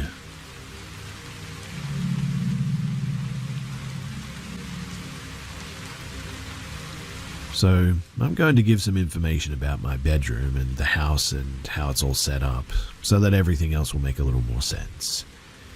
But my room is set up like a square. My bedroom door is tucked in the bottom right corner, with my bed up against the opposite corner, with the foot of the bed facing towards the top of the square. In the front of the square, there are 2 windows at the foot of my bed, with maybe a yard of wiggle room so I can walk to my door. Last year was really rough for me though, and my room was incredibly messy, so the only way that I could get to my door was to hop off the foot of the bed and walk past both windows to leave my room. Under the 2 windows in my room is a small roof covering a room from the first floor. The roofing extends a foot past the room's wall on all sides, and there's no way to get to this roof unless you went through my windows. There's also no way to get on top of the house, at all. No trees, no fence, no ladders, nothing. Now last year, I was up late at night listening to music. It was almost 12 in the morning and it was completely dark outside, with the only light in my room being from a terrible lamp that I've had since I was a kid. In order for me to be able to sleep, I have to have my fan on, otherwise I'll pretty much overheat guaranteed and be really uncomfortable. Because my fan is always on, sometimes loose papers on my floor will sort of flap around, so I'll just get up and move them so I don't have to listen to it. This night though, I heard a noise that didn't sound like paper coming from the foot of my bed. I was sort of confused and paused my music to listen. It got louder and I looked to where the noise was coming from. There was nothing on the ground, but when I looked up, a visceral fear that I've never felt before suddenly ran through me. At first, I genuinely thought it was a dog outside of my window, or a fox, but it was too unnatural. It was peeking into my window, and I could see its head and its pure white, unblinking eyes. That creature was the thing causing the noise, which I realized was scratching on the metal mesh outside of my window. We stared at each other, and this thing was huge. The creature started walking along both of my windows, scratching along the metal until it disappeared off to the side. Its back looked similar to a porcupine almost. I can't even describe it, to be honest. It was just sharp and it looked dangerous and made my breath hitch. I waited a few minutes, and thinking it was gone, I started inching towards the foot of my bed so that I could get the heck out of my room. It walked back across though, scratching the mesh, before sitting at the window in front of me and just staring at me. It paced between my windows for a bit, before walking off to the side and disappearing, keeping those wide eyes on me the entire time. Once I knew it was gone, I kept my eyes on the window at all times and backed out of the room. I sprinted down the hall to tell my parents, who were very disinterested, and, well, that was that. I walked back into my room and kept the lights on as I cried, and I just stared at my windows. I've slept with my lamp on since then, too. Now, a few months later, I had to move schools, and that's where I met Allie. We bonded pretty quickly and became really good friends. 7 months into our friendship, she opened up to me about her paranormal experience and how she thinks that she has some things that follow her around. She told me a lot of stories, but the last one, it made me stop. Allie started complaining about this dog that she's seen a few times across her life and how it freaks her out. Before then, I had never told anyone about the creature that I saw outside of my window, but she described it perfectly. After she finished, I opened up about how I saw the exact same thing, and since then, I've been trying to help her with her spiritual attachments. I've always dealt with paranormal stuff, and I'm a very spiritual person, so nothing usually phases me. I've been dragged out of my bed by the leg when a spirit was mad at me. I've been woken up in the middle of the night by a spirit trying to talk to me. Sometimes I can see like auras, I guess you could say, around people. But this was a rare occasion that something genuinely freaked me out. Allie is dealing with some demonic stuff, I guess you could say. Like, I'm talking scary demonic stuff. She lives on native land and has dealt with some of their supernatural creatures before. And my town also has Native American roots, which makes me wonder if the dog could be something native. Maybe it was scoping me out before I met her, since I've helped her manage the supernatural stuff in her life or something. I really don't have any clue as to why it appeared, but if anyone has any insight, then please do let me know.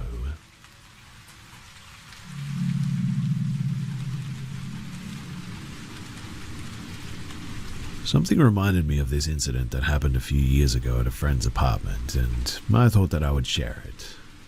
So back before COVID, around 2019 or so, I went to a party that my friend, 19 and female, was throwing at her place. No occasion or anything, we were just looking for a reason to get drunk, really. Anyways, I showed up and it was a small group, maybe 5 other people, mostly guys. We're all having a good time. A few hours go by, and as we're chatting in the living room, I hear a knock on the balcony fence.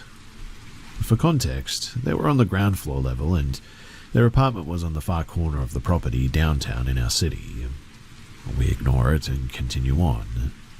Another knock follows soon after, and when we go to the balcony, we can't see anyone over the fence. We're all a bit confused, and we've turned the music down by this point, and another knock comes. Only this time, on one of the windows, and then again on the windows beside that one. It's getting closer to the front door until finally this person is knocking on the front door.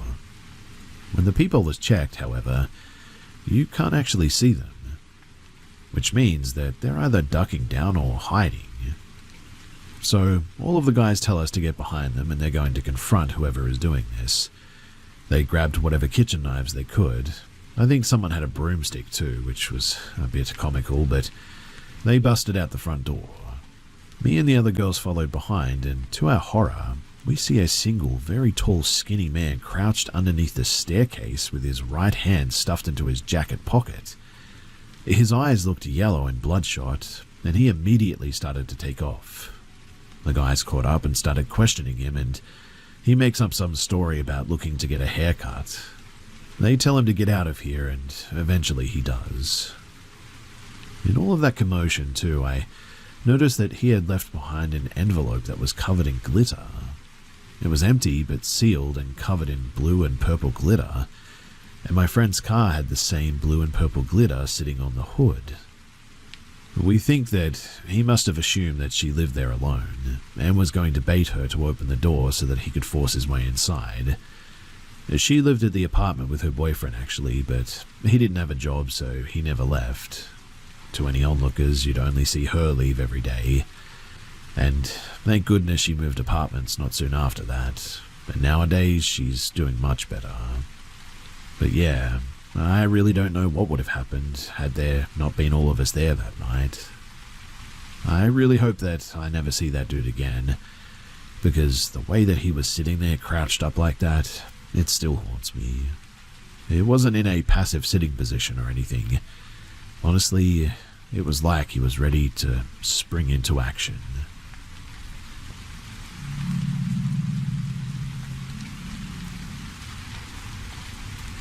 So I was just 4 years old, and my parents had just moved my family into our first house.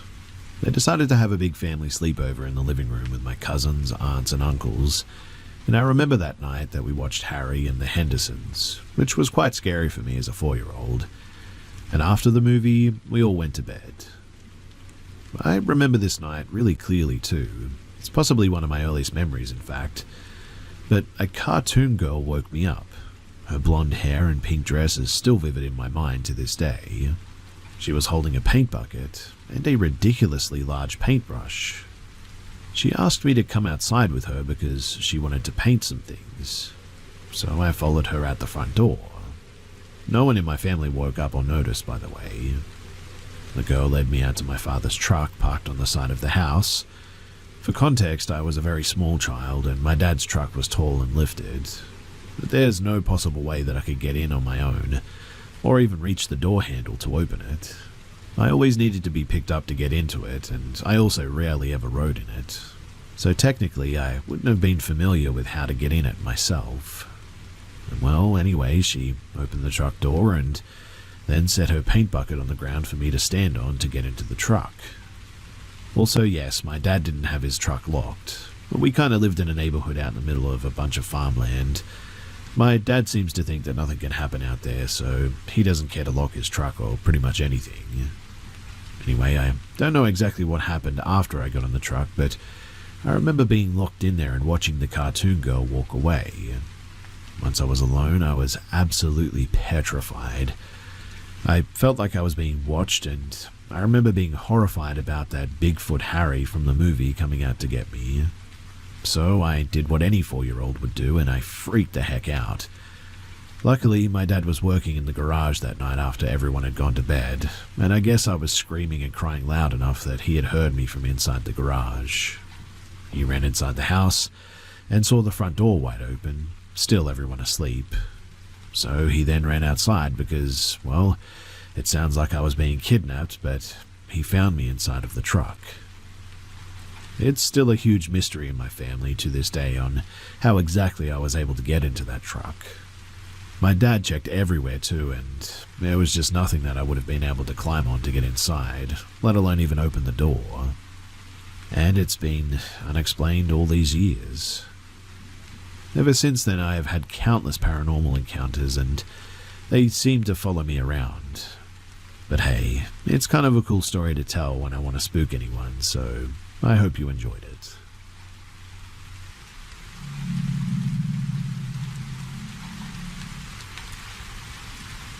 I enjoy sleeping outside, and I have a tent in the back corner of my yard up against the woods. Usually around midnight, I go to bed and I step outside and my motion light brightens up the yard as I walk about 40 yards to my tent. I'll be on Reddit or listening to an audiobook, YouTube, Netflix, whatever. And the first night that I was out there after setting up my new tent, I was relaxing when I heard a scratching near the door of my tent. Haha, very funny, good one. Now let me sleep, I said. Then off a bit in the distance, I hear both my teenage sons laughing. The next night, I hear coyotes very close. They frequent the high-tension lines just up the hill, and I hear them often, but This time it sounded like it was happening in my backyard, so I sat up, shut off my audiobook, and hit the record on my phone. It was pretty awesome and gave me chills just because it sounded so close. I could hear each individual coyote. It sounded like they were sort of attacking one of the pack, but anyway, the next night I hear them again, but much further away, and an owl who hauntingly hoots most nights. Later that night I hear scratching again, and tell them to go away as it must have been about 2 o'clock in the morning, perhaps even later. I fall asleep eventually, and same again the next night, but by now I know it wasn't my kids. I told them to stop the first time, and me having terminal cancer now, they do what I tell them. Some nights going to my tent as well, I see rabbits in my yard eating grass. Nocturnal rabbits? I don't know, but we have raccoons, opossums, squirrels, flying squirrels, fisher cats, and many others. I figured that something was brushing against my tent every night while grazing or whatever, but one night it was so loud and sounded so deliberate that I sat up and turned on my electric lantern and looked towards the noise, and see my shoes bouncing up and down on the tent floor. I thought to myself, oh my goodness, it's mice this whole time, or a snake, something that was comfortable beneath my tent. But last night was different. You see, I hear scratching again, this time on the opposite side where there is no door, where I'm up against the woods. It was definitely not an animal too, as it was up much higher and repeated a pattern-like scratching, like a record so to speak. I say out loud to leave me alone as I slap the side of the tent with the back of my hand. I could either hear or feel footsteps on the wet grass because it moved away and brushed up against my head and arm and stopped there. I had this pressure against me and I didn't move because I was terrified. After about 15 seconds, I felt it slowly move away and stop probably a foot or two away from my tent. It was weird to hear myself say loudly, "The power of Christ compels you." I couldn't think of something better to say. It just came out and, well, it seemed to work. I wanted to go in the house, but I was too frightened to open my tent and break for the porch. So I turned my audiobook back on, but turned the volume all the way up, and somehow, eventually I fell asleep. Tonight, though, I'm sleeping in my bed, and tomorrow I will go through the video on a bird feed camera that might have caught something. Being a skeptic, I will assuredly make some more excuses on what it could have been, but I was so scared last night that now I think that perhaps one day, who knows, I may become a believer.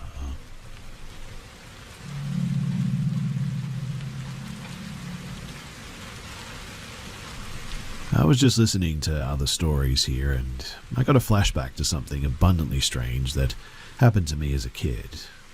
I figured that I should share it here, otherwise, well, I'll probably forget it for like another 20 years again. So my parents took me and my brother camping. I guess the place is still there, Nelson's family campground, along Halesbrook in East Hampton. My brother and I used to slip quarters in the arcade machines that they had in this log cabin-y sort of main office thing, and we loved it. The trip itself was, well, pretty uneventful really. Mum and Dad were nagging at each other and lightly fighting. Dad took us fishing at one point. We didn't catch anything and he was kind of being a bit of a jerk.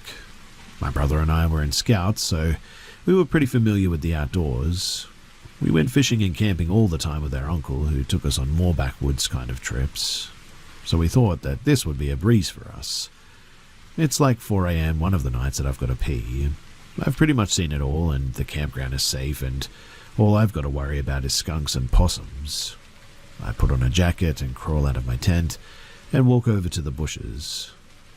I'm standing there, member in hand, and I see this animal head with glowing green eyes low in the bushes, about 20 feet out, maybe a foot or two from the ground. I assume it's a possum, so I start to pee. And then I remember thinking, wow, that possum actually really looks like an alien, but as if it was a giant bug. My eyes adjust and I expect a possum face to appear, but no, an alien, but sort of looked like a praying mantis. It kind of sinks in how strange it is. The eyes are glowing green like that and not yellow. like a bioluminescent sort of thing and not a reflection. I recall it reminded me of fireflies at the time, and then my eyes actually adjust, and I see that not only am I right, but I also see that it has long, spindly arms. It's laying there in a position like it was doing push-ups. Its otherworldly and strangely long arms are bent at the elbow, which when bent sit higher than its head. It sort of looked like a long letter M, I guess. I kind of digest all of this, as it were. I'm not dreaming, so I should probably panic, but I realize that if it's an alien, that they're only like 3 or 4 feet tall according to law, so I don't really care. I mean, I'll kick its butt, right? But then it stands up. Well, the head elevates, the arms straighten, and maybe it's just a human after all and some gangly creep. But the head keeps elevating. It would have had to have been 9 or 10 feet tall by the time that it was done standing up. I was just frozen there trying to tell myself how not real this was or the millions of things that it could be. Then I realize, no, what I'm seeing is what I'm getting. I'm looking at exactly what I think I'm looking at. I'm like 20 feet from this 10-foot tall mantis alien with glowing green eyes, and it's just me and him. Finally, I scream like my life depended on it, because it probably did. And then just everything kind of gets, well, hazy. I remember making it to the tent and hiding in my sleeping bag, and my brother reacting frantically. My parents are upset that I woke up the whole campground, and I tell them what happened. They walk over to where it was and see that it would have for sure been a few feet taller than adults, and I feel like I'm about to be sick. Meanwhile, I'm expecting a long, gangly arm to dart out of the brush and snag one of them. Thankfully, that never happened, but still, I was absolutely freaking out.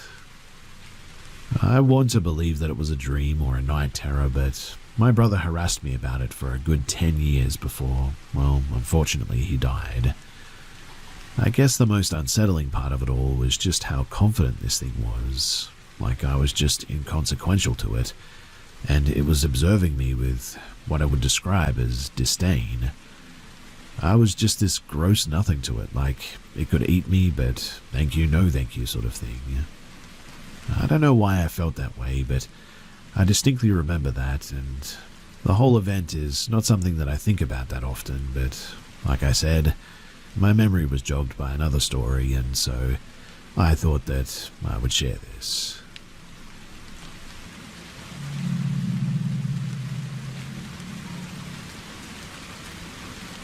A little while ago, I heard a chair move in the other room.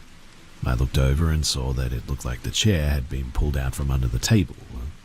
I felt a bit weird about that, but I blamed it on the cat and went back to decorating my MySpace page. Yeah, I was like 13 at the time. About an hour later, I heard the chair move again though, and this time it was facing me.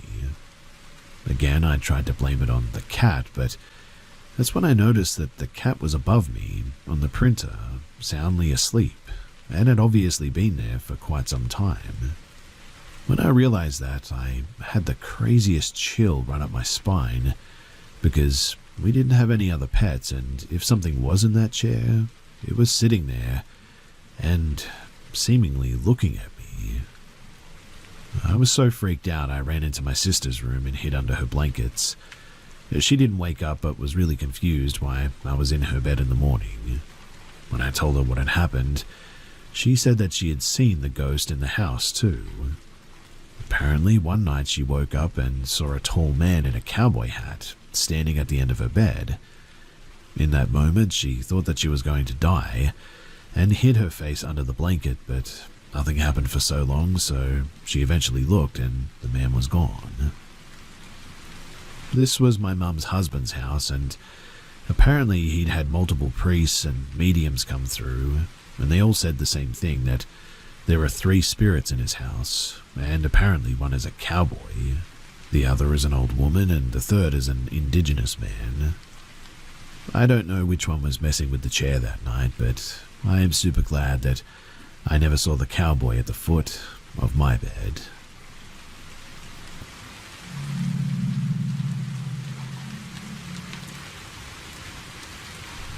I'm 16 now, and I've been dealing with something terrifying for as long as I can remember. It all started when I was 5, and honestly, I still don't fully understand what's going on. I know that some people won't believe me, but I need to share this, get it off my chest, and maybe someone out there has gone through the same thing and will know what to do. So, it all began when my mum, who was a single parent at the time, met my stepdad. He was super nice, and eventually we moved into his house. My stepdad had a daughter who was 8 years older than me, and I shared a room with her, but she wasn't around much because she was already dating and out with friends a lot. The house was old, like built in the early 1900s, and I remember feeling a bit creeped out almost immediately. At first, it was just nightmares. I was scared of the dark at the time, so I used to sleep in my stepsister's bed because it was closer to the hallway light. But every time that I slept in her bed, I had this awful nightmare where something chased me, trying to hurt me. I was only 5, so I didn't think much of it and just stopped sleeping in her bed. But then the nightmares started happening in my own bed too. It wasn't every night, but often enough to scare me. I couldn't really explain it to anyone because, honestly, who's going to believe a little kid saying that they're haunted? Over time, though, things got weirder. By the time that I was 7, we redecorated the room, and I started noticing, shadows moving at night and hearing random old-timey music. I'd wake up in the middle of the night and see shadows standing in the corner or behind the door. One night I woke up, but instead of being in my room, it felt like I was in my grandparents' old living room. It was completely empty, and even though I knew that I was awake, I couldn't see my room at all until I bumped my head on the door. That was when I started to seriously freak out, but I didn't tell anyone because I thought that they would just brush it off. By the time that I was around 9, though, I became convinced that it was the spirit of the old woman who used to live in the house. The reason for this is that the only owner before us was a 96-year-old woman who died in a retirement home, and I thought that her spirit had stayed behind. I'd see her shadow standing in the corner of the room where my stepsister's bed used to be, or I'd feel something pulling at my feet while I slept. Sometimes I'd see her standing behind the door, just a silhouette through the glass. I never really saw her face or anything, but I was convinced that it was her. I got to the point where I got used to her presence. I wasn't exactly comfortable with it, but it became a part of my life, I guess. That is, until things got worse. Her presence started to feel, more aggressive, I would say. She'd move around more, and her shadow looked less human, taller, skinnier, and somehow more threatening. The nightmares, they became more intense, and I could feel her in other parts of the house, not just in my room anymore. I'd hear footsteps on the stairs, like someone was walking around late at night, and the whole house just felt very off.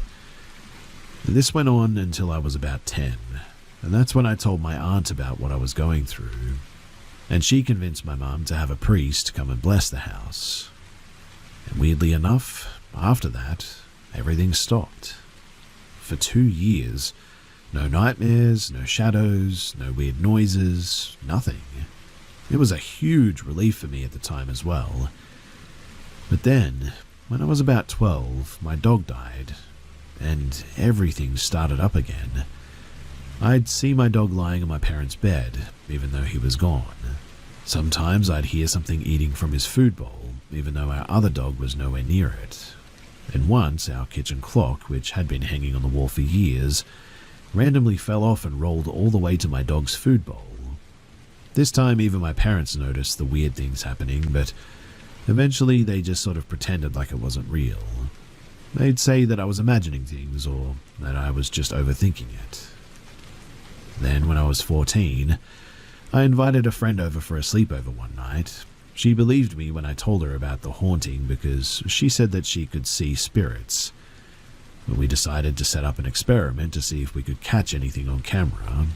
We put cameras in the room, and the next morning we actually found something. There was a dark shadow lying between us in the bed completely still like it was dead. The camera stopped recording at 3:30 in the morning, but what we saw freaked us both out. I showed the footage to my parents, hoping that they'd finally take me seriously, but they just made me delete it. I wanted to send it to someone who knew about this stuff, but they wouldn't let me. After that, things went quiet again for a couple of years, and genuinely I thought that maybe it was all over at this stage.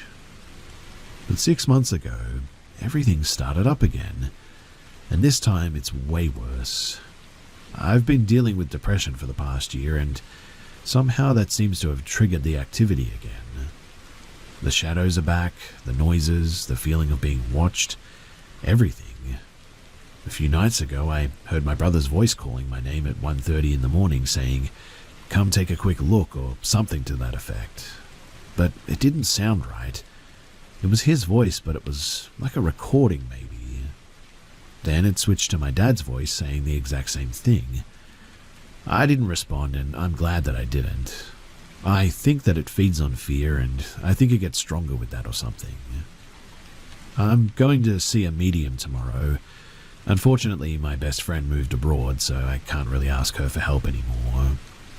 I don't know what this thing is or why it's attached to me, but I really, really need some answers. If you're going through something like this, please don't ignore it.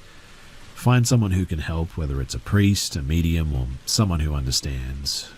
Don't let other people's disbelief stop you either. I'll keep you guys updated after I meet with the medium, but please, do wish me luck.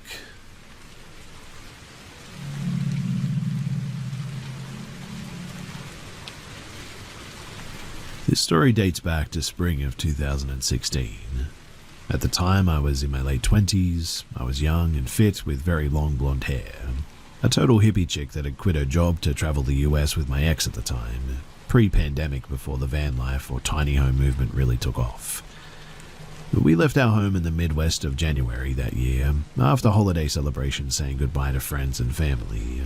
By sometime in April or early May, we made it to southern Texas and decided to check out Padre Island National Seashore. For those of you unfamiliar with the location, it's a seashore that you can drive right onto with your vehicle. My now ex and I were in a 26-foot Class C 1976 Chevy motorhome. We drove into the island at nighttime, and waking up the next morning was the most insane and phenomenal experience. The ocean was a mere 15 feet away. I mean, the visual was absolutely breathtaking.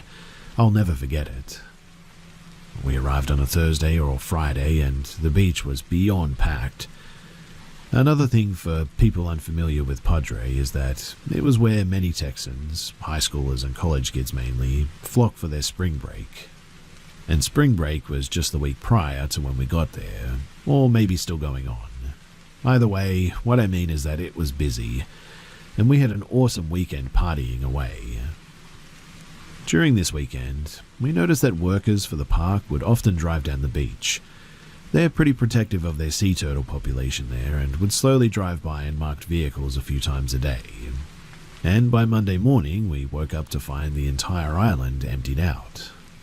When I tell you that we were literally the only ones, both when you looked left or right, we were the only ones for what seemed like miles. It was a gorgeous morning too, so I walked the dog quickly and then came inside to sit at our pop-up dining room table to do some journaling. My ex was asleep on the very back couch. We were backed in with the windshield facing the ocean, so of course I took a seat looking towards the beautiful view. Maybe 15 minutes after I sat down to journal, a grey beat-up pickup truck drove by, kind of quickly, headed towards the direction of the park entrance. That was the first activity I'd seen on the island that morning, and I didn't think anything of it. However, maybe 5 or 10 minutes later, the same truck came driving back past our RV, this time much slower. The man driving the pickup was going so slow, in fact, that we made eye contact for several seconds as he went back by. He also seemed to drive closer to our vehicle in order to better see inside. Alarm bells should have been ringing at this point, but I kind of just shrugged it off. I was very much in my free spirit phase and was not easily off-put. And this is where it gets really creepy. So obviously, this guy needed to turn back around since he was driving away from the park entrance again. But I was honestly minding my own business. I kind of put him out of mind. But yes, several minutes later, the man came back. But this time, he pulled directly up to our RV with his truck, essentially nose to nose at a 45-degree angle, to appear as if he were giving us a jump. Not far-fetched for a 70s vehicle on the salty beach, but he was blocking us in. It was now that my heart dropped and I began to get a bit scared. I screamed my ex's name immediately and he jumped up from the couch. I know that he could hear the panic in my voice, but I'll never forget just how quickly he got up and how he had his arms spread across while he ducked down to see through the windshield. He was 6'5", very bearded, and I'm 1,000% sure that he was the only reason that the man in the grey beat-up truck sped off like he did. It took several minutes for my heart rate to return to normal. My ex and I just looked at each other, because that was the most unusual encounter on our trip yet. Surprisingly, we stayed another week after that, in the same spot as well. The idea never entered my head that the man could bring reinforcement and come back for me or us. I was very foolishly fearless and naive back then, I know. Anyway, it wasn't until later that day that another fact dawned on me. When my ex and I had arrived over the weekend, we only pulled out one camping chair. That one camping chair was in plain sight next to our RV outside. Prior to this spot, we had never done that. We always got both chairs out. But we ended up using driftwood to sit on when we had our bonfires there. And so that was the nail in the coffin for me. The scary man in the grey truck absolutely thought that I was a young girl all alone. And I still wonder to this day, almost 10 years later, what all he had in mind for me that morning. Also, out of curiosity, I googled Padre Island National Seashore Murder, and it looks like a murder of an RV couple occurred there back in 2019, which honestly gives me chills.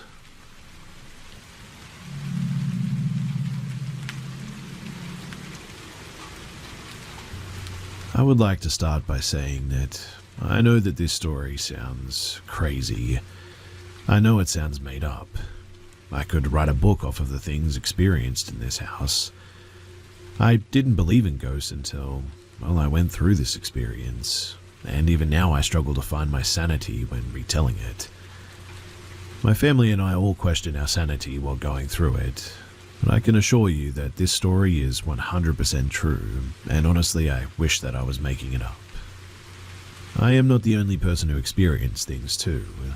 In the following story, I'll give you the perspectives and experiences of myself, 13 to 16 years old when it all happened, my mother, who was a widow, my younger sister, 1 to 3 when it happened, her name is Polly, my now stepfather, Mark, my stepbrother, 13 to 16 years old when it happened, Nick, a religious family member, Tina, a woman who stayed with us for a few days, Katie, my sister's godmother, Jen, the ghost hunters, and our priest. Again, I know that this is going to sound pretty absurd, and so it's hard to know where to start, but I'll start before the haunting. So when I was about 12, my mum married a really great man named Ron. This was the classic tale of a blended family. I was my mum's only child, and my stepdad had 2 sons of his own, one slightly older and one slightly younger than I was. And shortly after getting married, they had my younger sister, Polly. Ron was super fun and the ideal stepdad. Imagine a kid trapped in an adult body. The only thing that I didn't like about Ron, well, his family and his church. His family was super dysfunctional and toxic. His kids were, like, real bad, and I hated being around them. I'll get to more of this later, but he didn't have custody and was trying to get it. His church was also very different from what I was used to. I grew up Catholic. I'm not sure what he was, but at his church, the service would take hours. And there would be people barefoot in the aisles, randomly shouting out, speaking in tongues throughout the whole production. Nothing wrong with that, I guess, but if you're a Catholic and have ever been to this kind of church, it's a very different experience. We didn't go to this church often, but after my sister was born, he wanted to go a lot more. Now, there was this one very old sweet lady at this church who would always come up and say hi to my mum and the new baby. We didn't know her well, and she would be the first odd experience that we would have. You see, one day my mum, Ron, baby Polly, stepbrothers and myself all went to this church. The older woman came up to us and, instead of her typical upbeat, happy demeanor, she seemed very concerned and pulled my mum aside from the group. She warned my mum that she could see and sense a very, very dark, evil, powerful energy attached to Ron's family. She said that she could see it already affecting him and his boys, and warned my mum that she needed to get my sister and myself away to keep us safe. This woman was very concerned, but obviously my mum just sort of brushed the whole situation off as just a crazy lady thing. His kids kept getting worse though. All sorts of things, like one tried to kill his grandfather, theft, vandalism, all sorts of stuff. So they weren't allowed to come around as often. Simultaneously, my stepdad began to get cranky, sluggish, and a bit weird. I even started feeling very uncomfortable around him, and disconnected. This all came to a head shortly after my sister turned 1. Unfortunately, my stepdad, he ended his own life, and I was the one who found his body. We had no warning. In hindsight, I could see changes in his behavior, but none that could have made us think that this was coming. He left a note to my mum and sister, literally, deeply, sloppily scratched into the wood on the top of a desk in the same room. Very rushed and not at all in the right state of mind. My mum, she went into a months-long state of shock, not eating, not talking, barely able to make eye contact. We moved out of the house in with my grandparents temporarily, and this is where things started getting weird. My mum was the first to have these little experiences. She claims that she could just feel Ron's presence with her when she would rock Polly to sleep or hang out in Polly's nursery. She would think that she would accidentally hear Ron, sort of behind her, or catch a glimpse of him in the corner of her eye or something. But then she started smelling his cologne, clear as day, regularly. Eventually, my mum bought a house for us to move into. On the day of closing, she slept in the house on her own the first night.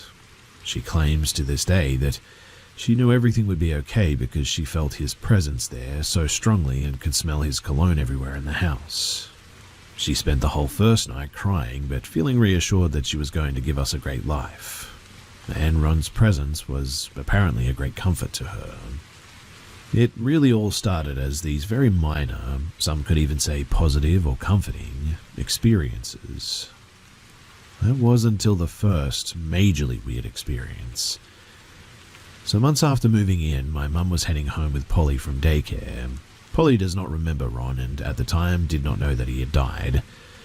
One day, as my mum and Polly are heading home, Polly, maybe 2 years old now, says to my mum that she doesn't want to go home. My mum obviously asks why, and Polly responds, because that's where Daddy is, and Daddy is sad. My mum is silent. Polly continues, Daddy can't breathe, his throat hurts, Daddy is choking, and starts making choking noises in the back seat. My mum absolutely loses it, and speeds home. She immediately tells me, and I'm like, yeah, I don't know about all that. But it was hard not to believe her when hearing the panic and the fear in her voice. We didn't live there long until I started experiencing things as well. The house is a historic home and had cold spots, I guess you could say. Not, oh, the windows are cold in this room, so it's cooler type of spots, but I mean significant drop-offs in temperature by 15 to 20 degrees in those areas at least. The cold spots? Well, number one, my sister's playroom on the first floor of the living room. The second, my bedroom closet only, upstairs. and the third my sister's bedroom upstairs. Now, my first experiences were also minor. Like, I'd open my closet to get changed in the morning and get hit with like a burst of cold air daily. My mum and I would be hanging in the living room, and toys in my sister's playroom would regularly go off on their own. Most often it was this riding horse toy that you had to sit on, and it would sing this song, like I'm a happy horse or something. Toys going off and the occasional bump in the night eventually turned into the faint sounds of footsteps, though, in the upstairs hallway. We chalked all these things up to just having an old house and it being normal to hear some creaks and bumps occasionally. We would also hear my sister talking to someone in the middle of the night in her room. She had this framed picture collage in her room from her dad Ron's funeral service. It was a bunch of pictures of the family, and we would hear her talking to someone saying who all the people were. Like, this is my sissy, that's my daddy, this is mummy, etc. We set up voice recorders and caught it happening, and when we asked who she was talking to, she always said putt-putt. Our dog would also randomly start barking and growling at nothing in the house. Typically, it was in the living room towards the stairs. But things really got so much worse, though. My mum, she started dating Mark. Mark was my best friend's dad, and he lived down the street and worked midnights.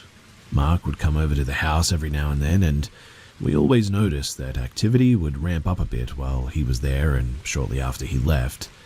But we didn't think too much of it. Still just minor things after all. I did local theatre in high school, and there was a girl in my cast, Katie, who came into rehearsal one day covered in bruises. Katie was a little bit older, but we found out that Katie's husband had been hitting her and she really needed someplace to stay until things would calm down. My mum is a DV survivor herself, so this tugged at her heartstrings, and she told Katie that she didn't have a choice. She was coming to stay with us temporarily. My mum was worried Katie's abusive husband would show up at the house, so she asked Mark to start staying over. Keep in mind, though, that Mark worked midnights, so during the day it was only him and Katie. But after Mark moved in, that was when things really took off. Katie stayed for a few days, and then she suddenly left. It was a very hasty leave, and we wouldn't find out until later that she left because she was terrified of being alone in our house. She said that she would hear things, see figures out of the corner of her eye, and felt a very heavy or negative energy in the house. She also said that she felt like she wasn't alone and was being watched. She asked if our house was haunted, and we just sort of laughed at the idea. But then Mark started having experiences, a lot of them too. Mark is a very vivid dreamer, and according to him, he started having some of the worst, messed up, violent, even sadistic nightmares that he had ever had in his life in our house. Some of them are so sad that to this day, he won't even tell us what happened in the dreams. Eventually, he shared with us one particular dream and said that Ron came to him and was really upset. He had met Ron previously, maybe once at like a school function, but in this dream, Ron was yelling at him, telling him that it was extremely important that he find Tonya. Mark asked who the heck Tonya was, and my mum and I's mind were blown. Tonya was one of Ron's sisters. They were not close, and Mark never met her or knew about her. Yet he kept saying that it was really important that we contacted Tonya. The next dream Mark tells us about had us questioning all the happenings around the house even more, because apparently Ron became a regular in Mark's dreams, getting increasingly more angry and violent with each dream appearance. In the last dream, Ron was losing his mind at Mark about some sort of RC car and how he needed it, and Mark had to find it. My mum and I had no idea what he was talking about, so we contacted Ron's old best friend. The old best friend knew exactly what we were talking about, because apparently Ron had a little RC electric car that he'd always take apart and put back together to make it faster. Eventually it just went into a box, I guess, in the basement, and my mum and I never knew about it. The car was actually before our time in his life. The best friend asked how we knew about it though, and was pretty shocked to find out that it was via my mum's new boyfriend's dream. The incidents only increased in frequency and severity too. Bangs, loud footsteps, sounds of running, feeling of not being alone, cold spots even colder, etc. Mark moved in full time though, and Polly's behavior took a turn for the worst at this point. Polly quickly lost the tiny amount of emotional regulation toddlers have. She threw tantrums constantly, would hit, scream, throw, and bite over the tiniest things. Her lying went through the roof, and we figured that these were things being learned at daycare or something. She completely stopped sleeping in her own bedroom because she hated that room. In fact, just walking into the room with her would lead to a complete meltdown. She would occasionally sleep in my bed with me, but I told my mum that I couldn't do it any longer because every time she slept in my room with me, I had a very weird and very violent dream. So she started sleeping with my mum instead. Other than the weird dreams, bad behavior, and car incident, the first truly odd experience with Polly would be with her and the missing apple. Polly loved fruit and ate apples regularly. We had a finished basement that was rarely used because it felt weird down there, but we had some of her larger toys down there stored away. One day we gave Polly an apple for a snack, and later that night remembered that we didn't get it from her to throw it away. My mum got super paranoid about bugs and it going bad, so she asks Polly where is the apple. Now, Polly had this tent thing that she played in the basement, and she would always tell us that Jesus lived in her tent in the basement. We just said, okay, and just rolled with it sort of thing. But when we asked where the apple was, she told us that she was hanging out with Jesus in her tent, and the bad kids came. No clue who the bad kids are, but she would also tell us that there were bad kids in the basement. Remember the bad kids for later. Polly, though, was adamant that either the bad kids took her apple, or that Jesus gave the bad kids her apple. We searched the house and the garbage can from top to bottom like 1,000+ times, and, well, we just never found that apple. Polly is 13 now and still says that she remembers the bad kids in the basement, and is still adamant that they took her apple. My mum practically interrogated her about it as a kid. But whenever she would be bad, she'd always blame the bad kids and say that they told her to do it, or that she didn't do it and it was all of them. Her behavior, though, kept getting worse, until she eventually would get so upset about something that she would start screaming and biting herself until she even drew blood. This is obviously not normal for a toddler. Keep in mind this new habit too, because this only gets crazier. A side experience my stepbrother, Nick or Mark's son, had soon after that also included the basement. He didn't live with us, but he had a key and he would come and go.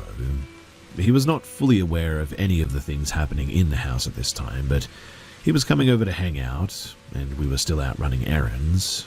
He said that he would just wait for us inside, and he swears on his life that when he walked inside, he clearly heard my mum's voice calling for something from the basement, and heard what he described as kids. He went down to look for them, and then called me to ask where we were. I obviously said that we were still out and asked why, and he was adamant that he thought that he had heard us. Well, while down there apparently, he felt the need to go to the toilet, because what story would it be without my brother going to the bathroom? But anyway, he didn't want to make the main bathroom smell, so he used the basement bathroom since he was already down there anyway. And he claims that right after getting off of the phone with me and being mid-business, he heard a child laugh right behind him, and it absolutely terrified him. According to him, he has never jumped off of a toilet so quickly. Now, we had been living in this house for maybe a year at this point, and the experiences were only getting more frequent and, well, pretty much undeniable. The footsteps, the toys, the cold spots, the sounds, the dreadful feeling. Making excuses for the things happening around us was getting to be pretty difficult at this stage. Polly is being bad, nobody is getting any sleep, We were frustrated, exhausted, and drained mentally, emotionally, and physically. And I think that's when whatever we were dealing with, it took advantage of us the most. Polly started having night terrors regularly, very different from a nightmare, and also started sleepwalking too. You would find her standing in the doorway of her room, standing right above the stairs, standing somewhere in your room, or you'd wake up to her standing at the side of your bed, which always terrified me. But mostly we were afraid of her getting hurt. At the same time, the sounds of heavy footsteps upstairs became regular. And I remember one night my mum had put Polly to sleep up in her bed, and Mark, my mum, and I were still sitting in the living room just watching a movie, when clear as day, we heard someone absolutely booking it down the upstairs hallway. We give each other that look, and my mum says, heck no, she's going to check that. We needed to make sure Polly wasn't sleepwalking though, so somehow they convinced me, the teenager, to go upstairs and check on my sister. And there she is, fast asleep on my mum's bed, certainly not sprinting through the hall. Another memorable experience though was soon after my sister's 3rd birthday party. Mark, my mum, and myself are just hanging out in the living room with Polly upstairs asleep, and we hear someone come barreling through the hallway and down the staircase. Stairs were on the left far side of the living room against the wall. At this point, the sound of footsteps has become such a normal occurrence that it doesn't even fully weird us out anymore. But this night was different. Polly had some helium balloons from her party in the doorway of her playroom, and as we're all sitting there, after hearing someone or something come down the stairs, I kid you not, we start seeing one singular helium balloon very slowly float from her playroom, across the living room and up the stairs. I was absolutely astonished by this. None of us could believe what we had just seen. My mum went to get the balloon and found it halfway up the stairs on the landing. To this day, I still get goosebumps whenever I remember this moment. That was my first sighting, I guess you could say, but it certainly was not the last, and it wouldn't be long until we were seeing, well, figures. The first time I saw a figure was in the upstairs hallway. I never typically kept the lights off when moving around my house. You could turn the upstairs light on from the living room, and I hated the dark. My room was immediately at the top of the staircases, and my doorway was on the left-hand side. I was in a rush to grab something from my room, so I ran up the stairs with the light off, and that was when I saw him. Standing directly in front of me, in the hallway, was a man. Probably 6'5", I would guess, but it was early evening but still dark, and I remember thinking my eyes were playing tricks on me at first. I stared at him for a few seconds and felt the fear welling up inside of me. When I snapped out of it, I went to flip a light on, and he was standing directly next to the hallway's light switch. I was not about to move any closer toward him, so I reached my arm inside of my bedroom and quickly flicked the light on. And by the time that I had done that, he was gone, of which I never saw him again. 2 other people have had definite sightings in that house, Mark and my mum, and they also had a weird sound experience together. Mark had 2 sightings, and the first one may be my favorite of all the sightings, in fact. Like I said before, I did local theatre in high school, so sometimes I would get home pretty late at night. Mark, my mum, and Polly are all in the master bedroom in bed when Mark says to my mum, I didn't know that they were home already. She must have just gotten in." My mum looks at him confused and says, "No, they just left for theatre. She'll be home in like 30 minutes. Mark is adamant though that I was already home because he swears up and down that he just saw me in the hallway outside the bedroom door. Almost like I leaned over and just peeked my head and part of my body inside of the room. Mark is so convinced, in fact, that he saw me that they call me, and I confirm that I'm not at home, but I am on my way home. When I get home, Mark thinks that we're messing with him and that I've been home the whole time, He has me in their doorway reenacting what he saw, and then he goes, "Huh, no, it definitely wasn't you. You're not tall enough. Whoever or whatever I saw, it took up the whole doorway." Now, I'm not sure why Mark seemed to think that I was that tall, but it's consistent with my sighting of a very tall man or thing or something. Which leads to his next sighting, which was not nearly as exciting, I guess. We had one of those old school attics where you would pull down the string thing and the ladder falls from the ceiling. You know the one, right? Then you climb up and you lift that wicked heavy door at the top to get in. Well, we kept holiday decorations in the attic up there, and Mark says that when he opened the attic, he saw a tall, dark figure bolt from his eyesight behind a stack of boxes. Upon seeing that, Mark just closed the attic door and he got the decorations down another time. Now, to my mum's sightings. She has always stuck to the same story as well, and it actually makes me believe her and also question what kind of mother that she was.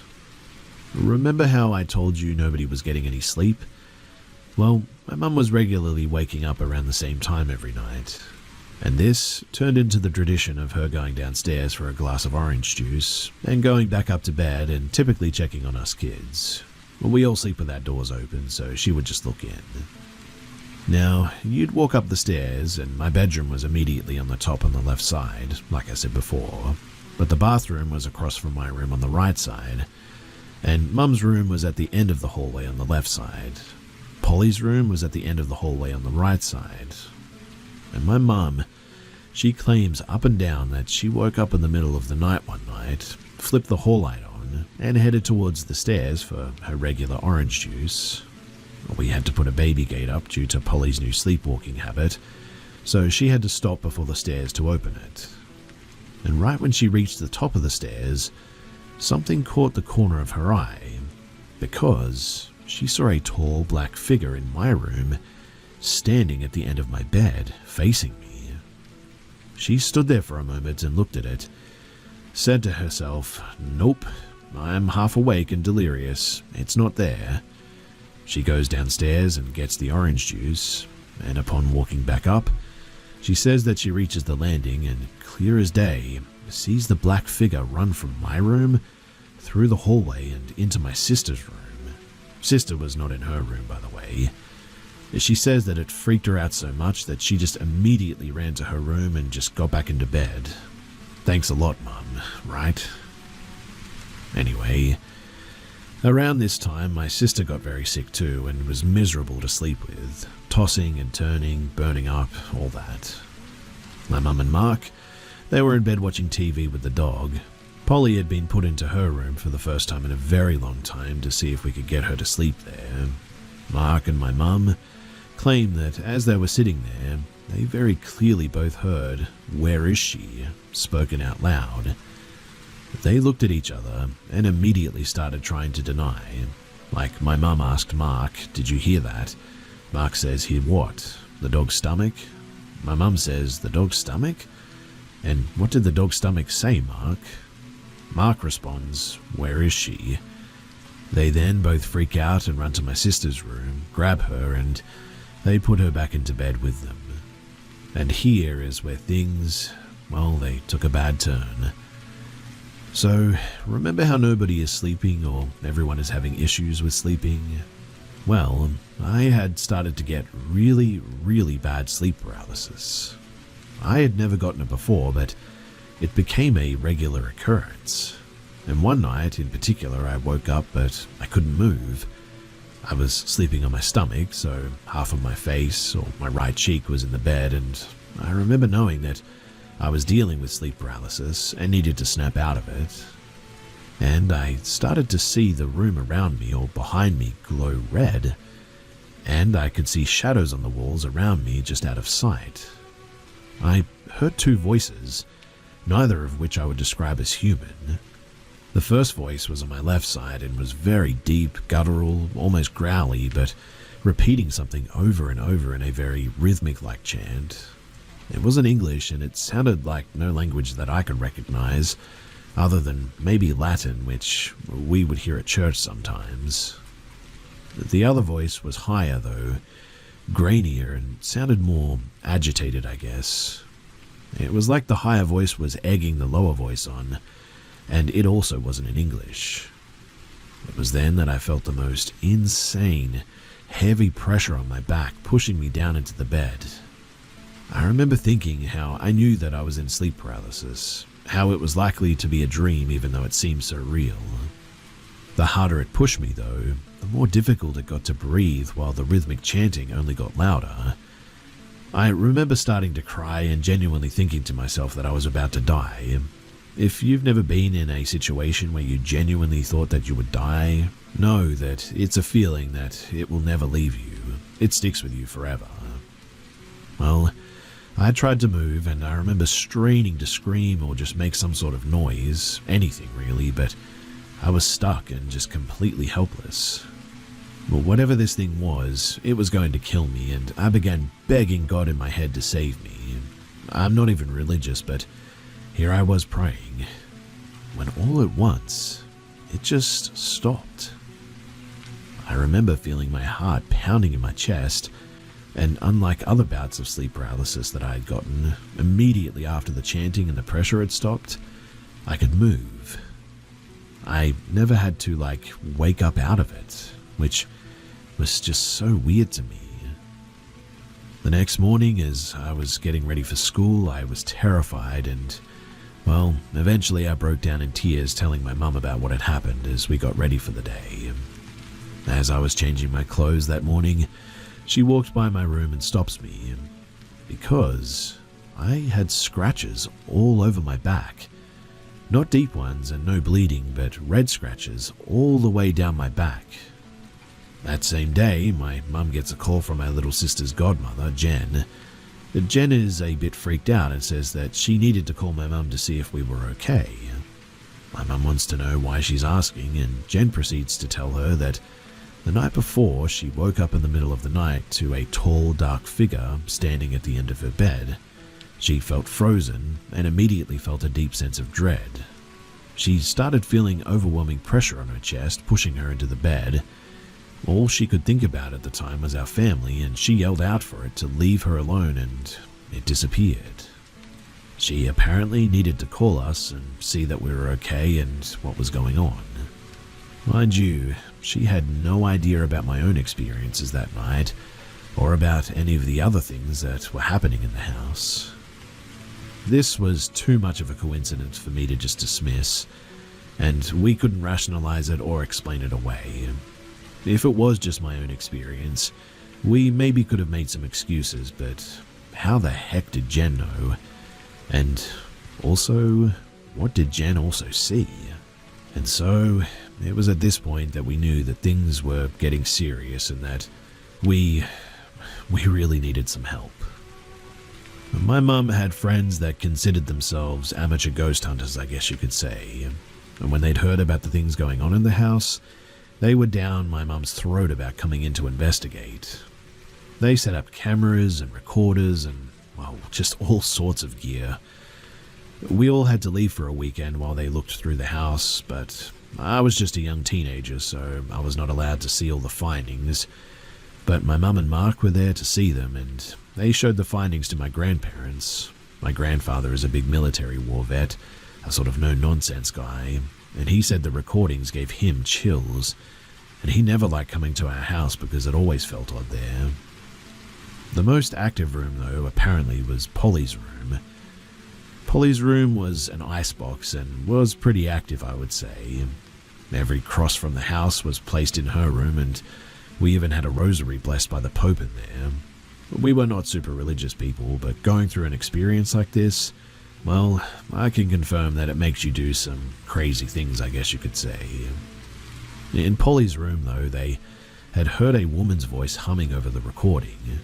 They even caught something moving the recorder around, and clear as day heard a male voice say, "What is this?" while moving the recorder.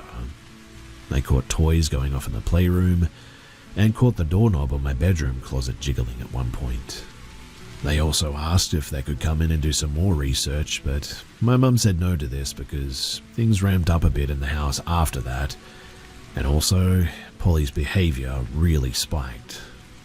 We knew then that we needed some other help, a different form of help, I guess. We first reached out to a woman in our family, Tina, who was very involved in her church. Tina came over for the first time and immediately stopped when she came through that door. She put her hand to her chest and said, "Oh my goodness, I'm so sorry, but I just got the most overwhelming sense of my mum being here when I walked in." Her mother, she had passed away a few years prior and was a huge part of our overall family. It didn't dawn on us until that moment too that my cousins and I had a running joke growing up that we all had an imaginary friend named Mrs. Tut-Tut, who lived with her, and she was responsible for taking care of.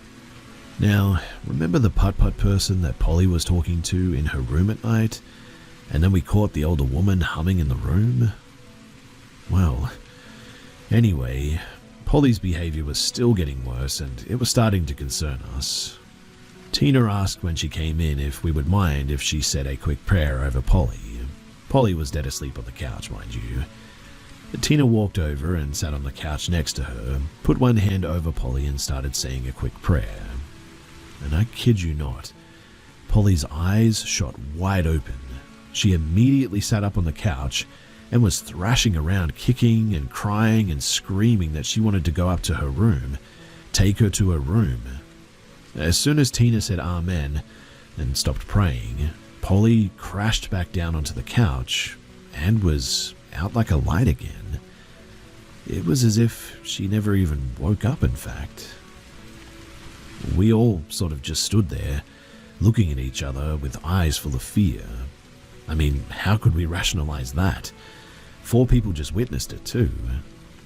We really feared for Polly at that stage. We went to our church and we spoke to our priest. He listened to our stories and gave us advice. He told us that based off of what we were saying, he felt the entity was evil and we should not try and make contact. He had to assure my mum that this was not wrong. We should avoid discussing it in the house at all costs too. No talk of the devil or watching scary movies. A crucifix blessed with holy water was to be placed in the most active rooms. They're still there to this day as well. And he said that he felt that it was probably demonic as they can masquerade themselves as somebody else in the beginning and they feed off of grief and stress and all that.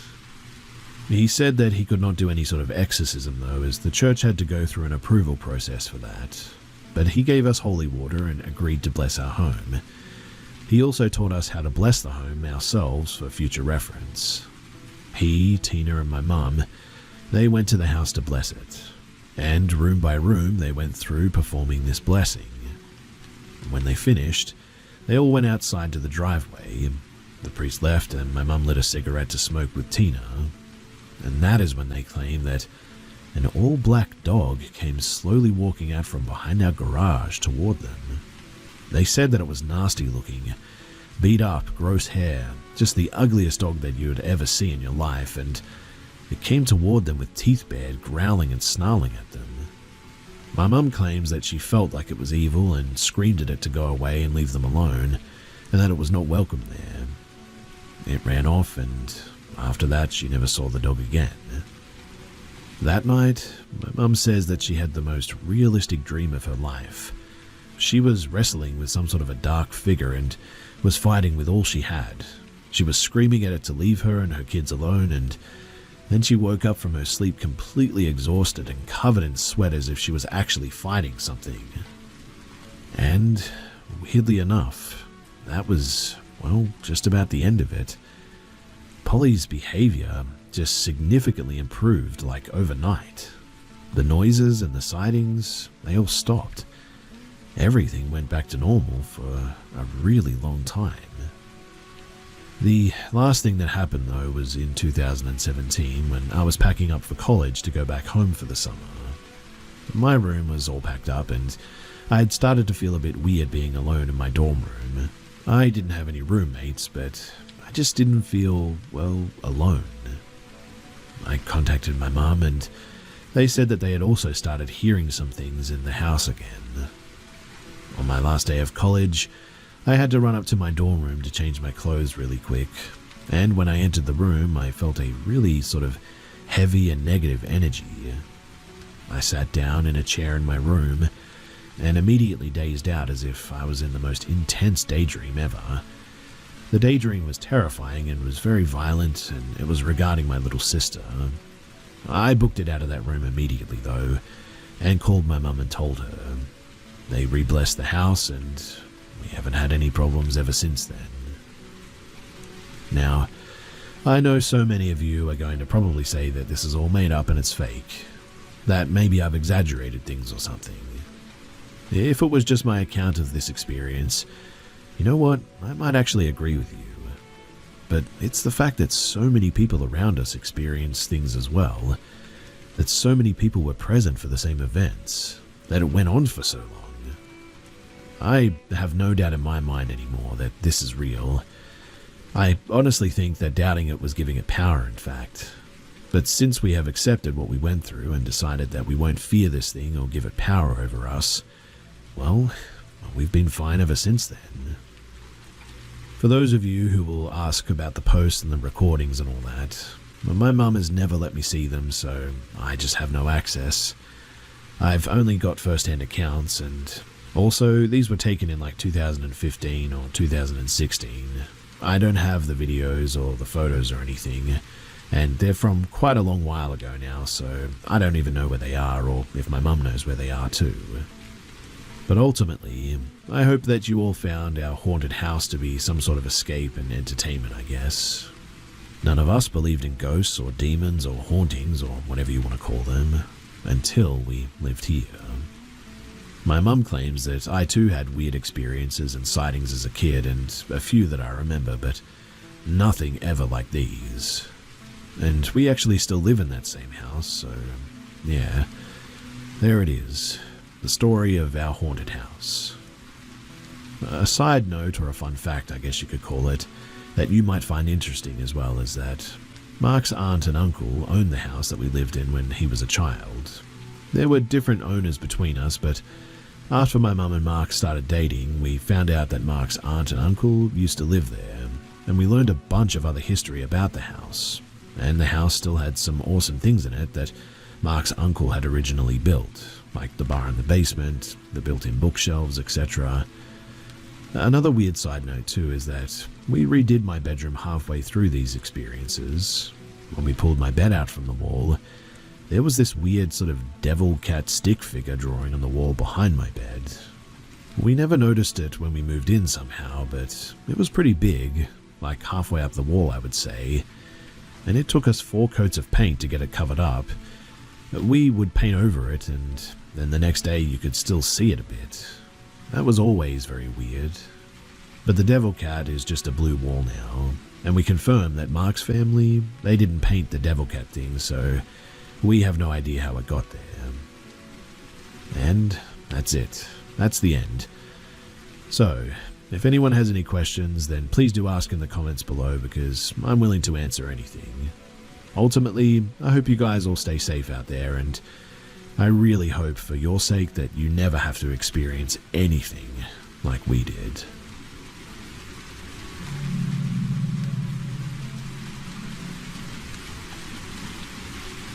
This happened around November of 2021 in Garner, North Carolina. North Carolina, being how it is when it comes to weather, it was a fairly warm night this night. I went to the neighborhood soccer field to go stargazing and to look at the full moon. The sky was clear and the moon was bright. It lit the field up nicely, in fact. After I set up my telescope, 20 minutes passed by with my back turned towards the neighborhood. I see a light dance to my left, so I turn around. A guard is doing their routine patrol and checking for intruders, so I think nothing of it and I turn my attention back to the stars. Then, I heard a noise that didn't sound human or like an animal. A deep guttural sound came from far behind me, and I turned to look again. It was the guard. It didn't feel right at all, and I turn back to start picking my stuff up. Then I hear footsteps getting closer, and the light was gone. "What a wonderful night, isn't it?" the voice asked. I turned to respond, but I noticed something off. The figure stood straight, like a soldier in the military, feet together and arms to his side. Yeah, it is," was all that I could muster out, then continued gathering my telescope and bag.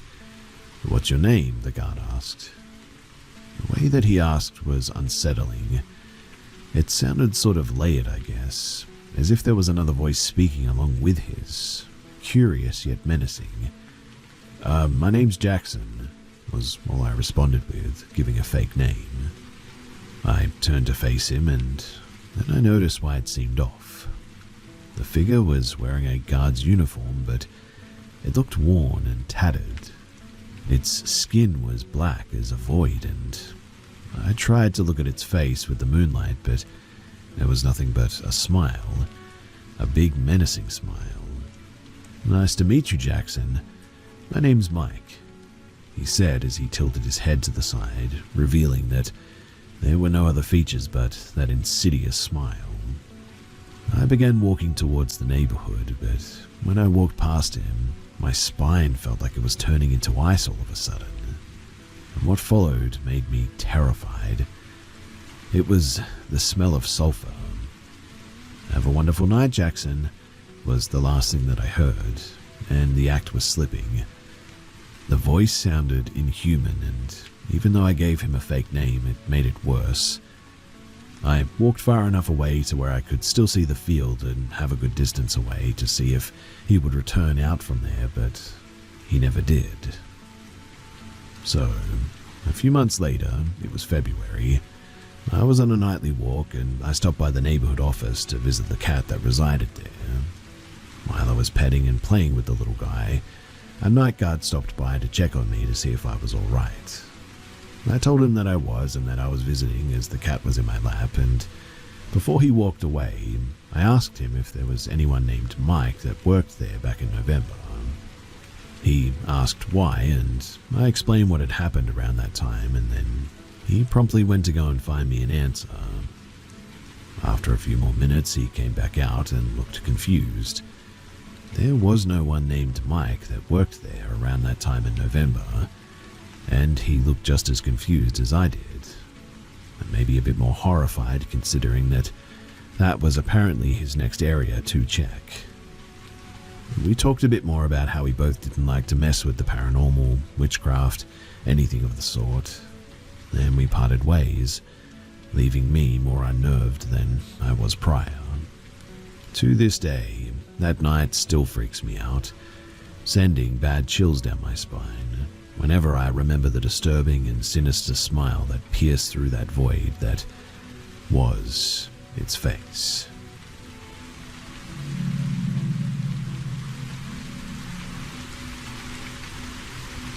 I was around 9 or 10 years old when my mum and I moved up north to the southwest of the UK. We just settled into our new home, and I was starting in a new school as well. On my very first day, we had an assembly. For anyone not from the UK, that's a morning gathering where the entire school meets in the hall to hear announcements from the teachers and all that sort of stuff. Nothing exciting, just them going on about, to be honest, I cannot even remember, but just random stuff. Anyway, one detail that always stood out to me, even then, was how close the school was to a major naval base, which was just down the road at about maybe 500 meters away. This particular base, it houses nuclear submarines and large naval vessels too. At the time, I didn't think too much of it, but now it definitely feels like it might be relevant. So I've always struggled with paying attention due to my ADD, attention deficit disorder, so naturally, my mind began to wander a bit. While the head teacher droned on, I found myself gazing through the tall windows of the assembly hall. It was around 9 in the morning, and the sky was a blanket of heavy grey clouds that day. And then, something strange happened. As the cloud cover began to shift and thin out in patches, I spotted something in the sky. It didn't move with the clouds. It didn't shift, flicker, or pass like a plane might. It just sort of sat there, motionless, in the break between the clouds. A large triangular object, dark and metallic. It definitely wasn't a trick of the light or a fleeting shadow or anything too. This thing had shape, 3 distinct points, clean edges, and a presence that felt, well, strange. My first thought as a kid was that maybe it was some kind of satellite or weird military equipment, but it seemed far too low, far too clear to be that. It wasn't suspended in space, it felt like it was right there, hovering above us, completely still while the sky moved around it. I remember blurting out something like, "Is that normal?" right in the middle of the assembly. The kid next to me nudged me and whispered for me to be quiet and pay attention. And when I looked back up, the clouds, they had rolled back in, thick and unbroken, and whatever I had seen was gone, just like that. Mind you, I didn't see it fly away, I didn't see it vanish in a flash. It was simply there one moment and then it just wasn't. It stuck with me ever since then, and I remember this all so vividly. Not just the shape or the silence, but the feeling that I'd seen something that I wasn't supposed to. I know it's easy to chalk it up to a child's imagination too, and you know what? Maybe that's all it was. But back then, I didn't know anything about UFOs or strange sightings like this. I had no frame of reference. I was just a bored kid in an assembly looking up at the sky. But I saw something, and I still think about it.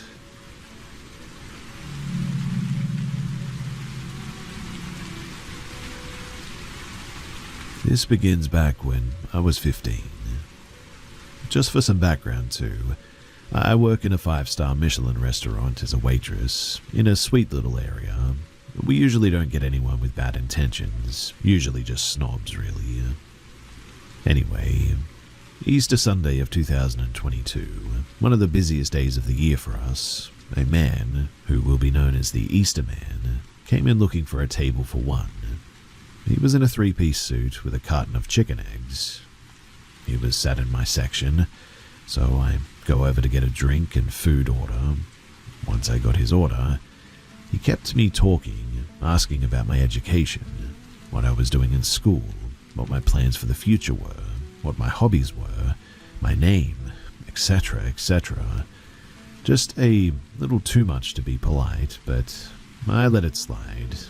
I was busy and tired, and I didn't want any trouble. Eventually, he left for the day, and quite honestly, I thought that was that. Now, for the next couple of months, he would come in 2 to 3 days every week. He got more confident too, attempting to flirt with me, asking me to come out with him after work. However, things got worse when one shift, I was walking him to his table and he slid his hands down my back and over my butt. I turned around and somehow politely told him not to touch me and do not push my boundaries, as I was only 15 and he knew that. After that, I didn't serve him that day. A week later he came in and I refused to serve him once again. My manager took over his table, and yet when everybody was on break and it was only me on the floor, he came inside. He knew by that point that it was table service only, and came up behind me, bringing his hands down on my arms. I was shaken up by that, but politely again told him not to touch me. And then after that, I didn't hear from him again until next Easter of 2023. Now, last Easter, things got worse. He showed up again, the usual shenanigans, yet my managers were prepped this year, not allowing me to go within the vicinity of him, keeping me safe. But this was only useful inside of work. You see, I walk through the town centre to get to work. It's about a 25-minute walk from the train station, and as I was walking to work one day, he saw me in his car and followed me into work. I immediately told my managers, who, yet again, told me to stay away from him. A week after that, I was having coffee before work, about a 15-minute walk away from my job, and what do you know? Guess who sees me and follows me on foot to work? I again tell my managers, who keep me away from him, again mind you, yet that day was different. He asked my managers for me, saying that he knew that I was there because he'd seen me. Now last year, in 2024, I took a lot of holidays around Easter time and was off for a lot of exams at that point. Supposedly, he came in a few times, asked for me, and he didn't come in much when I wasn't anywhere to be seen. He hasn't come in since then, however, and, well, this Sunday is Easter Sunday. So, wish me luck for Easter of 2025, because I dare say that I'm going to need it once again.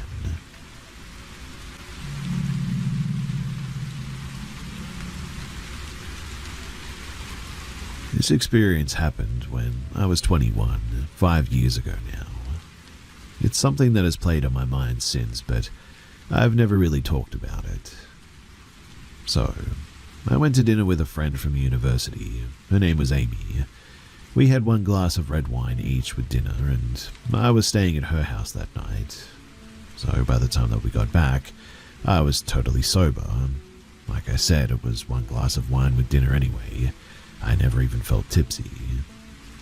Amy was in her ensuite brushing her teeth at one stage, and I was laying in her double bed on my side, facing the bathroom that Amy was in, when all of a sudden I felt the very distinct feeling of a hand with long nails go down my back, from my neck to my bottom.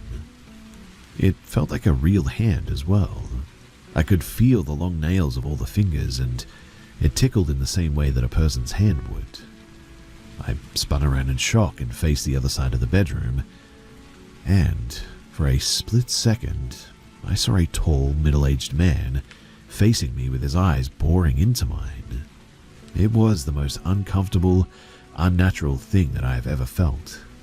He was perfectly aligned with the far wall of the bedroom, and I saw him about 5 meters away, so no explanation for the human hand scratching down my back.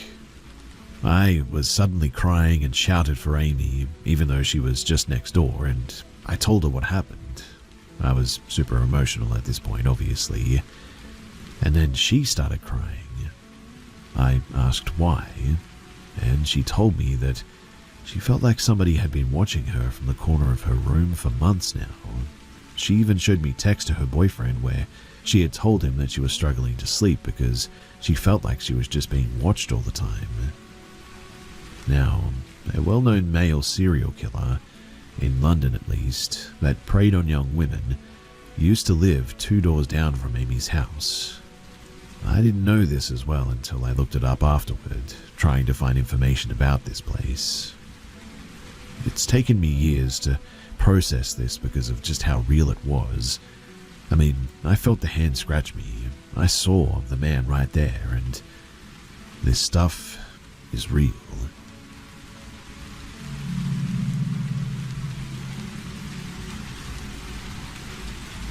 So I am an EMT as of writing this, but as this takes place, I was a student doing an ambulance ride-out with the local fire department.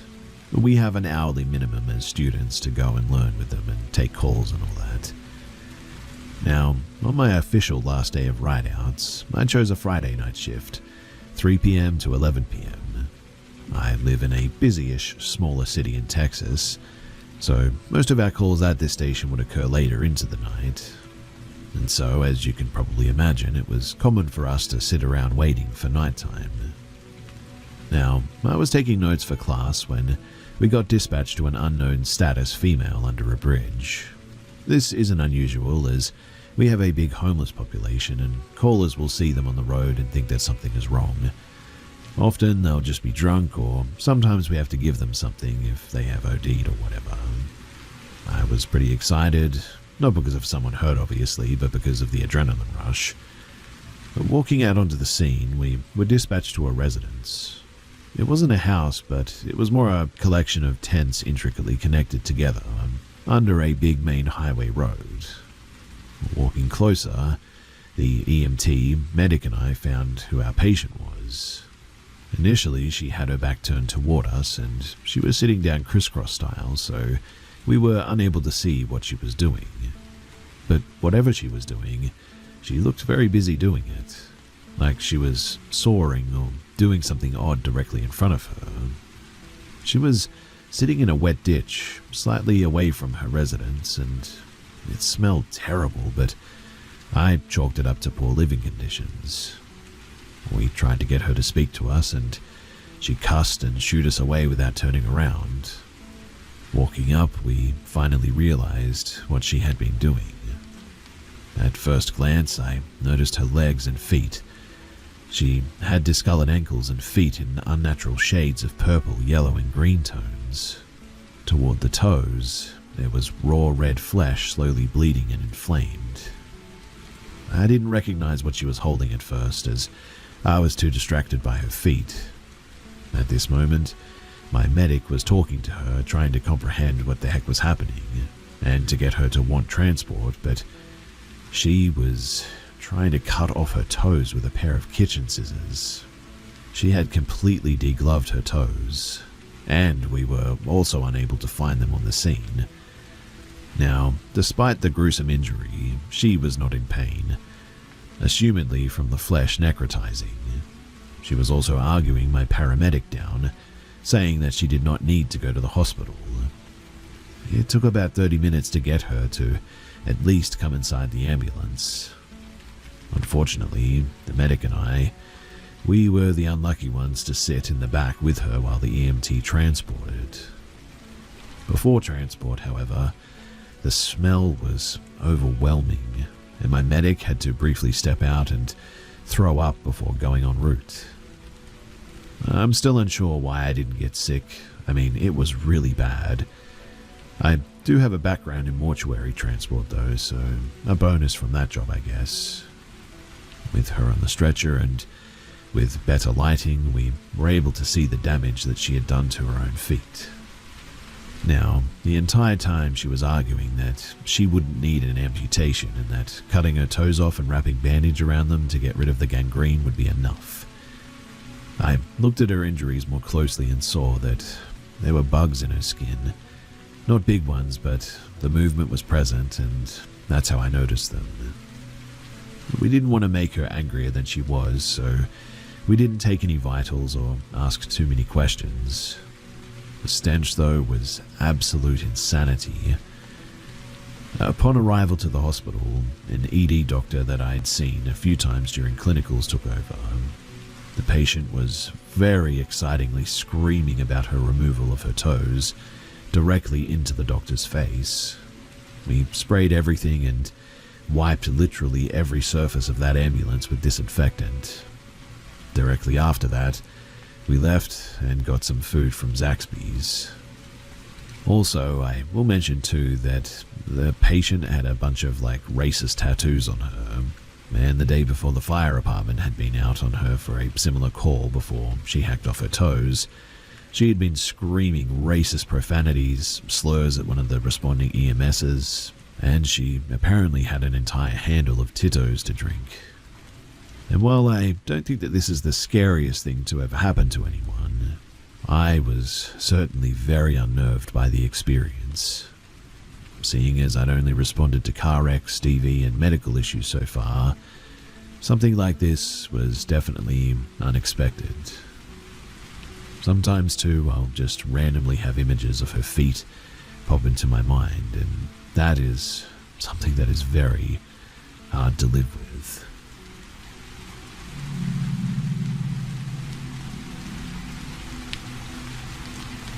So I'm 27 and my mum is 49.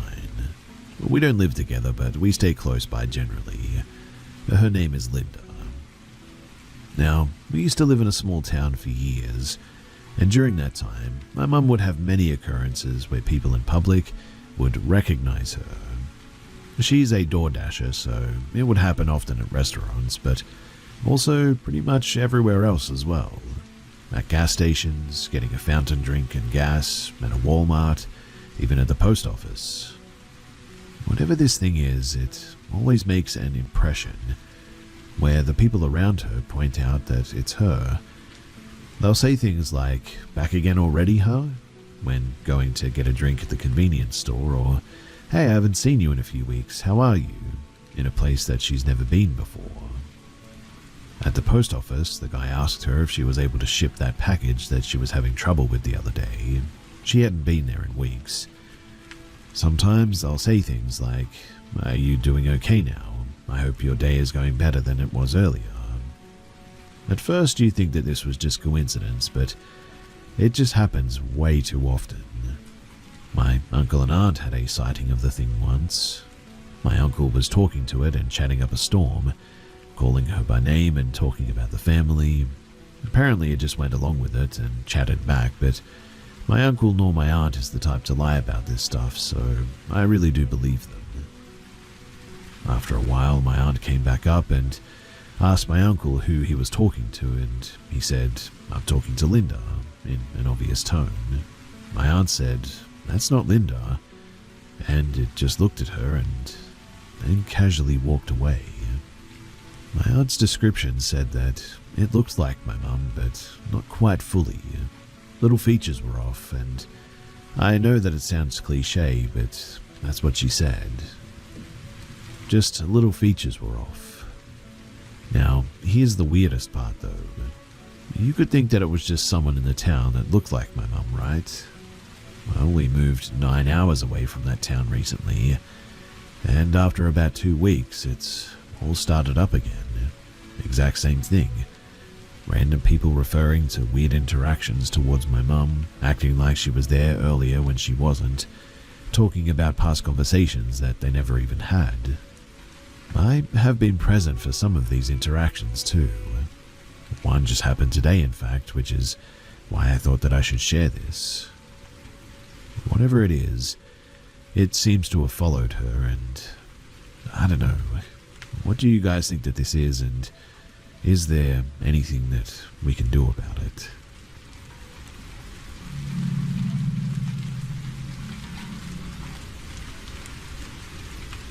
In the summer of 2014, my then girlfriend and I got access to her brother's apartment. It was the year after we had both graduated, so we were still living at home with our parents. That's why we were excited to have a week with our own place where we could be alone. My brother had warned us that the apartment was haunted, not something that we paid too much attention to. Neither of us particularly were interested in anything paranormal, and I think we mostly just sort of laughed it off as a bit of a joke. I mean, we were just happy to have somewhere to crash when we came home late from seeing friends without disturbing our parents for once. Now, on the very first evening, while lying on the couch watching a movie, we heard something fall to the floor in the kitchen. When we went to go and check, there was a plastic cup, one that had been on the counter, lying in the middle of the floor, as if someone had forcefully knocked it off. We hadn't even been in the kitchen that evening since we had eaten out, so we just left the cup where it was and we kept watching the movie. The next day we got ready for another summer day and left the apartment right after breakfast, and when we came back in the late afternoon or evening and walked into the kitchen, there was another item on the floor, this time a large plastic gym shaker. We picked up both objects this time. We didn't really talk much about it, just noted that it did happen and it was weird. But that night is when things got truly eerie. So we went to bed in the bedroom and made sure that everything was closed like we normally did. The apartment was on the ground floor, and there was a fair amount of visibility from the outside, so we drew the curtains and shut all the windows, partly to keep out the traffic noise and partly so that no one could see in. Of course, that made the room very warm, and in the middle of the night, my girlfriend woke me up. We were both lying on our backs in bed when she told me to look up, and the ceiling lamp, which hung from a long cord, was spinning rapidly. as if someone had given it a powerful push to make it rotate in a perfect circle. I was awake now, but very tired. I remember staring at the lamp until it stopped spinning and then just sort of falling back asleep. The next morning, she told me that she had stayed awake the entire night because she was so shaken by it. I remember her being pretty rattled the next day, but we moved on quickly and we never really talked about it again. Our relationship didn't last past the fall, and 8 years later, in a completely different city, we went home together after running into each other by chance during a night out. I asked her if she remembered the lamp in the bedroom that summer, and she immediately burst out yes, and that it honestly terrified her. It's something that I'll never forget, and something that to this day I still cannot explain.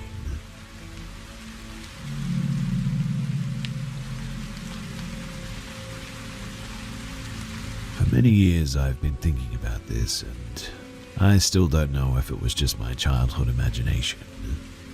So I used to tell my friends that I saw something in my house.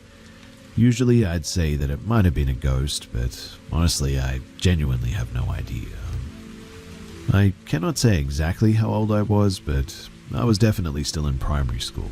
That much I remember. It happened in the winter, in Poland, 2009 most likely. Probably a few days after Christmas Eve, because I was playing with a Lego set that I got as a gift. Now, it was already dark outside, the lights were on in my room, and I was playing on the carpet across from the door that opened onto a lit hallway. From that angle looking out the door, I could see a wall and the banister around the space above the stairs. I was really focused on playing, my eyes were down, but for some reason, maybe because I noticed movement out of the corner of my eye, I looked up and glanced towards the door. That's when I saw it. From the left side of the doorframe, a figure slowly started to emerge. It must have been over 1 meter tall, but no taller than 1.5 meters. It had a strange color, but not so much the figure itself, more like an aura surrounding it. Kind of a mix between purple and celadon. It was floating in the air, maybe 0.5 meter off the ground, hard to say exactly. I was just a kid sitting on the floor after all, so I had to look up slightly. It had bent legs and a bit of a hunch, and in that position it slowly drifted to the right through the air. I don't remember what it was wearing exactly, but I know that it had clothes, purple for sure, pants and black leather shoes. It looked like a formal outfit almost, and it appeared to be male. I remember that it had a fairly large head, so big it looked disproportionate to the rest of its body, with a black mop of hair and big ears. The facial features were hard to tell. I saw it from the profile. Definitely very prominent cheekbones though, and a big nose. I froze for about 3 seconds though. I couldn't move. I was in shock. Then a wave of chills hit me and fear took over. I immediately looked down at the Lego bricks and started pretending to play. In my head I was thinking, just pretend you're playing and maybe it won't notice you. Pretend that you didn't see it. But after a few seconds, I couldn't process what I had just seen, or even whether I had seen something, or if it was just my imagination. And quite honestly, I might have believed it was all in my head to this day, if not for what happened next. Curiosity won out, and I looked up again, without lifting my head too much because I was afraid that it might still be there. And then, I saw from that side of the doorframe, part of the figure was still visible. After a short moment, it then completely moved out of view. I was stunned and terrified. I sat there for a while, trying to gather the courage to run to my parents, who were in the living room downstairs. When I finally managed to do it, I ran out of that room not looking to the right out of fear that it was still there, bolted down the stairs, and sat on the couch next to my parents. I never said a word to them. I just took comfort in the feeling of safety, and I was scared that they wouldn't take me seriously. I didn't have the strength to try and explain to them because the emotions that I had just gone through had completely drained me. That thing, whatever it was, it never even looked at me though. It was like it didn't even know that I had seen it. I never told any of my friends at school either, as I didn't want to be laughed at. For the next few days, I felt uneasy any time I played in that room though, afraid that I'd see it again. It took years before I told anyone, usually after a few drinks, and only in vague terms, just saying that I'd seen something that I couldn't explain, without ever going into detail, as I didn't want to seem like a complete weirdo. But that's why I'm here. Has anyone else ever encountered something like this? Was it just my imagination, do you think? What keeps bothering me though is that when I looked again it was still there. If it weren't for that second glance, I wouldn't even think twice about this, and would have assumed that it was just my imagination. But because of that second glance, I really don't think it was.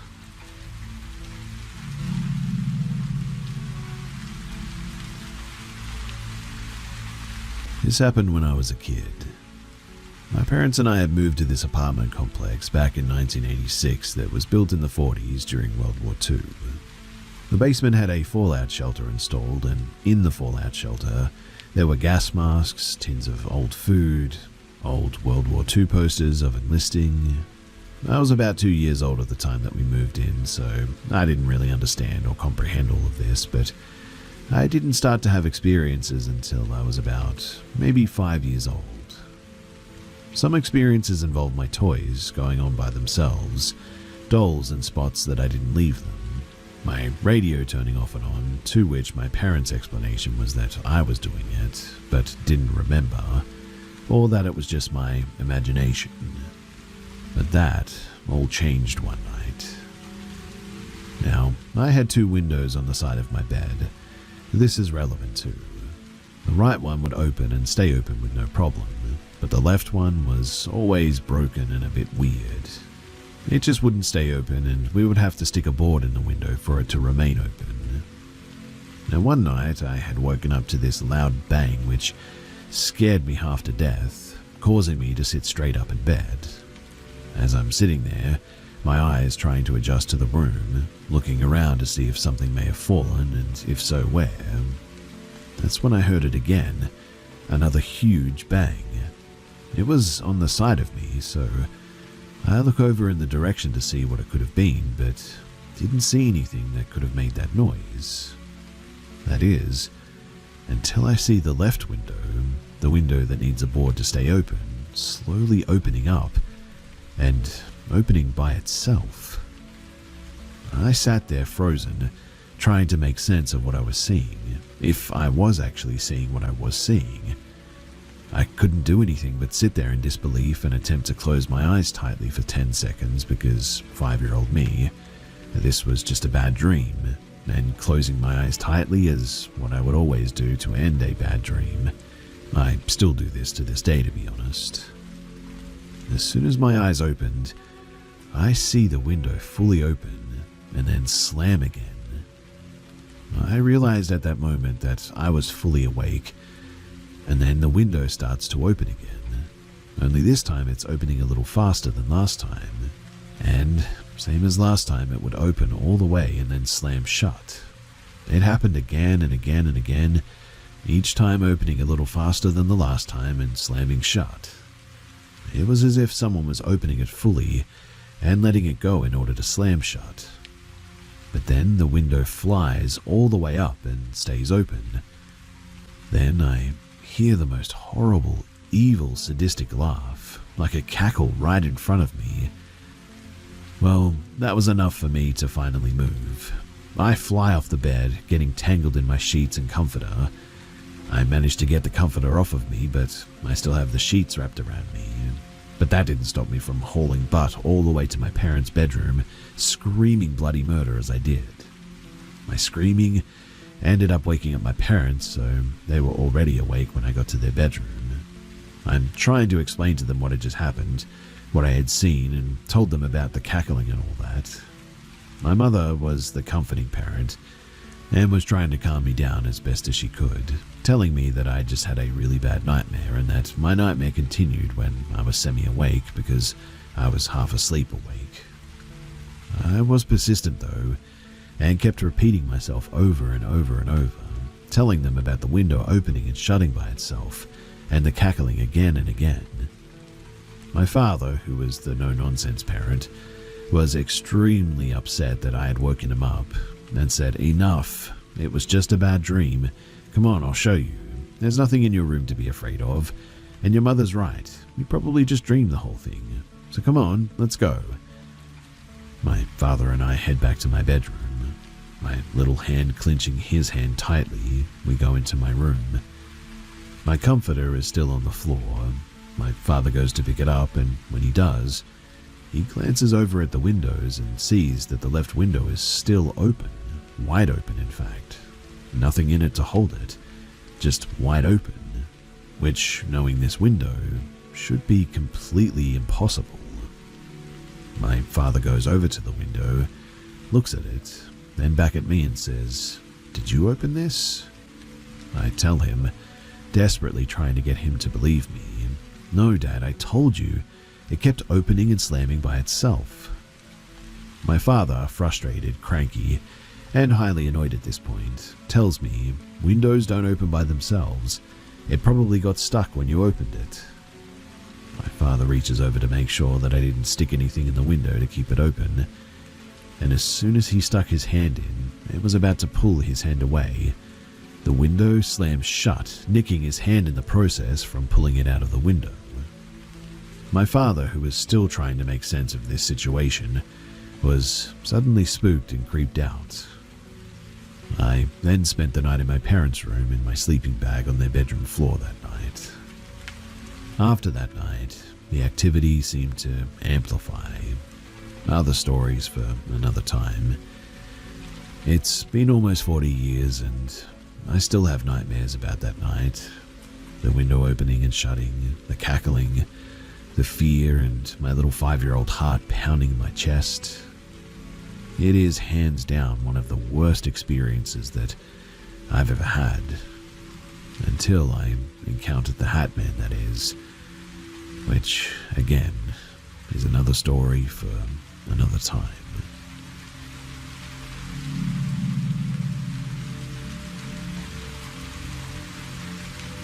In 2008, I was a sophomore in high school. The first day of school, I was sitting in my English class when this kid, whom I had never seen before, entered the class 10 minutes late. His name was Mike. The teacher asked why he was late, and Mike responded with, "Sorry, Teach, I spilled strawberry daiquiri all over my shirt and had to change it." Mike was a bit of a class clown who was more trouble than funny, to be honest. He was the type of guy who believed he could do whatever he wanted and there would be no repercussions. For example, one day in English, the teacher was late getting to class. And well, Mike said that since the teacher was 10 minutes late, legally we were allowed to leave, and so he did so. Later, he was shocked when he ended up in detention after school for skipping class. But Mike and his friends were the group that would sit in the parking lot at lunch and rev the engines of their Subarus and act like they were in Tokyo Drift or something. I remember that Mike played football that year and was livid that the coach didn't make him the starting quarterback, despite him not being all that impressive as an athlete. However, the thing that I remember the most about Mike was that he always wore this white baseball cap backwards and turned to the side, which was the style at that time. Well, the next year, my junior year, Mike just never showed up to school. Word was that he had been drinking with a group of friends near a fishing spot by the local river when he just disappeared. The rumors also started, and one was that he got into a fight with another guy who hit him in the head with a beer bottle. According to the rumor, Mike fell into the river and was swept away. Other people said that it was his brother who had pushed him into the river. One guy in particular claimed that he had hit Mike and pushed him into the river. Regardless of the truth, Mike was never found. He had a full-page memorial in the yearbook and everything. After that year, though, nobody ever really mentioned Mike again. As time went by, the only time that he would be mentioned were when some friends and I would meet up and somebody would say, "Who was that kid who disappeared again?" And the story would be told. Almost 15 years after Mike went missing, though, I met a guy who was a retired detective for the sheriff's department. His name was Jim. Well, it turns out that Jim was the one that investigated Mike's disappearance. When I mentioned the rumors about him getting hit with a beer bottle, he said, "Yeah, we heard those rumors too, but they just never panned out." Jim told me that the day that Mike went missing, he was out by the fishing spot with anywhere between 5 to 10 other teenagers.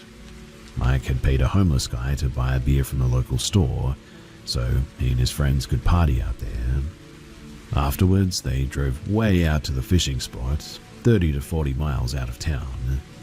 And Jim said that, more than likely, Mike was drunk and fell into the river and just was swept away.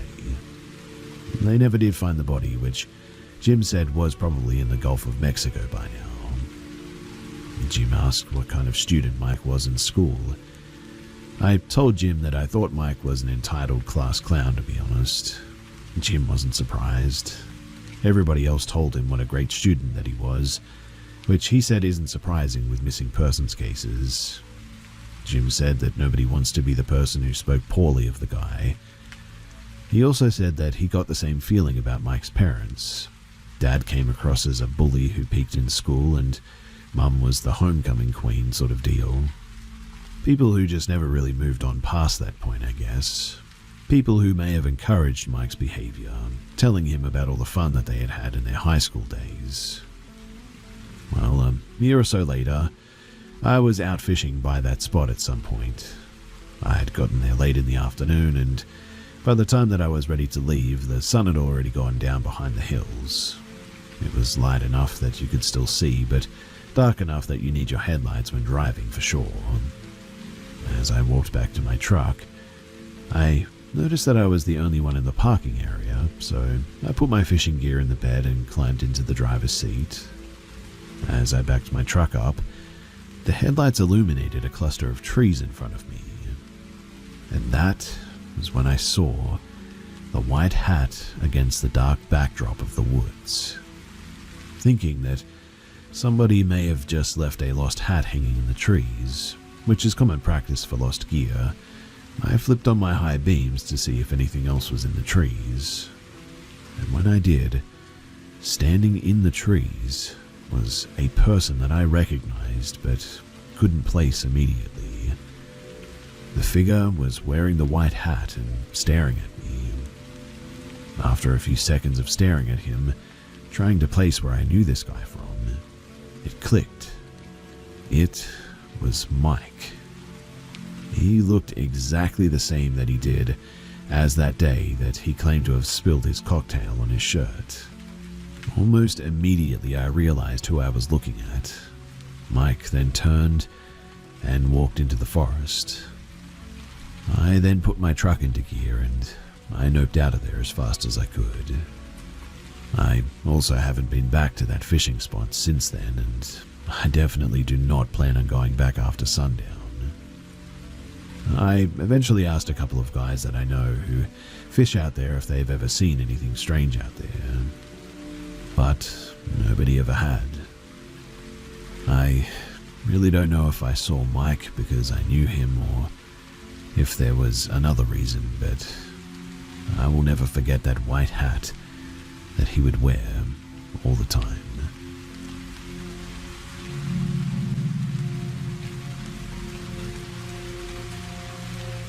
This is a bit of a long one, so do get comfy. Now, when I lived in Minnesota, I saw something that's troubled me for years now, and still does.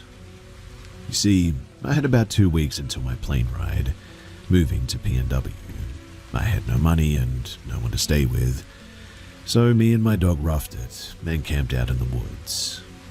It was middle of November 2022, and temperatures were 22 low and around 35 to 38 high.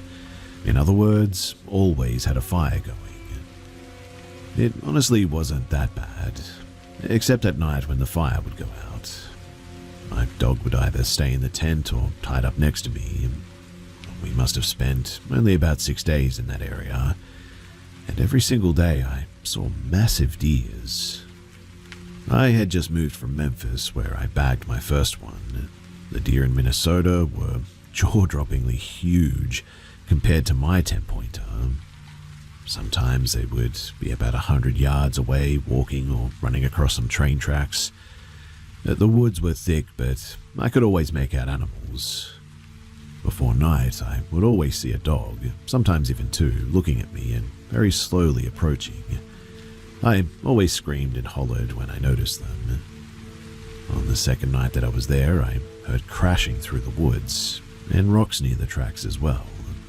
I stepped out of my tent, and I would see about 10 or so deer running down the tracks, and then blindly dart back directly towards me.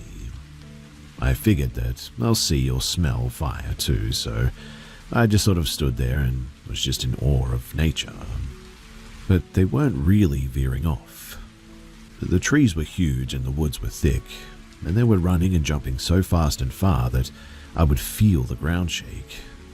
The two leading deer, they came within 10 feet of me easily, and honestly, I was petrified. I genuinely thought that I was about to be pierced or something, but as soon as I stepped my leg over to dive into the tent, they turned 90 degrees and just jumped, running away. I thought that it was extremely scary, but also very cool to be honest, and I was glad for the experience. Now, at about 10 p.m., I'm stoking the fire and I noticed something off in the distance on my side of the tracks. Not even towards the tracks, but parallel with me. It looked like two people with headlamps on, processing a deer. On my first day there, I did see and quickly talk to a guy passing by, saying that he was looking for deer skins. I made nothing of it, and stopped shining my light towards them. After failing to fall asleep, I stepped outside and the two headlamps were still on. Same spot and making the same motions. It looked like they were maybe about 5 or maybe 4 feet apart. One would fiddle with something on the ground and hand it over to the other. At this point, I was alarmed because, it's now 1 in the morning. I shine my light, watch very intently. It was so dark and so far away that by that time my eyes would focus and I would need to blink, but I would always lose what I was seeing. I would watch one headlamp and see that headlamp split into 2. So I knew that what I was looking at was a pair of eyes now. 2 individual sets of eyes. They were behind fallen logs and a standing tree. The motions that I saw were that of them moving back and forth, peeking around different spots of the trees and log. I moved my head side to side and they did the same, but on different sections and heights of the tree, like they were crouching and then sort of standing, but never looking away from me. When I got back into my tent, I zipped up the door, leaving the top open about an inch or 2. I zoomed my flashlight in, peeking through the hole, and I could see when they stopped and when they started this motion back up. The harder that I tried to focus, the more agitated the movement seemed. I was getting on a plane soon, so all I had were knives and a couple of flares, kept them close and snuggled up with my dog. Around 5 in the morning, I peeked through my tent and was still being watched. When the sun came out, I stepped out, and when I did, nothing was there. I figured that they were wolves, but I don't know, the motion and the mimicking of mine was pretty insane. I had a great spot though, and I worked hard on cleaning this area up, so I thought that I'd stay there at least another night, not trying to psych myself out over, well, nothing really. Now, on night 3, I never did see them again, but it was around midnight when I heard crashing through the tracks again, and thought that it was the herd of deer. Following it with my flashlight, I noticed that it was only one animal, moving way faster too. It did the same thing the deer did before and started running directly towards me. I could hear it leaving the rocks and running through a large patch of tall grass, like really tall, around 4 feet, dead grass, pretty loud. It's still coming towards me, and I'm shining my light in the general area it's about to pop out of, about 40 feet in front of me, I would guess. The instant it came out, it takes like maximum 2 steps and stands right up and stops instantly. But 1 second it's not seen at all, and the next second I'm staring at this thing, and true flight or fight finally kicks in. I immediately knew that there was no outrunning this thing. I knew that it was a full-on predator, and I knew that if I did run, that I would get chased. The eyes were forward-facing, very long, pointy ears, and could go on all 4s or 2. My dog was zipped up in the tent 3 feet from me. I zoomed in with my flashlight, and it helped absolutely nothing. I could see amberish eye shine and a wet gloss on the nose. Staying perfectly still with my light on it, I slowly but deeply took in a huge breath. About 10 seconds has gone by, maximum, since it stood up, and I screamed as loud as I could, but also as quickly as I could. All I screamed was "hey," and I never sounded like that before. I've never ever screamed like that in my life. Didn't even know that I could sound like that. It wasn't recognizable. At the same time that I screamed, though, I unintentionally blinked. I heard a thud and the dead grass rustle, but not nearly enough for it to actually be gone. I knew that whatever it was definitely within 3 to 5 feet of the grass line. I continued to yell out that I was going to mess it up and I was going to eat it repeatedly. Before my initial scream, I saw this thing about 7 feet at the tips of the ears. The ears were 100% the same shapes as Anubis as well, if you've ever seen that. Stupidly long and pointy, very pointy. Well, after not hearing anything for quite some time, I just decided that I would take my chances and head back into my tent, and I just stayed there all night, awake and trying to figure out what to do. Thankfully, I made it through the night, and the next morning I walked out into town and went to Caribou Coffee for some Wi-Fi. First thing I did when my phone turned on, I needed to charge, was I searched up images of Anubis. And quite honestly, I started crying silently right there in the store, staring at this picture. I contacted my family in PNW to get a new plane ticket for an earlier arrival. My 2 weeks had now turned into 1. Getting back to camp, I started packing everything up to relocate my camping spot. This was a mistake though, because that giant thing that I saw, I totally forgot about the 2 things that I saw on night 2.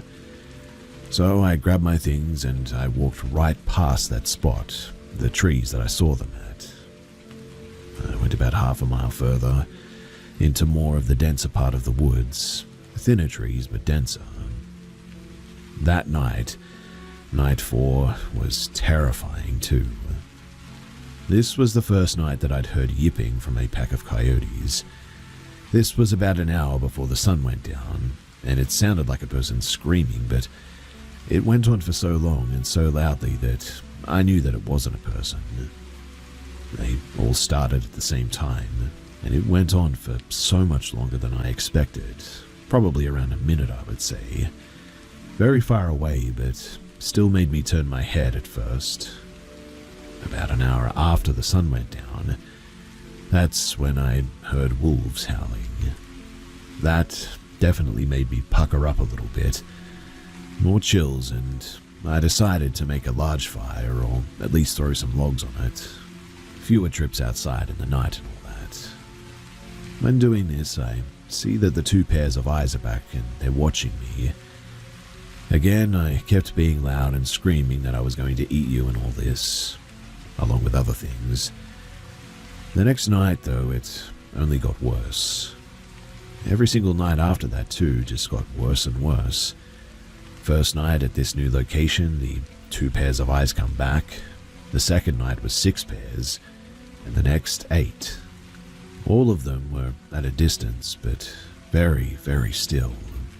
They stood in the exact same spot every night that they returned, with the main 2 mimicking my motions, peeking around trees for a better view it seemed.